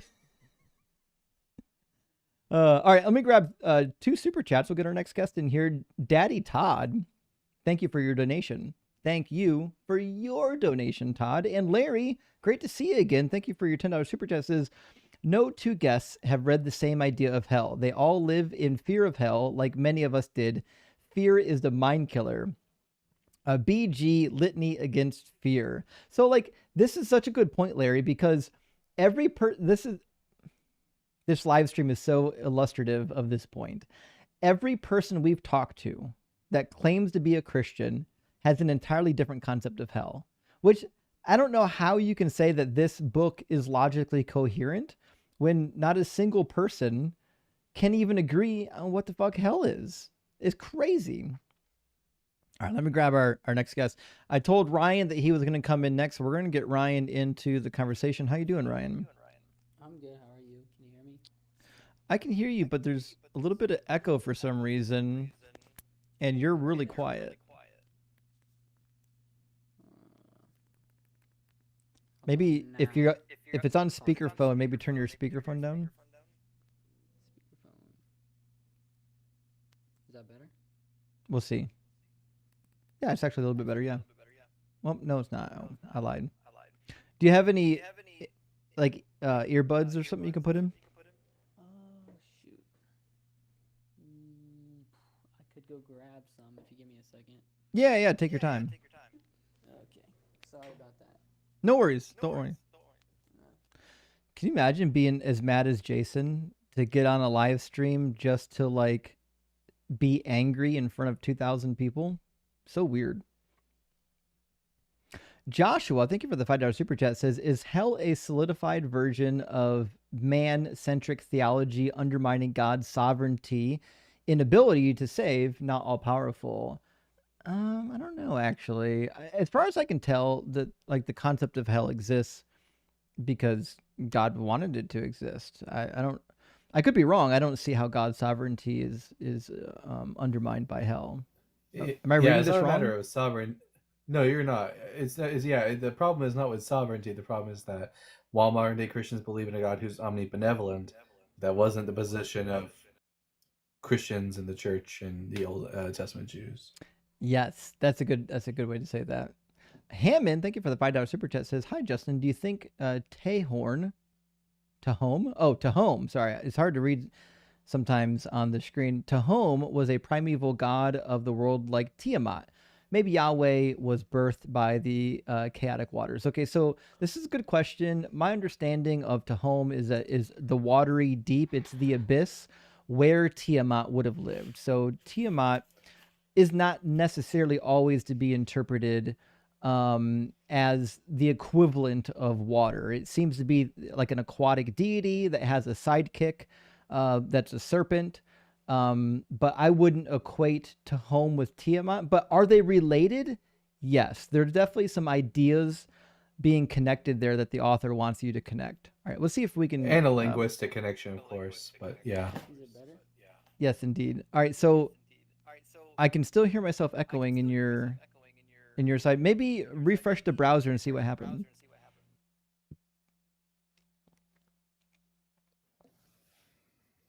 I will say that the author of Genesis 1 is definitely taking a lot of the gods and motifs of the Enuma Elish, but sort of what's the word I'm looking for? Stripping them of their deity and making them just elements that God is sovereign over. Yeah, for sure. He certainly didn't create the Tehom or the Choshek, the abyss or the waters. They are already there prior to God doing any act of creation. Yeah. Ryan, it's still echoing a little bit. I don't know what's going on over there. I'm sorry. Yeah, I'm not sure how to fix this. You're the only one that had an echo tonight. I don't know if it's something going on with your actual phone. It could be. I'd be surprised, but... Do you have TikTok? Let me check. I don't know. I'm never on it if I have it. I do have it. Yeah, join us on TikTok. Okay, cool. Appreciate it. I'll be under Deconstruction Zone on TikTok, okay? All right. All right, cheers. I do know this. TikTok, whatever they did, they found a good way to make sure there's never any echoes. And there is like an echo cancellation feature in Video Ninja, it's not really all that good. Doesn't really work. I wouldn't know anything. You're like a tech genius compared to anything I know about. I would never be able to do this like this. It takes a lot of finagling to get it all set up. But I'm glad that we finally got. It took us a while. Finally got it set up where we're like legitimately allowing TikTok and YouTube guests to converse with each other. Joshua says, shouldn't believers love the wrath of God as just? The enjoyment of suffering of others is good. Yes. So we actually had a discussion on this not that long ago where because all these people, if God is just, are suffering justly and we should love justice, that means we should love people suffering in hell, which is a crazy thing to think about, but it's logically true. I remember when I was Catholic, I was like actually kind of taken aback by the fact that was in fact the position of Thomas Aquinas. He thought the idea that we would revel in the damnation of the damned, which kind of abhorred me a little bit. It's crazy to think about. It really is. Nightman says, effing autocorrect. I meant mixing Fireball with rum chata. That makes a lot more sense, actually. I haven't mixed it with rum chata, but now that you mentioned it, I mean, I gotta try it. All right, let me grab, while we're waiting for Ryan to come back, I'll grab Swaggy Poet from the queue. We haven't talked to Swaggy Poet before.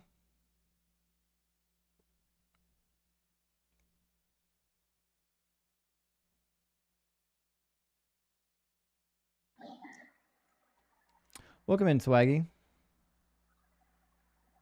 My bad. I'm a friendly. I didn't know that was on, but hey man, I love your stream. Hey, no worries. Thanks for being here. I appreciate the kind words. Have a great night. Enjoy the watching.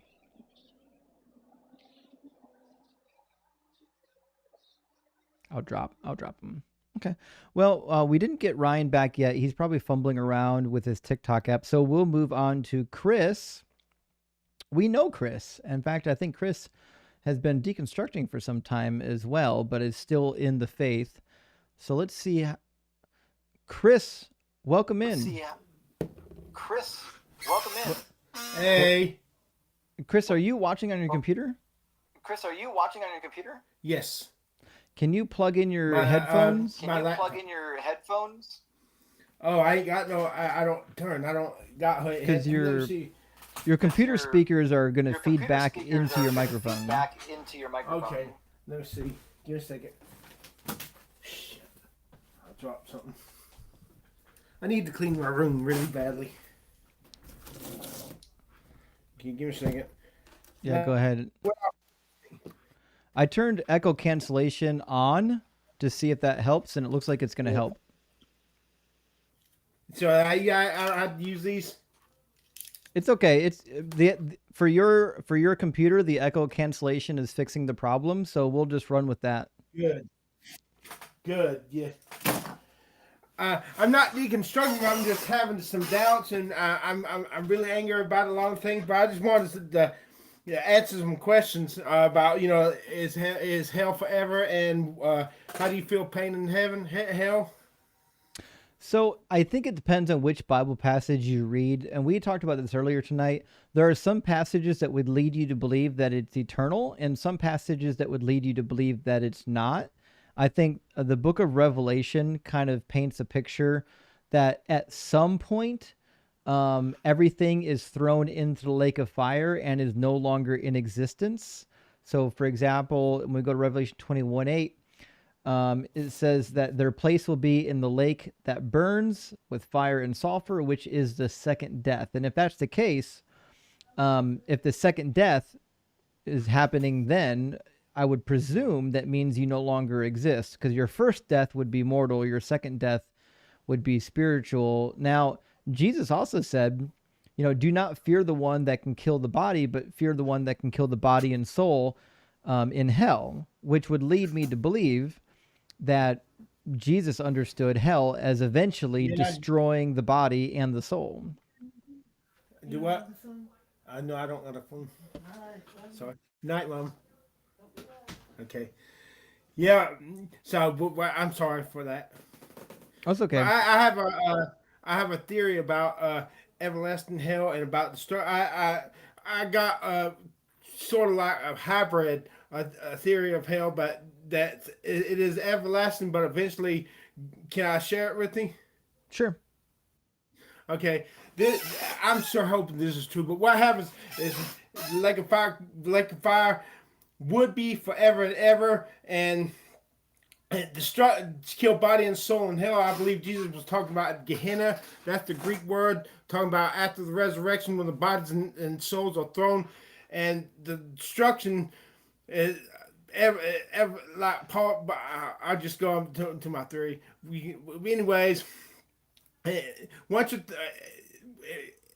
for the math to add up that God is love, which First John says there had to be some. How can everything burn forever and ever and ever and ever? 3/4 of creation just for so 1/4 can sit on the ledge and ha ha ha ha. That just doesn't seem right. So what I'm thinking is once you go to the lake of fire and you're there forever and ever and ever, a God eventually destroys everything about you except the germ of consciousness and recreates you as a new being with absolutely no connection to who you were before, and you get a second chance. So where would you get the idea from the scriptures that there is a second chance once you get to hell? You don't. I have to hope. For the math to add up that God is love, I have to think of this. Gotcha. Okay, so what you're suggesting is that if you believe that God is real and you believe that God is loving and just, then it wouldn't be possible to believe in an eternal conscious torment because that would contradict the idea of being loving and just. Loving, it would be forever and ever. Like you said, the law is the kept forever and ever and ever in the Old Testament. I think it would be true, but it would be true. God's law would be what we have to keep forever and ever and ever. But for the introduction of grace, He replaced the law. But that's another topic. Anyway, and I think you would burn in the lake of fire forever and ever and ever. And the reason why, because once you, God is like a white spot and one crumb. If you tell a lie one time and then forever and ever and ever, it will be true that you told a lie, and this is why they go forever and ever and forget, man. Okay, but I think what you go to hell, you're there, but eventually. You would be there forever and ever, but God, who is love, would eventually destroy everything about you, your soul, your memories, and everything except your germ of consciousness, and then He would recreate a new being. And when you came back, you would not remember who you were. You would not have any connection whatsoever to who you were previously, and that's what I'm thinking. That's what I'm hoping. Let me ask you a question. Have you ever had a pet? Yes. Did you love your pet? I've had 8. Yeah, did you love your pets? Yes, I did. My favorite cat Saturn got run over by some shithead who did it on purpose. And the day after my 11th birthday, I wanted to cry. I wanted to cry so bad, but I felt I wouldn't let myself cry, but I wanted to cry. I get that. Okay, so let me ask you a question. If one of your pets disobeyed, would you ever light it on fire? No. Why not? I love them. Right, because you love them, right? So if God loves us, and obviously God's love must be greater than human love, then why in the world is He lighting anybody on fire for eternity? Well, the only thing I can think of is he wants them to be like Him, and what holy means totally devoted to Him, devoted to Himself, and He wants us to be the same way, like Him, and because God, well, I wish God loved us all as much as He loves us Himself, but I think He loves Himself first, and then He loves us. Yeah. Right, but isn't being loving being Excuse me, Drew. selfless and understanding? Do I? No, I didn't have the phone. No, let's see. No, I don't have it. Let's see. But it's the use the limit of the limit. If is it good because God commands it, or God command it's good. Both A and B should be true, as C.S. Lewis said, or else or else the math does now add up. Both A and B. Well, I think But it's a true dichotomy. It can't be A and B. Like, so if it's good only because God does it, that means it's irrelevant if it's good outside of God's will, because God is the arbiter of what's good. But to be honest, that's a divine command theory, which I do not believe in. Right, but what I'm saying is, if God is loving and his love is higher than our love, then it's completely unexpected that God would light anybody on fire for all of eternity, when even us mere mortals can see how horrific of an idea that is. Right? So, I mean, I've talked to you before. I know that there's certain parts of the Bible that you're willing to set aside. I feel like this is one of those parts of the Bible that you don't need. You don't need this doctrine. This doctrine doesn't help anybody. This doesn't help you, and it's certainly not true. If this doctrine is true, then the parts about God being good and just and loving are not true. That's why I'm having hope. In the end, everything's roses. In the end, everything eventually is saved, even if it has to go through the fires and be annihilated and recreated. That's what I'm hoping, because I don't want anything to burn forever, ever, anything. Right. Now imagine this too, because in the Christian doctrine, everybody's default position is hell. Right? The day you're born, your default position is hell until you've repented of your sin, right? What kind of a good, loving God would make every child that was ever born? He said, every child I have is going to go straight to hell unless they worship me. How do we categorize that as loving? Here's what I think happens. We're created from the dust of the ground, the earth, and we're left to ourselves. In other words, and God, like I said, God wants you to be totally devoted to Him. But when you have our own egos and own souls, we do what we want to do, not what God wants to do, and this eventually leads to disagreements, and that's what sin comes on. It's like I don't believe in original sin, but I believe we were created. We belong to the world of this world right here, which is the law of the jungle. Everything dies. Everything's gonna die. And what I believe is on the cross, when Jesus died and rose again, we're seeing, because He is a man that we can vicariously through Him do it and be brought out, lifted out of this world of death into the world of heaven. Sure, and that's the doctrine, right? Is that He gives you a way out, but that way out doesn't actually work, because the majority of people that have ever lived will never know about Jesus. One thing I read early that was real interesting, the early church fathers, that they believed that the people who believed in Plato were Christians because they were doing the best they could with what knowledge they had. Like Jesus said, who little is given, little is required, and they will be allowed to be introduced to Jesus, and because they had their faith, the atonement were applied to them. Like God in the law said, you can do this law. I did not give you this law because you cannot do it, but I gave it because you did do it. All God wants is you to have faith in Him and do it to the best of your ability, and then He would take the atonement and apply it to you. Just as long as you do the best you can according to what you know. Right. But the problem is, if you reject Jesus, then you go to hell, right? Yeah.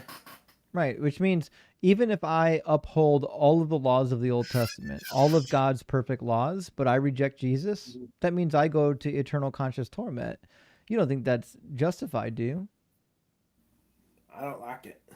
Right. Yeah. It's silly, right? On the face of it, you're like, why am I being punished for living a good life, but just not believing in something? That certainly can't be a form of justice. In our justice system, we don't penalize people for just not believing things. We penalize people for their actual actions. It's not just believing, but when you believe, it's a lot of Christians say all you got to do is say I believe in Jesus, that they can live like they want and they get to heaven. No, you gotta have your faith in God has got to make you do what He says and to the best of your ability with His help. I don't believe this. All I gotta say is I believe in Jesus and I'm going to heaven. There's a lot of people that say that are dead wrong. Let me ask you a question, and I use this example a lot, but you know who Anne Frank is, right? Oh yeah, Diary of Anne Frank. Yeah, she was a little Jewish girl. She knew about Jesus, but she didn't believe in Jesus. So, do you think that she died and went to heaven or hell? I wish she went to heaven. I know, we all wish that, right? But according to the Christian doctrine, what do you think happened to her? I know, right? I didn't want to see it. Right. It's hard to stomach, right? Because like an all-loving deity would know that someone like that doesn't deserve to get lit on fire for eternity. But according to the Christian doctrine, that is the reduction of the view. Someone like Anne Frank gets sent to hell for eternity. I wish there was a third place where people can just go and whatever they do, they do. If they make a mess wherever they make a mess of it. If they don't, they don't. Right. Yeah.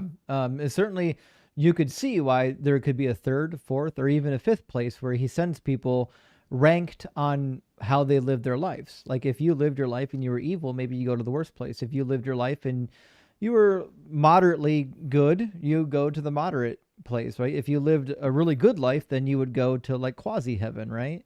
So like this would be a fair form of justice, but what we have in the Bible is not that. We have a form of justice where in fact everybody who's committed even one sin outside of Jesus goes to the same punishment, but that's just not justice.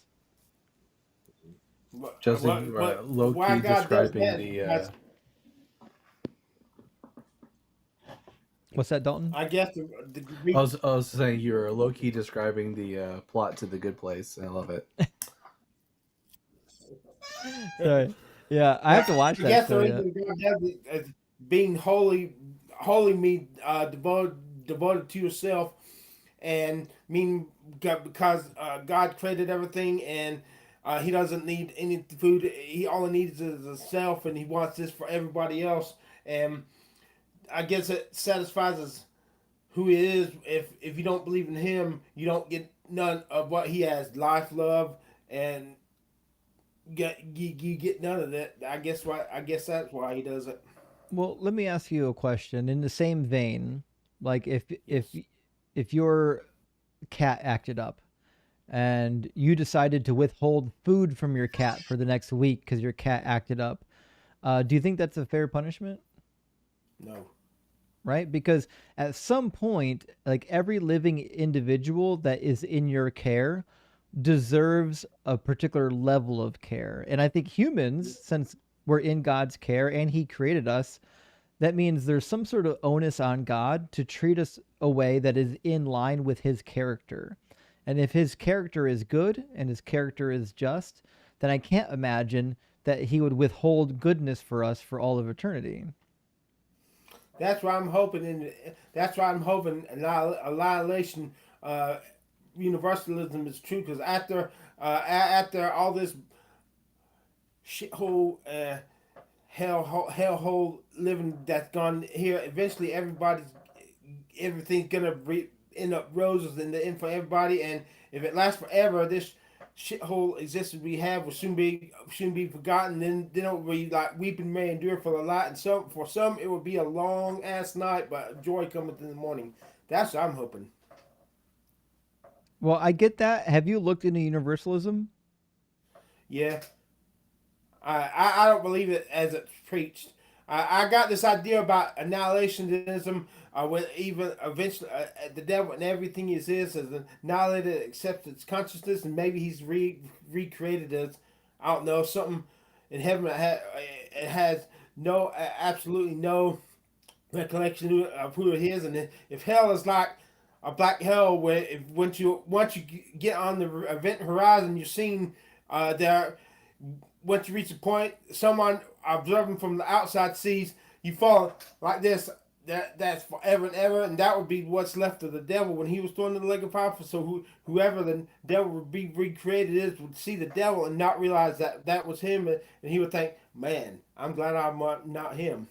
But it was him, but he will be annihilated and recreated as such. Yeah. So the doctrine of the devil is that Jesus and / God created the devil, right? Yeah. Okay. So if God is good, why would he create like our greatest enemy to torment us? I think the reason he created the devil, he knew that as long as the second God created creation, he knew when he gave creation its sovereign want, a will apart from him, that evil was possible. So he wanted evil to be made manifest and be seen for how truly bad it can be, so he can wrap it up in the end by the death of Jesus Christ, and so everything can see this is what could happen if not my will's done, and that's what I'm hoping. I'm hoping that everything is saved in the end. That's my answer. Yeah. So it sounds like you actually have a deep hope for universal I can't say the word. Yes. Reconciliation, universal reconciliation. Damn right. And I think the reason why that's so enticing to you is because you can see inherently the problems in the way hell is typically taught, right? So it seems like you're thinking through this thing more logically than most people. You're recognizing the issues, right? The only thing I would maybe nudge you towards is really think about, if you really want to believe in this God, and you have to kind of make a determination if this God is good or bad. If this God is good, the doctrine of hell has to go. It can't stay. The way that the Bible teaches hell is not compatible with a good God. You know what I mean? I hear you. Yeah. Chris, I gave you a lot to think about, but listen, my friend, thanks for stopping in and chat with us. I care about you. And, if you need anything, you know where to find me. I've been working on my new song, and I hope to get it recorded. And when I one city, and it has no cuss words, it's a rap song. When I get it done, can I maybe bring it, give it to you, and maybe sing it? Sure thing. Mm-hmm. I can come into your broadcast if that's okay with you. Yep, absolutely. Okay, as soon as I get the stuff, it's hard. It's whoever said being a rap artist is the easiest job was never a rap artist. Well, yeah, I can guarantee you can rap better than me. I can't rap at all. You can learn. Well, I'll think about that. I'll pray about it. I'll let you know when I get an answer.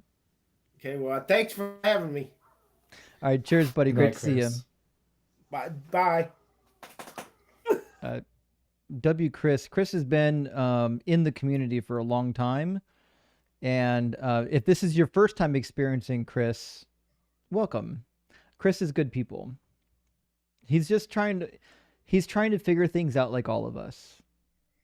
Prime example of the goodness that lies within humanity, and the goodness which is more good than God. Yeah. Now imagine, there are a lot of people. First of all, people give Chris a hard time because of the way he talks and whatnot, but let's keep in mind, this is the way in his worldview God created him, right? So he's doing, literally, not only is he doing the best he can, he's doing better than most people that are fully capable, to be honest, isn't he? Mm-hmm. Well, a lot more sincere than a lot of the Phil bros we have on here. Yeah. All right, friends, I'm going to grab a couple super chats. We'll get Ryan in here. Ryan found his TikTok account.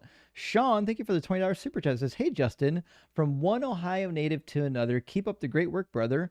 The world needs you. Well, thank you, Sean. I appreciate that. And go Browns or go Bengals, either one. I don't care. Ohio is Ohio. I love the whole state. Well, maybe not the whole state. There's a couple places we don't really need, but whatever. That's fine. Like, we don't need Nelson, Kentucky. We can give that over to like West Virginia or Kentucky. Other than that, we'll keep the rest of the state. Zen, thank you for the $19.99 super chat. It says, does the Bible say that hell is eternal separation from God? If not, where does the doctrine come from? And that's the difficult part. When we talked about this a few times tonight, there are passages that refer to it as eternal, and passages that don't. You kind of have to pick and choose. And you could say, well, let's turn to the Apocrypha. The Apocrypha makes the same distinction. Sometimes it's eternal, sometimes it's destruction. Dead Sea Scrolls, same thing. Sometimes it's eternal, sometimes it's destruction. I think the important word there also separation. The Bible never refers to hell as a separation from God. Quite the opposite. Revelation 14:10 literally says that the Lamb and the angels are onlooking as the people are suffering in the fiery the lake of fire. So I don't know where they get this theology of separation from God, especially if he's omnipresent. Another contradiction, because if God's omnipresent, then there can't be any separation. There is one passage in the New Testament that refers to hell as torment and separation. I've never bothered to look it up in Greek to see what it actually means when it says separation. It's one in the Pauline letters. Let me see. I'll look for it. Where it was. Yeah, I think I know what you're talking about. 2 Thessalonians, maybe? Let's see. Yeah, that sounds about... It's one of the Thessalonians. There we go. It's 2 Thessalonians chapter 1, verse 7, 8, and 9. I'll throw it up on the screen. I only found it because I was like, I know it's in one of the short Pauline letters, and it was at the beginning of it. Sometimes you don't need to know the exact verse. You just need to know roughly All where you need it's is at. ChatGPT. Yeah. Honestly. Luckily too, I have a lot of my favorite stuff highlighted in the Bible, so like I know like if I do turn to the right page, it'll pop out at me.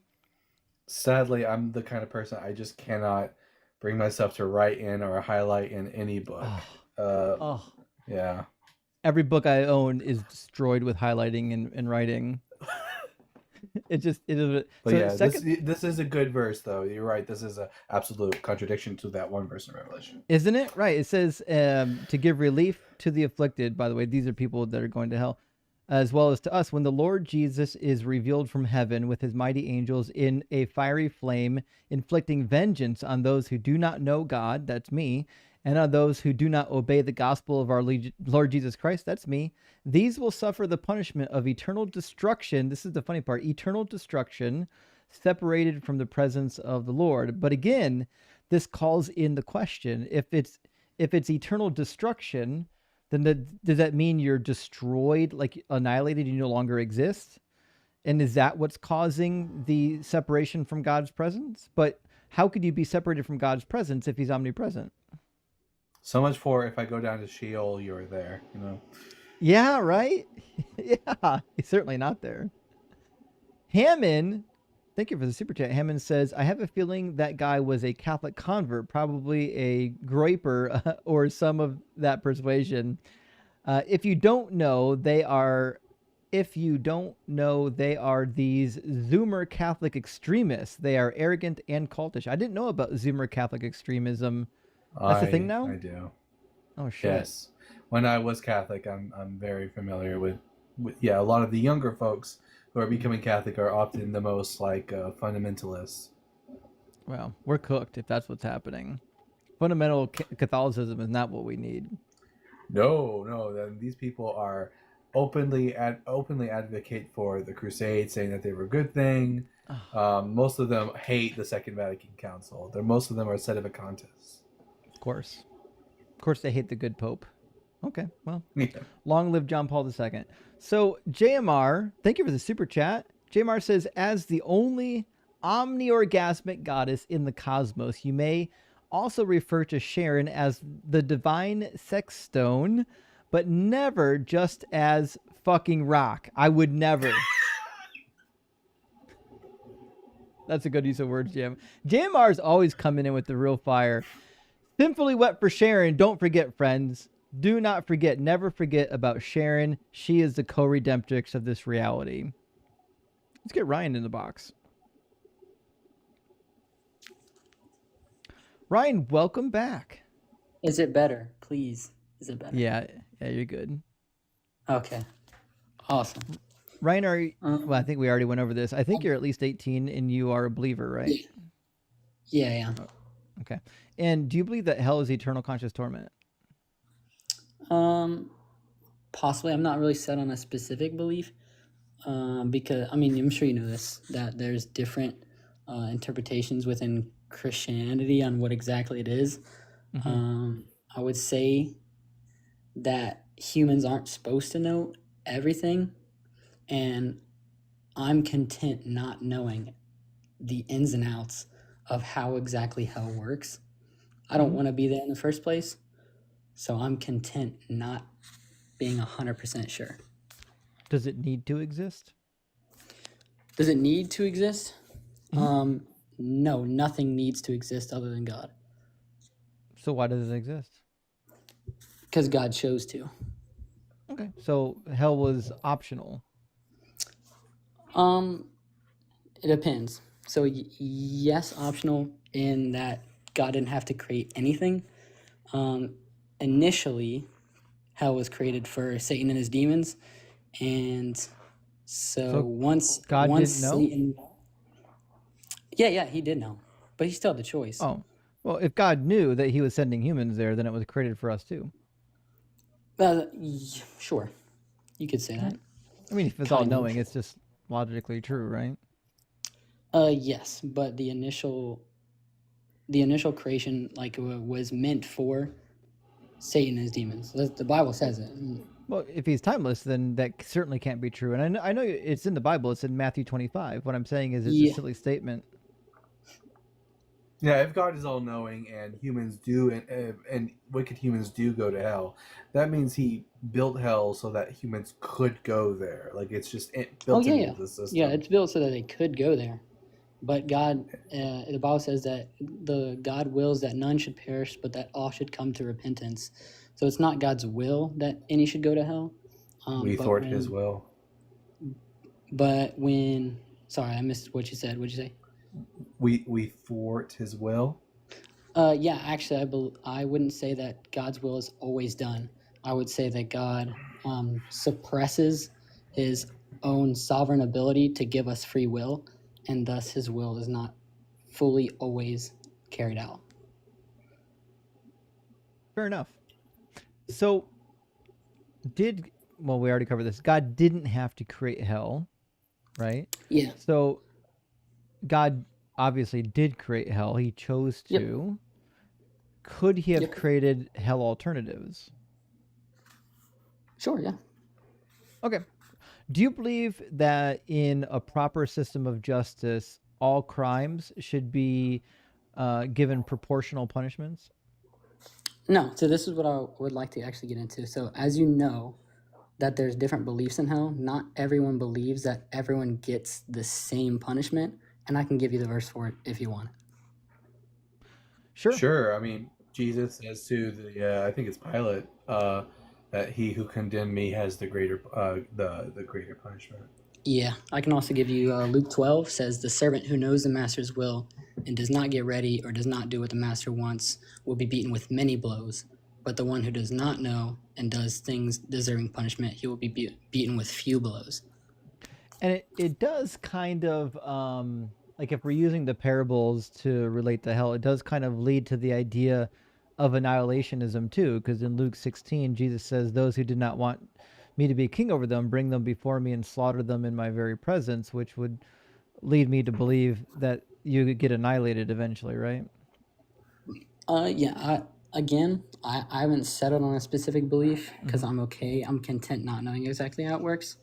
But there's one belief that I say I'd lean towards, which would be that hell is the place everyone goes, but it operates really different, and that everyone's torment is proportional to their sins they've committed, which eventually leads to annihilationism. So they're punished as much as they deserve until they're fully cease to exist.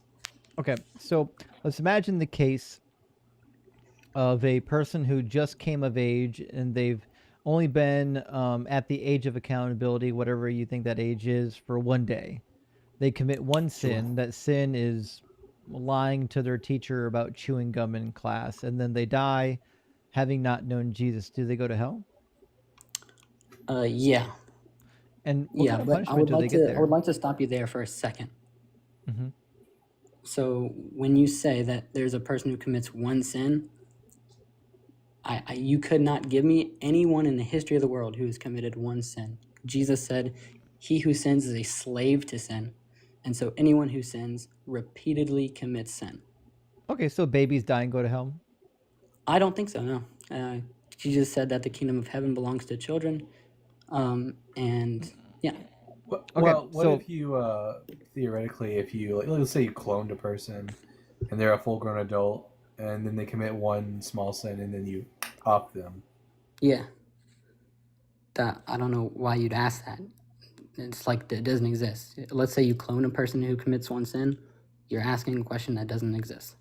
So there's no point in answering it. It's a hypothetical. Yeah, I know, but hell doesn't apply to the hypothetical. It applies to reality. No, it's a logic test. It's not a theological test. It's a logic test. I understand that, but so like with your previous questions, I would answer with scripture. But with your hypothetical question, there is no. Yeah, because we're not asking you scripture about that answers it. scripture. We're asking you about logic.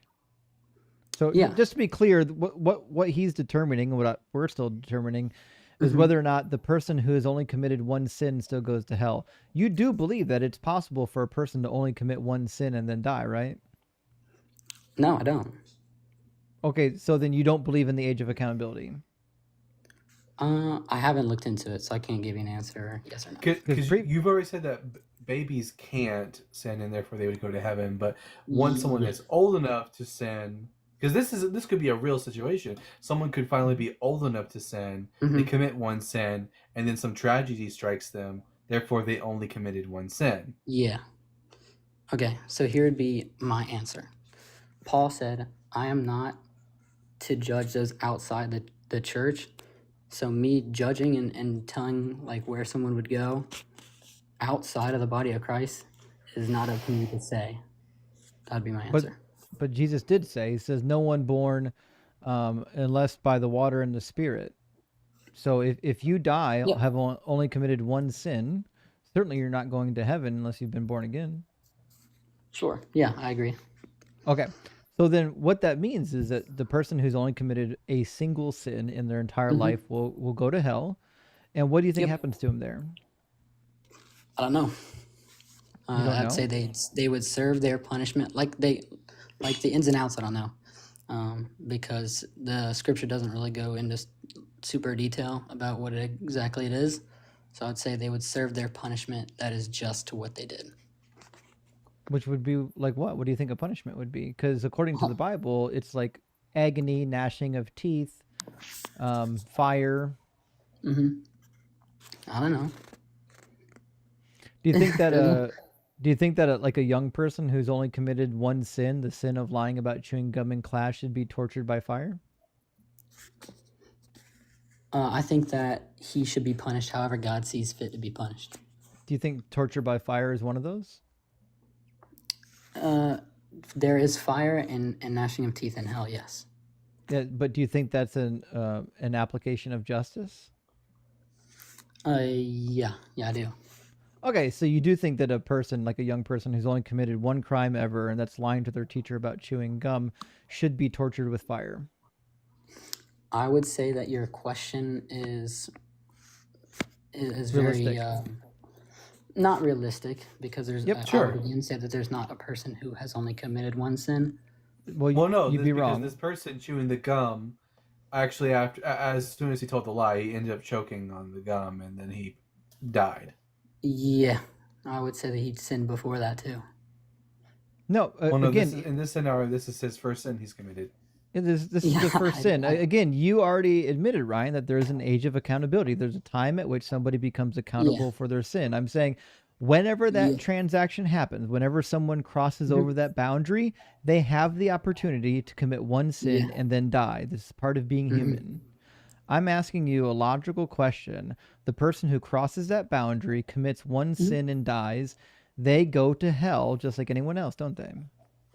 This would be the question. Because I don't know the answer to this question, which would you can say I don't know if you don't know. Yeah, I'm saying this would be the question that I don't know the answer to. It'd be if someone that has never heard the gospel sinned one time, or it could have been 10 They have. times. They know the gospel. Oh, well, then that would be their second sin, that they denied Jesus. I make it even worse. Let's imagine that they haven't committed any sin. They become accountable on Not day possible. one, and they've known Jesus all their life, and on day one they die having not repented or knowing Jesus Christ. Do they go to hell still? Okay, hold on. Say the scenario one more time for me. If you die having committed only one sin, and that's the sin of not believing in Jesus, do you go to hell? That's not possible. How is it not possible?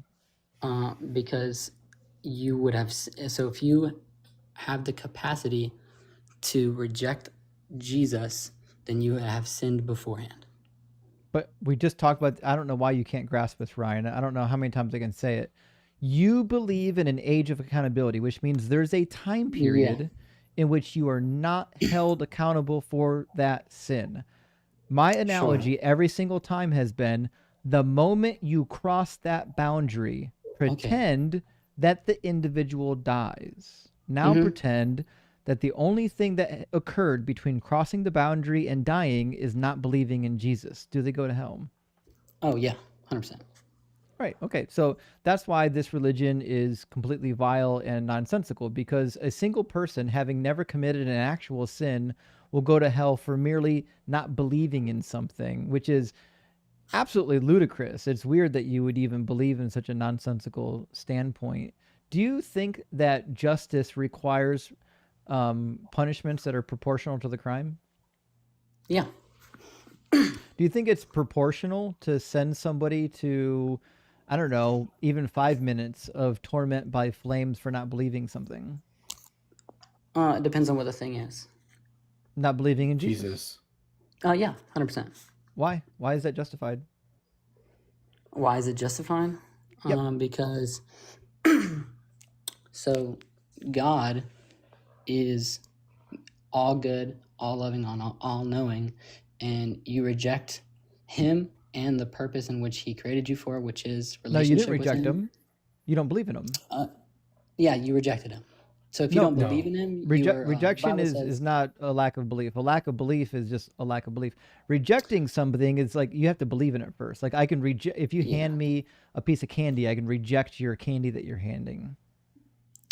Yeah, I got you. Ready?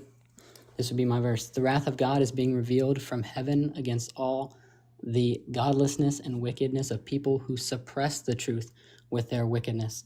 So I would say that. So again, we're not talking about suppressing the truth. We're talking about non-belief. Yeah, I'm trying to get there. I'm trying to answer your question. Seems like you're taking the long route. I'm just giving you the verse to back up what I'm saying. That's it. Are you about to make the claim that me and Justin actually like know the truth? We just like choose to not believe it?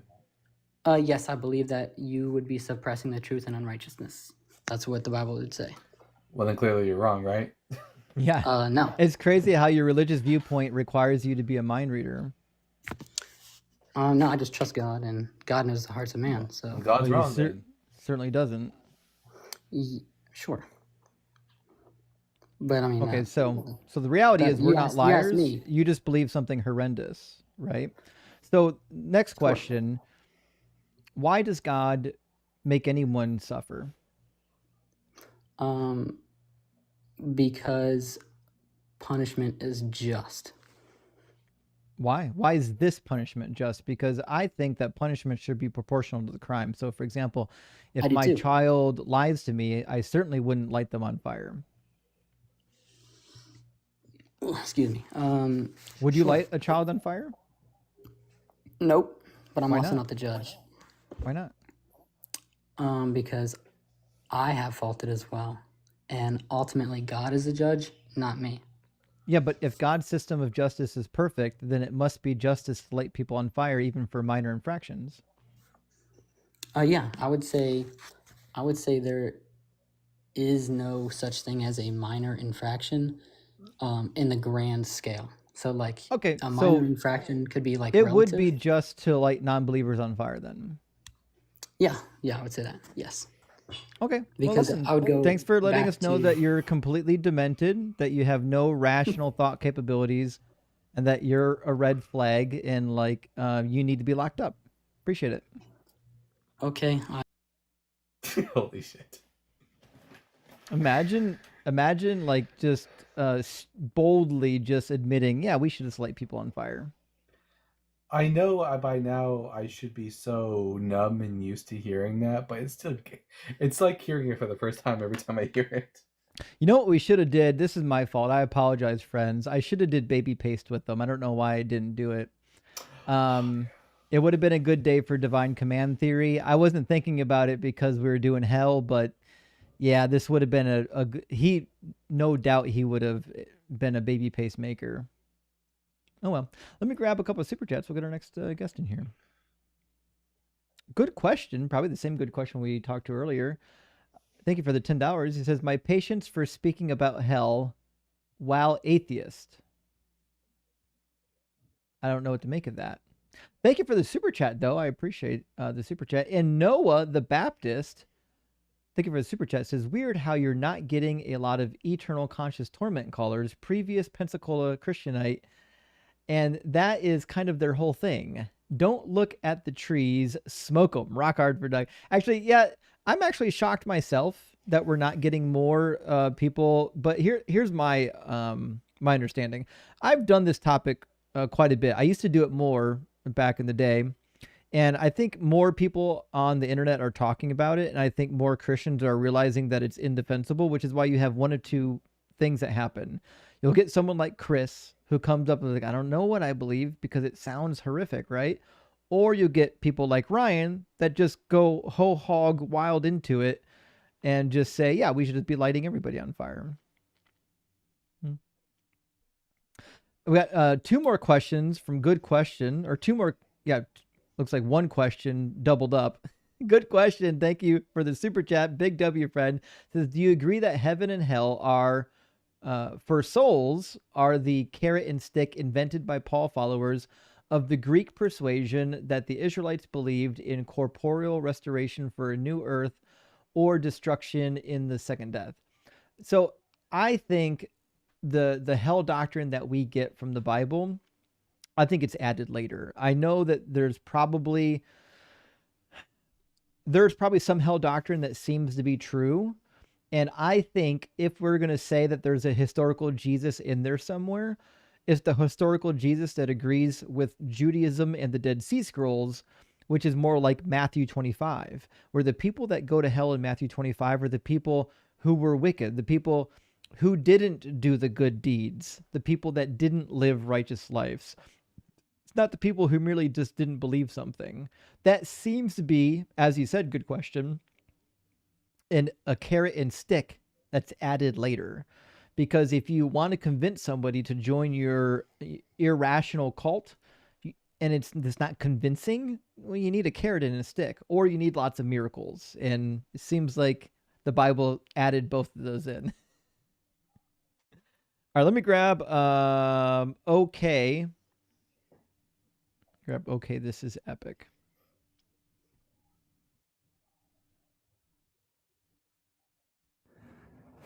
How you doing, Epic? Epic. Pretty tired right now, but I'm delighted to be speaking with you. Oh, welcome in. Epic, are you at least 18 and do you believe in hell?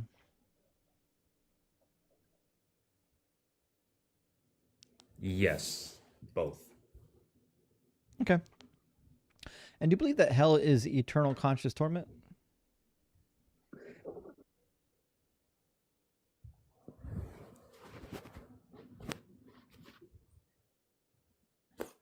Hello? I mean, hey, it says the smoke of their torment rises forever and ever before the Lamb and his holy angels, and it says the worm dieth not. I'm aware. I'm asking you what you believe, because every Christian has a different idea of what's happening in hell. So I'm just asking you what you believe. Is it eternal?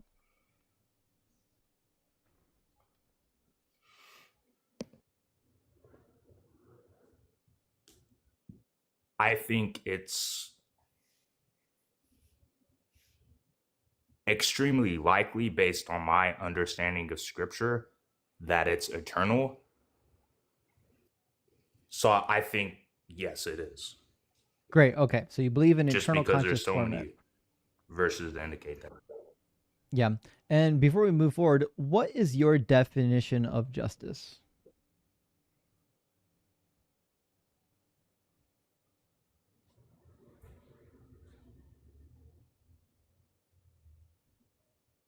Is he on Do a we need to different do planet?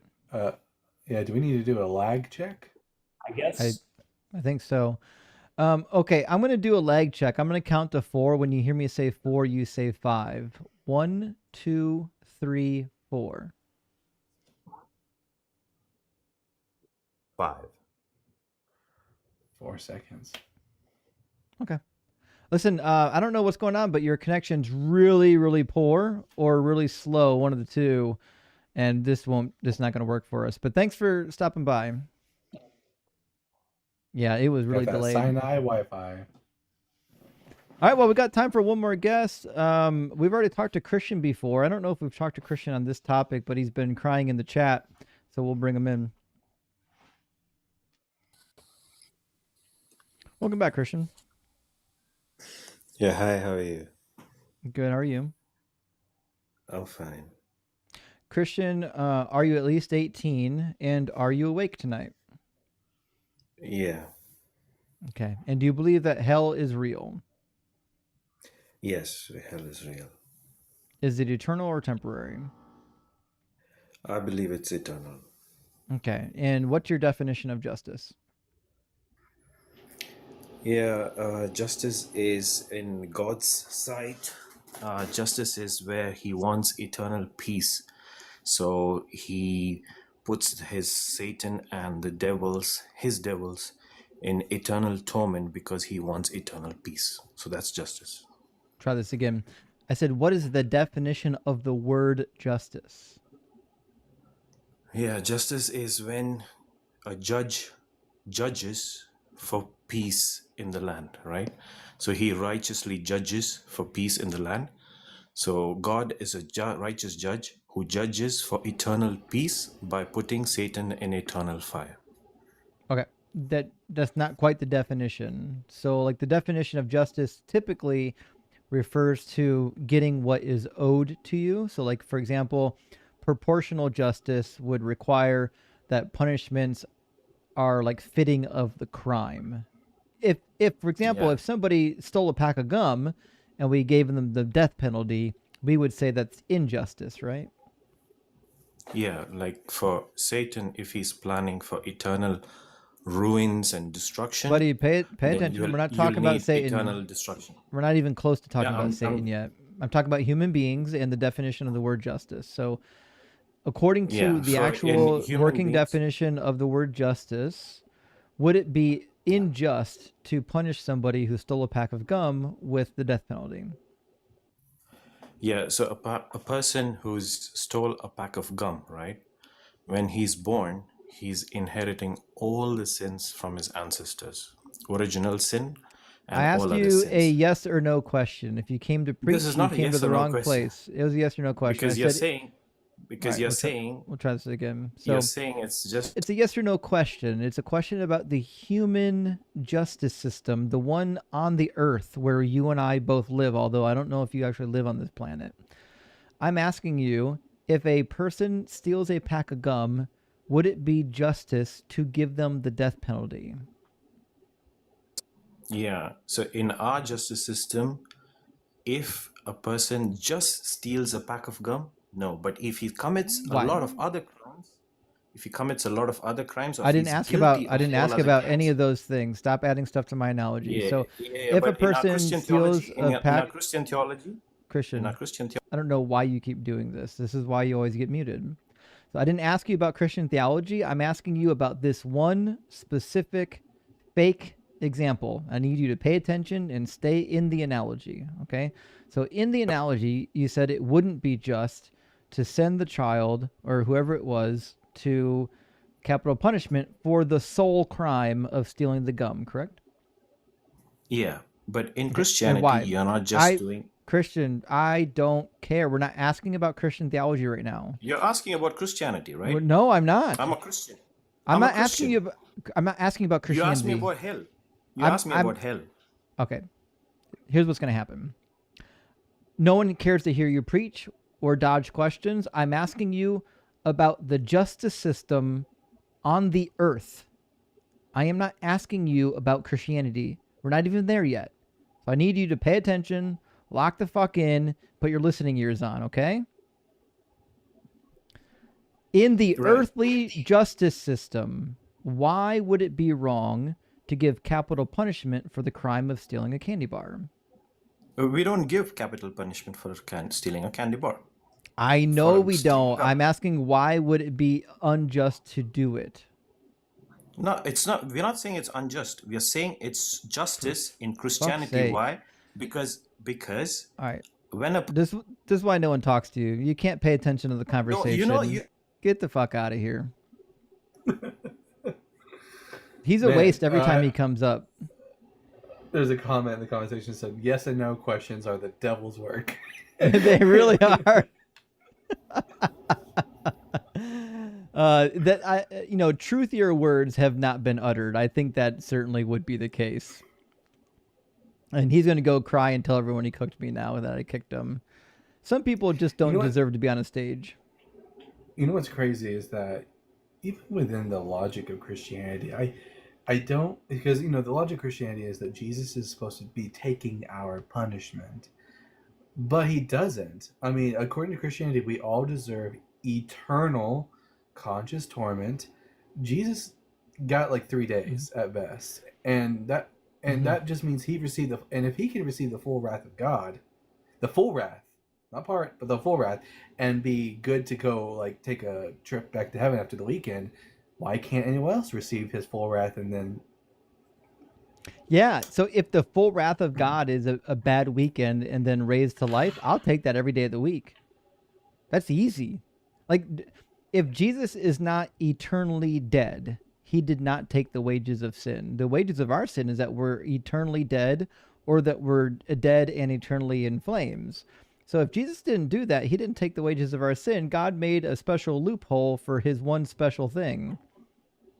So even in the sort of like allegory where we're talking about, oh, you have a convict who's convicted for life. It's not like someone else is coming in and taking his place and staying in his cell for life. It's more like the warden's son is going to spend a weekend in the prison and then gets out. It's the craziest thing, especially once you add the Trinity into it. Once you add the Trinity into the equation, it's the dumbest shit ever. Because now you've got an entity that knows that it can't die. Like, so, okay, well, fuck. If I was a god and I knew I couldn't die, would I let myself be scourged and sleep for 2 days? Yeah, I'd do that. It's easy. It's even worse in Catholic theology, because in Catholic theology, Jesus doesn't go during those 3 days to hell, like the hell of the damned. He goes to Abraham's bosom. So it's like you don't even have to go into the actual cell. You get a nice comfy room in the prison for just the weekend. Speaking of Jesus, I've been setting up a new stream topic. I'm adding some new stream topics. Here's the background. I give a teaser. This is what the background's going to be once we get it going. We're gonna have it set up real soon. I won't be doing that one on Friday, but we'll be doing that one real soon. It's gonna be a good time. There's gonna be so many people crashing out. Made for you? No, I made it. Oh, that's fantastic. It's really good. I have to make all my own graphics, unfortunately. I'm a Photoshop nerd, so I'm like, oh my god, that's so good.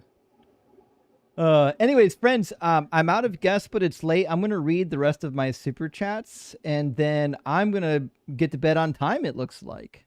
So, I mean, big W. I think I was able to read most of the super chats between calls because it was kind of a slow night.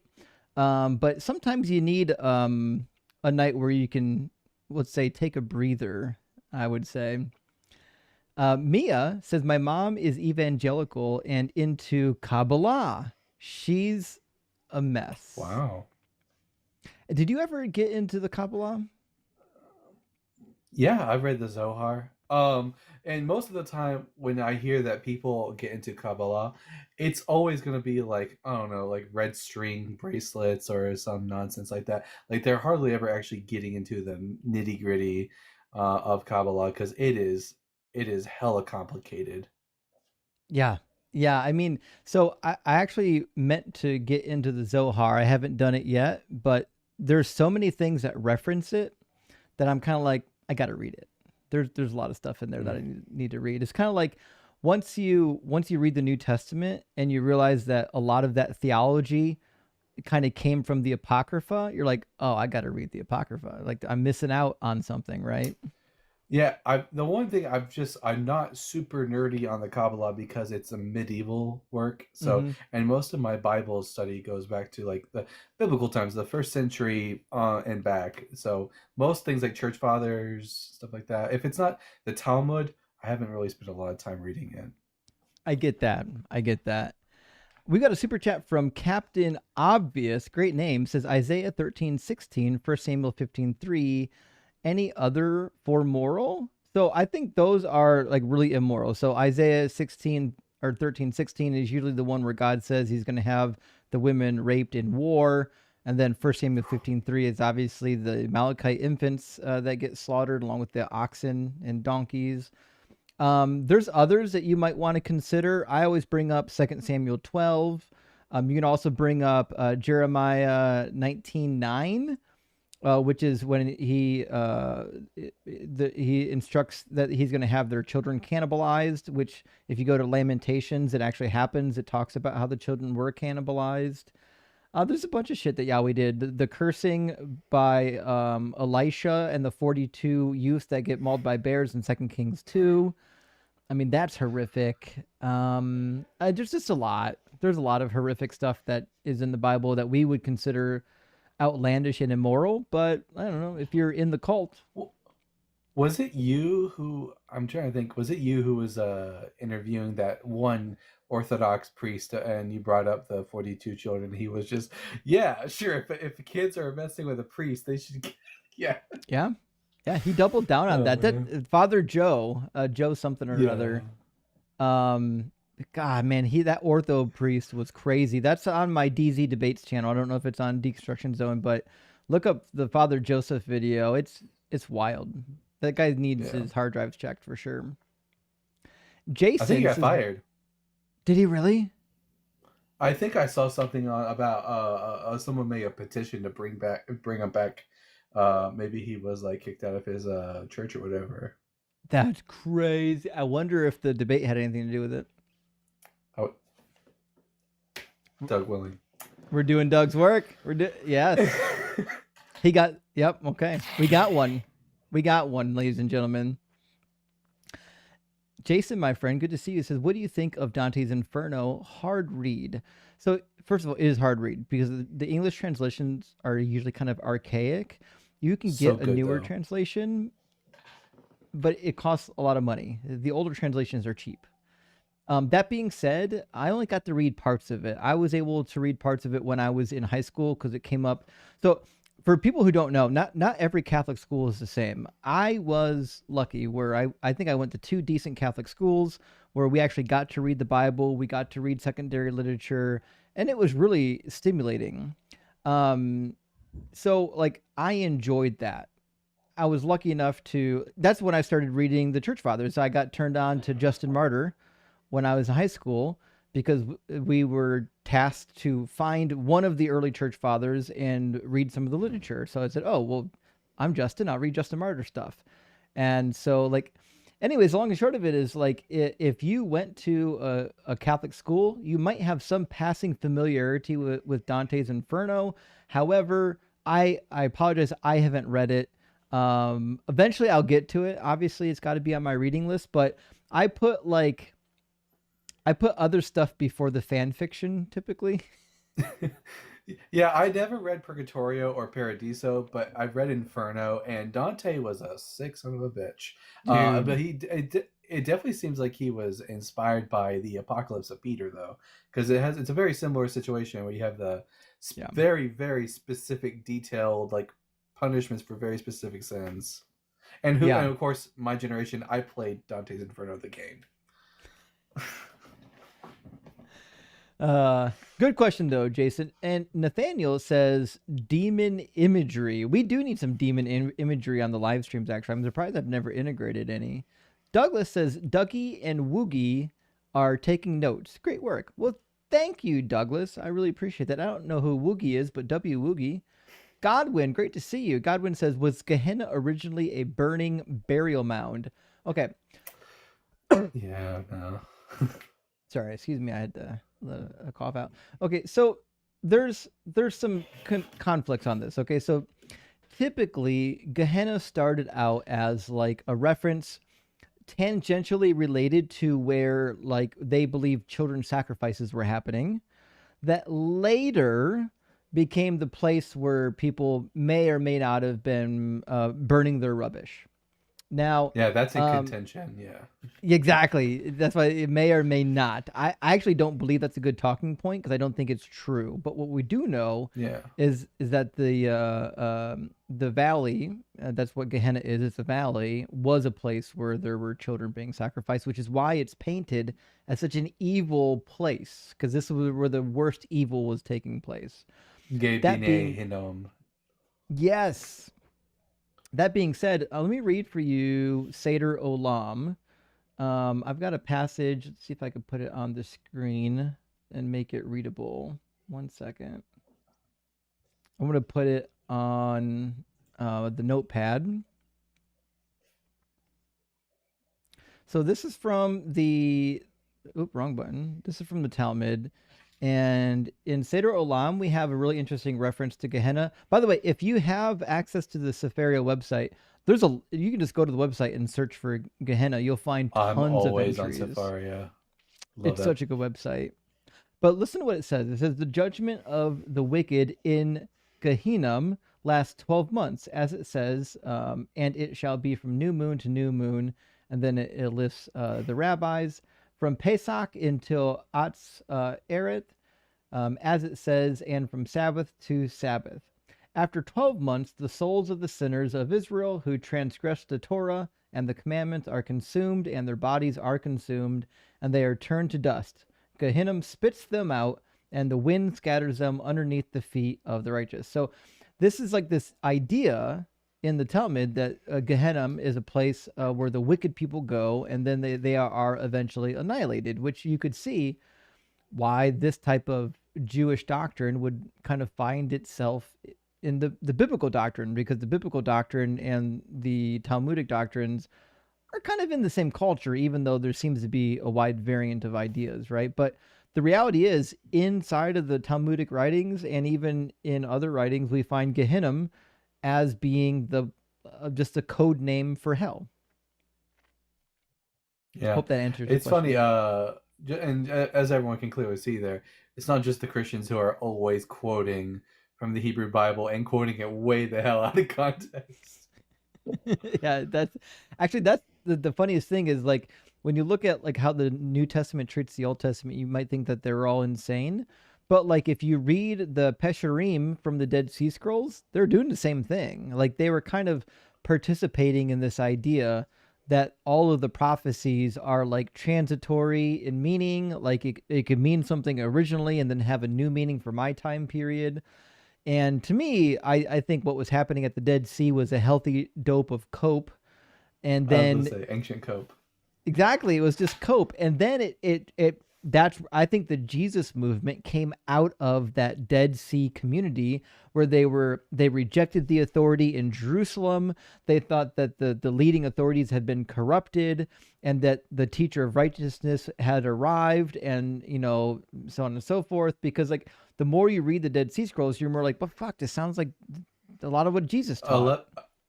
Scroll 11Q13, especially the Melchizedek scroll. You could read that and then read Hebrews, and it's very obvious that whoever wrote Hebrews was definitely heavily involved in the Qumran sort of theology. Absolutely. Which reminds me, I'm trying to get John J. Collins on the channel to do a deep dive on the actual Messiah from Daniel, which is the archangel. So he and That's what I was actually...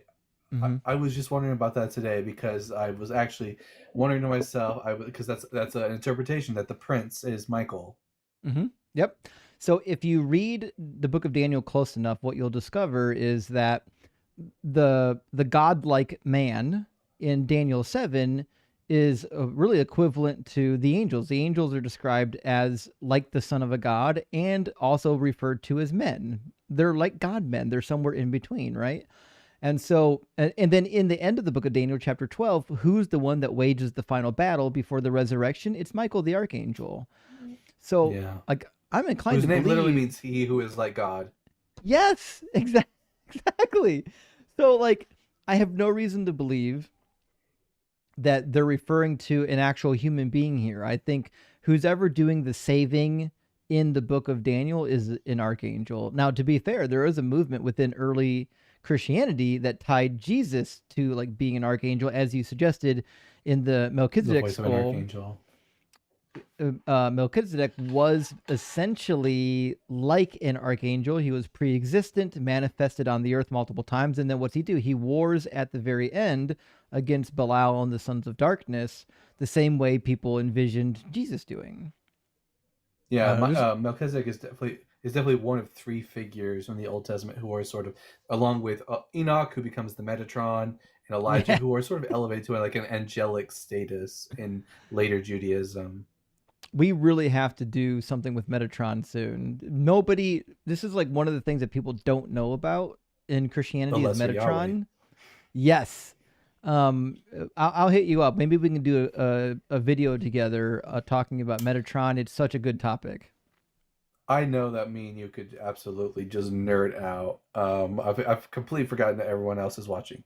It's okay. It's okay. Well, we'll do that for a pre-recorded video. Michael, thank you for the $1.49 Euro chat. I really appreciate that. And Lady AJ says, call out Mary O'Neill in chat. Coward won't call. I'm sorry, I did not see Mary O'Neill, but Mary, you're a coward. You were not in my inbox. Amir says, best authority I will believe for $200. On best authority, I will believe for $200. You believe in Jesus for $200? Listen, that's a hard bargain. Man, we are getting cheap. That's what I'm saying. I'm desperate. I'll take it for $50. I'll at least say it. Okay. They talk about selling your soul for the devil. For $200, you can sell your soul to Yahweh, apparently. Yeah, he's a cheap date. Arvin says, does my rejection of God harm him? That's the question we've been asking. How can all perfect, all powerful God actually be harmed? I don't see how that is the case. You know what I mean? And Fern, thank you for $2, says DZ is my favorite workplace audio track too. Well, shit, hell yeah, I appreciate that, Fern. Also, while we're reading super chats, send some love to Dalton for being up here all night, working with me, contributing to the conversation. Dalton is supremely knowledgeable in these topics. He's like a perfect addition to these live streams. Rory says, always glad to catch you cooking live. No equal. First of all, I don't know if that's true, but I appreciate the sentiment. I really do.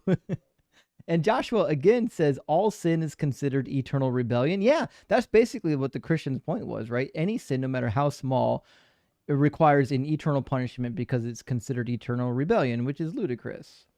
And Joshua coming again says, hell may be might makes right, i.e. God. Yes, the doctrine of hell really is might makes right, because if you just believe it's right because God did it, that's just divine command theory. I'm most powerful, I'm the one that did it, which we haven't done the God is good topic in a week or so, but to be fair, like even if God does make the rules, I don't see why I would be morally compelled to follow the rules. Like, what's the injunction that makes me morally liable to somebody else's subjective rules other than them harming me?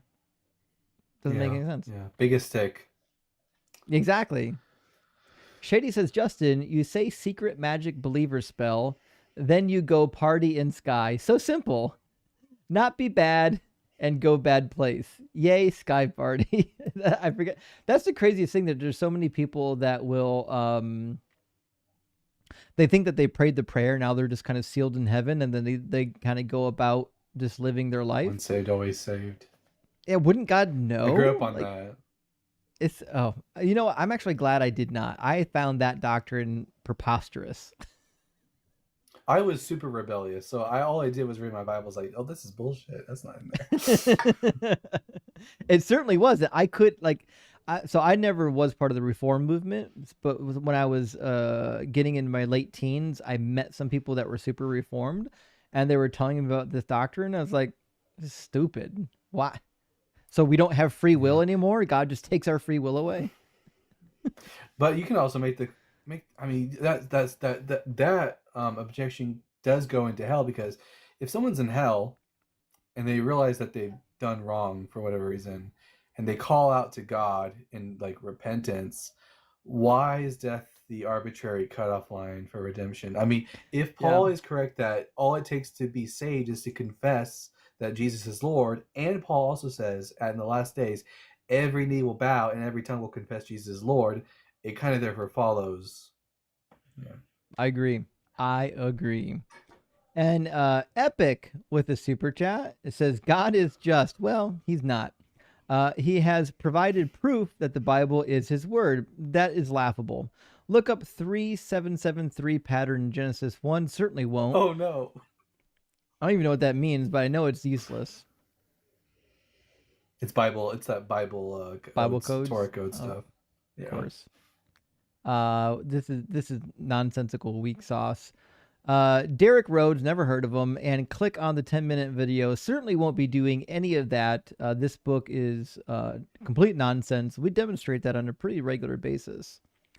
Jonathan says Exodus 4:11. I know, that's a good one. Exodus 4:11, when God makes everybody blind and mute. And then remember later in Leviticus, I believe he says that they're not allowed into the assembly of the Lord if they're lame or if they're defective, Crushed right? gonads, yeah. So I'm just saying, not a good situation. David, my friend, great to see you. David says, I'm damned because my dumbass mom told me about Jesus. Thanks, Mom. P.S. Somebody fleeced fleece of basic human decency. I know. Could you imagine? I would love to see these conversations happen with like a mother and a child present, just to put them next to each other to hear how they respond to the questions. Because I'm willing to bet that you'll get different responses to these questions when you have a mother and a son trying to like finagle what they think is best. It's hard for me to envision a mother that will just send their children to eternal conscious fire. Yeah, I have heard some parents say, I would never burn my child, but that's because I'm imperfect. I was like, wait, what? It's hard to watch. Benny, good to see you, Benny. Benny says, this is the first super chat. Well, thank you for that. Loved all you do and so grateful you don't talk politics. Evangelical theology major, and so thankful for the Bible education from you. Well, thank you, Benny. I really appreciate that. And guys, I do make a pretty concerted effort to not do political debates here. I know there's probably occasions where it's inevitable, but like this is not what the channel's about. To be sure, politics are important. Like our vote matters. Like we should be learning what to vote for. We should be studying politics and voting. And I think the debate space is important. I think political debates are important. That being said, I don't do political debates. I ain't got time for that shit. I can't keep up on the news. And I certainly don't have, if I'm studying to do these debates, I certainly don't have time to study to do those debates. That was always my policy too. And it gives the people like a little a place away from it all, to come here. Right. My policy has always been, if you're debating, you should debate the thing that you know. And if you don't really know politics, you shouldn't debate it. If you don't really know veganism, you shouldn't debate it. You know what I mean? Like you have to know it. Design says, I all day I will gladly debate whether or not the Bible talks about flat Earth. I will not debate flat Earth though, because I do not know the science well enough to. Right. That's a different topic. You're right. Design says religiosity glorifies supremacy and authoritarianism. I can't unsee it and will never fall in line. Big agreement. Big agreement. I am not the fall in line type of guy. I do not believe in authoritarianism. Not from God, not from the government. Don't believe in any kings, especially not King Jesus. That dude's vicious.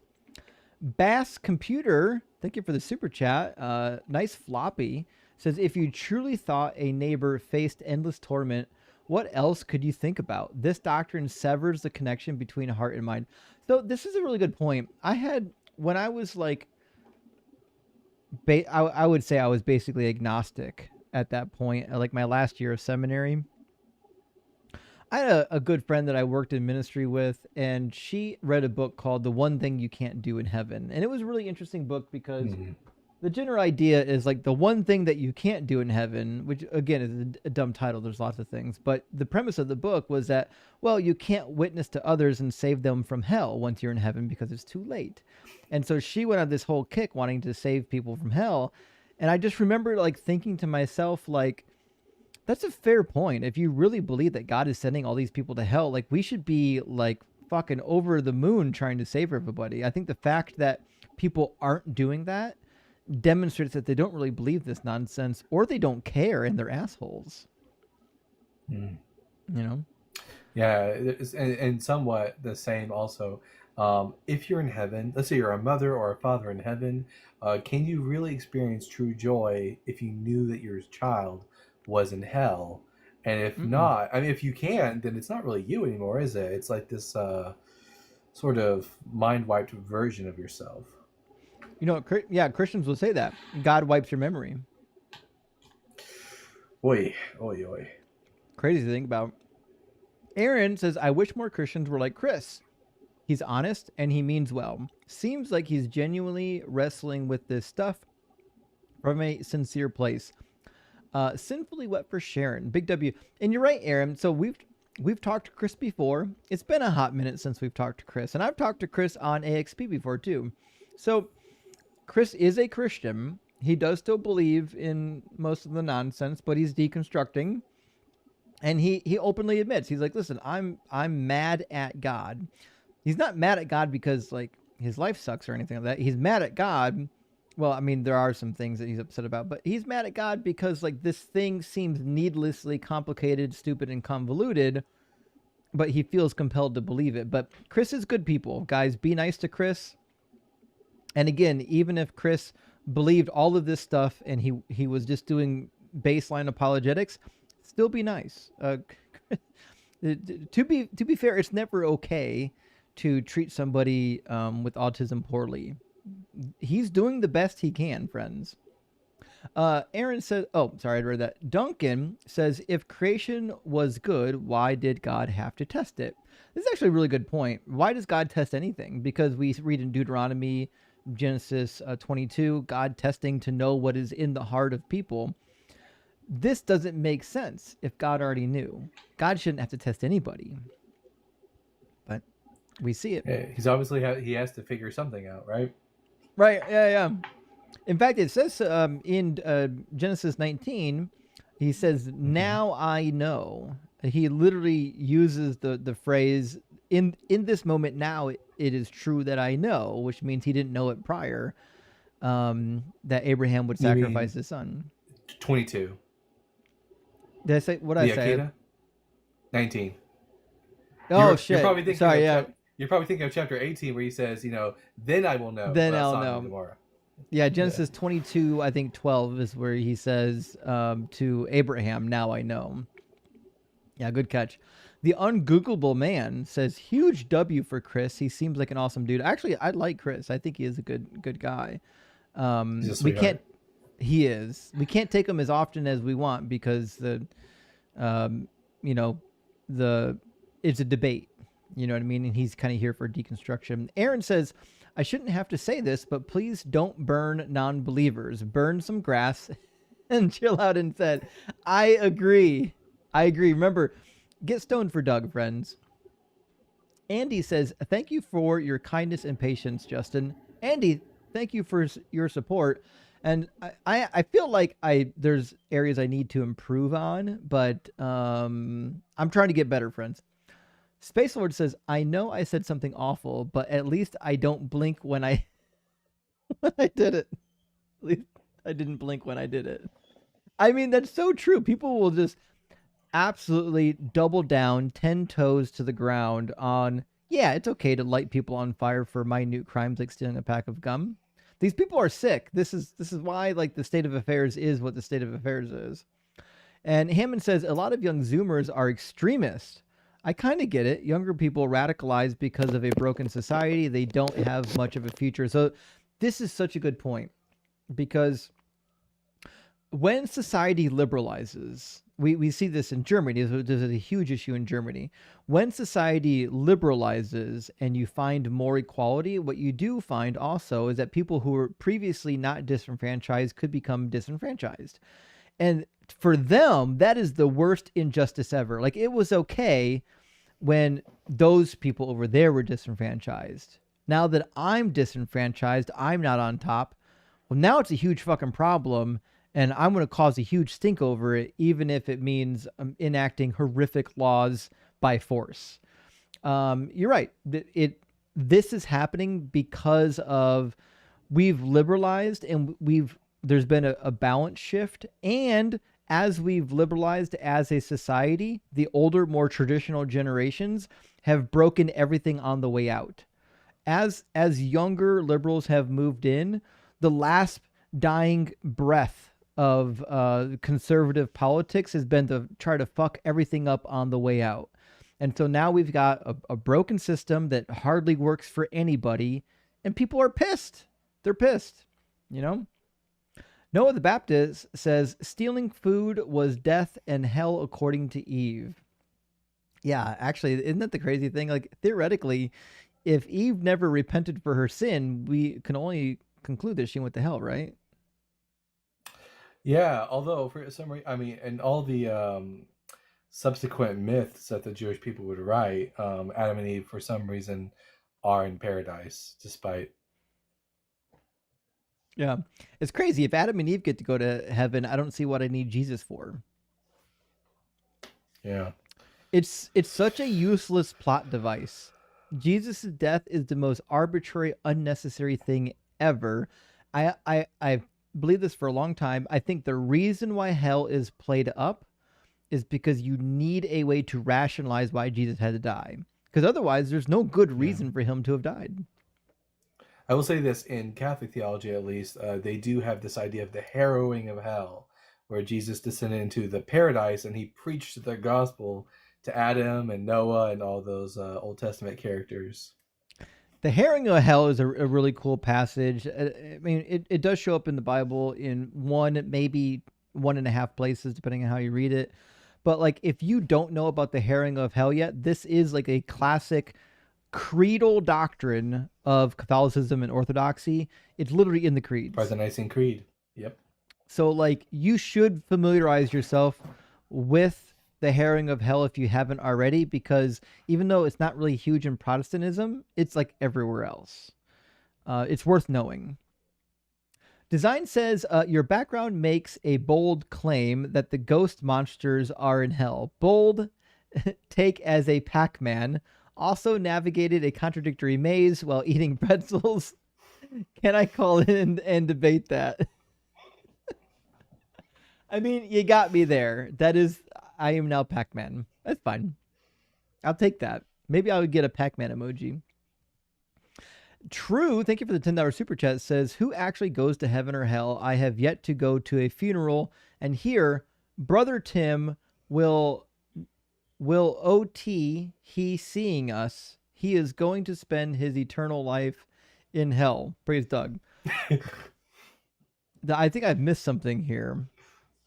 I might be wrong, but it's like, it's that thing of how you always go to a funeral, and no matter who it is, they're always looking down on us. They're in a better place, but you never hear a pastor saying, "Yeah, that guy's definitely in hell." Such a good point. You know what?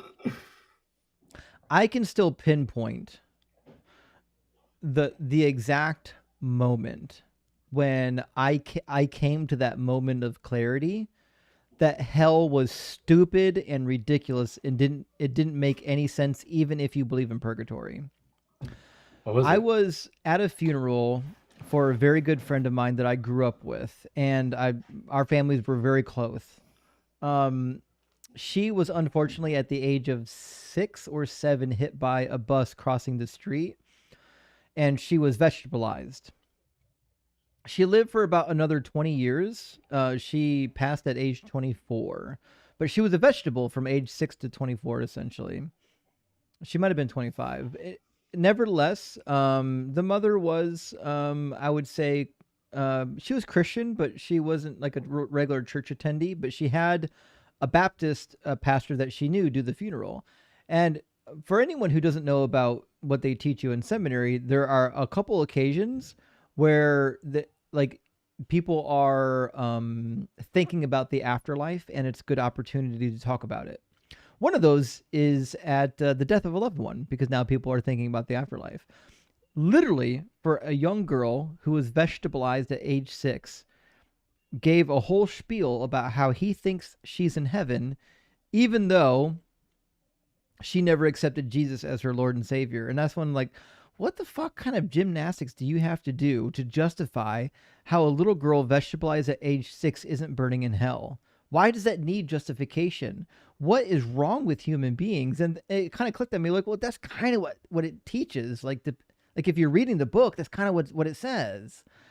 So, like, it's crazy. And he went on this whole diatribe about, like, because she was sentient, she could understand verbal communication, she couldn't communicate back to you. There's, she was stuck in the house with no communication there. But like, he went on this whole thing about, like, well, I believe that deep in her heart she must have accepted Jesus, even though we have no evidence of. Like, holy fuck! What kind of a crazy guy thinks we need to justify this? I was like, oh, because the religion kind of teaches it. It's crazy. I had a similar aha moment, because when I was a fundamentalist evangelical, I was very on the I need to go out and convert Jews to Christianity, which is what exposed me to Tovia Singer, which led me to Judaism eventually. But and I had to wrestle with, what about the Jews in the Holocaust? Mm-hmm. Same sort of, because kind of like the old saying, if this God is real, he owes us an apology. Yeah, reading Knight, especially in school, it just, these people loved and worshipped Yahweh, but according to Christian theology, Right, yeah. JMR, great to see you again. Thank you so much for the $10 super chat. It says, Secret Gospel of Mark should be fair game. It has about the same credibility as anything Christians use. Locked room, hands held, naked young ruler, and Jesus, and mysteries of the kingdom. What's unff?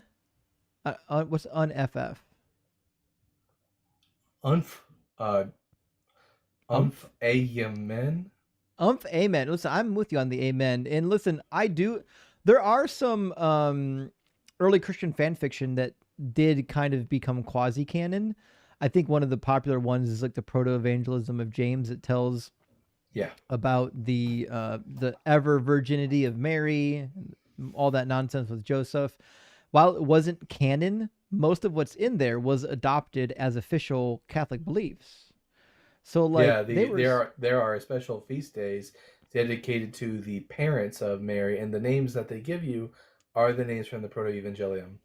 Yeah, exactly. Yeah. So, like, this was something that they certainly believed was authoritative enough to bake doctrine around it, even though it wasn't part of the canon. But again, Catholics believe in canon plus tradition, which is, I can understand why Protestants would be confused. Last super chat from our friend Froust. Thank you for the $20 super chat, friend. Says, also, first super chat here. Love your content. Thank you for being a kind, wise voice. You inspire me to do good, just too good, not because I'm being judged by some creep peeking from behind the clouds. I really appreciate it. That is the thing. If you're doing a good thing because you think God is going to judge you otherwise, you're not a good person. You're just not. If you do a good thing... You're a rabid dog on a leash. Exactly. You're on a leash. You're not good. But once you get this God, this sky carcass, this hell punishing thing out of the way, and you can still treat humans with dignity and do good deeds, then we know that you're a trustworthy, decent human being. So that is our last super chat. A good one to end on. Dalton, thank you so much for joining me tonight. I had a blast. Oh, always. This is so cathartic. I watch all these debates at work, and the whole time I'm yelling at the screen because I'm like, go, you idiot. So never to you, but always to the guest. But yeah, it's like, it's so cathartic. I get that. I get that. Well, guys, thank you so much for being here. Thank you for all the likes and shares and supers, and thank you for all the members of the channel. I really appreciate the membership. Really helps keep everything floating. If there is someone live right now, who is live that we can go raid? Is Mezzo live right now? I heard someone saying Mezzo was live.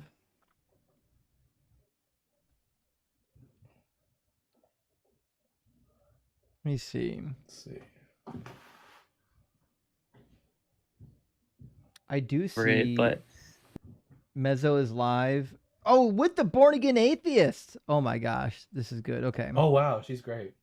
She's amazing. I love her work. Okay, so here, first of all, two things. We're gonna go raid Mezzo's live stream on TikTok and on YouTube.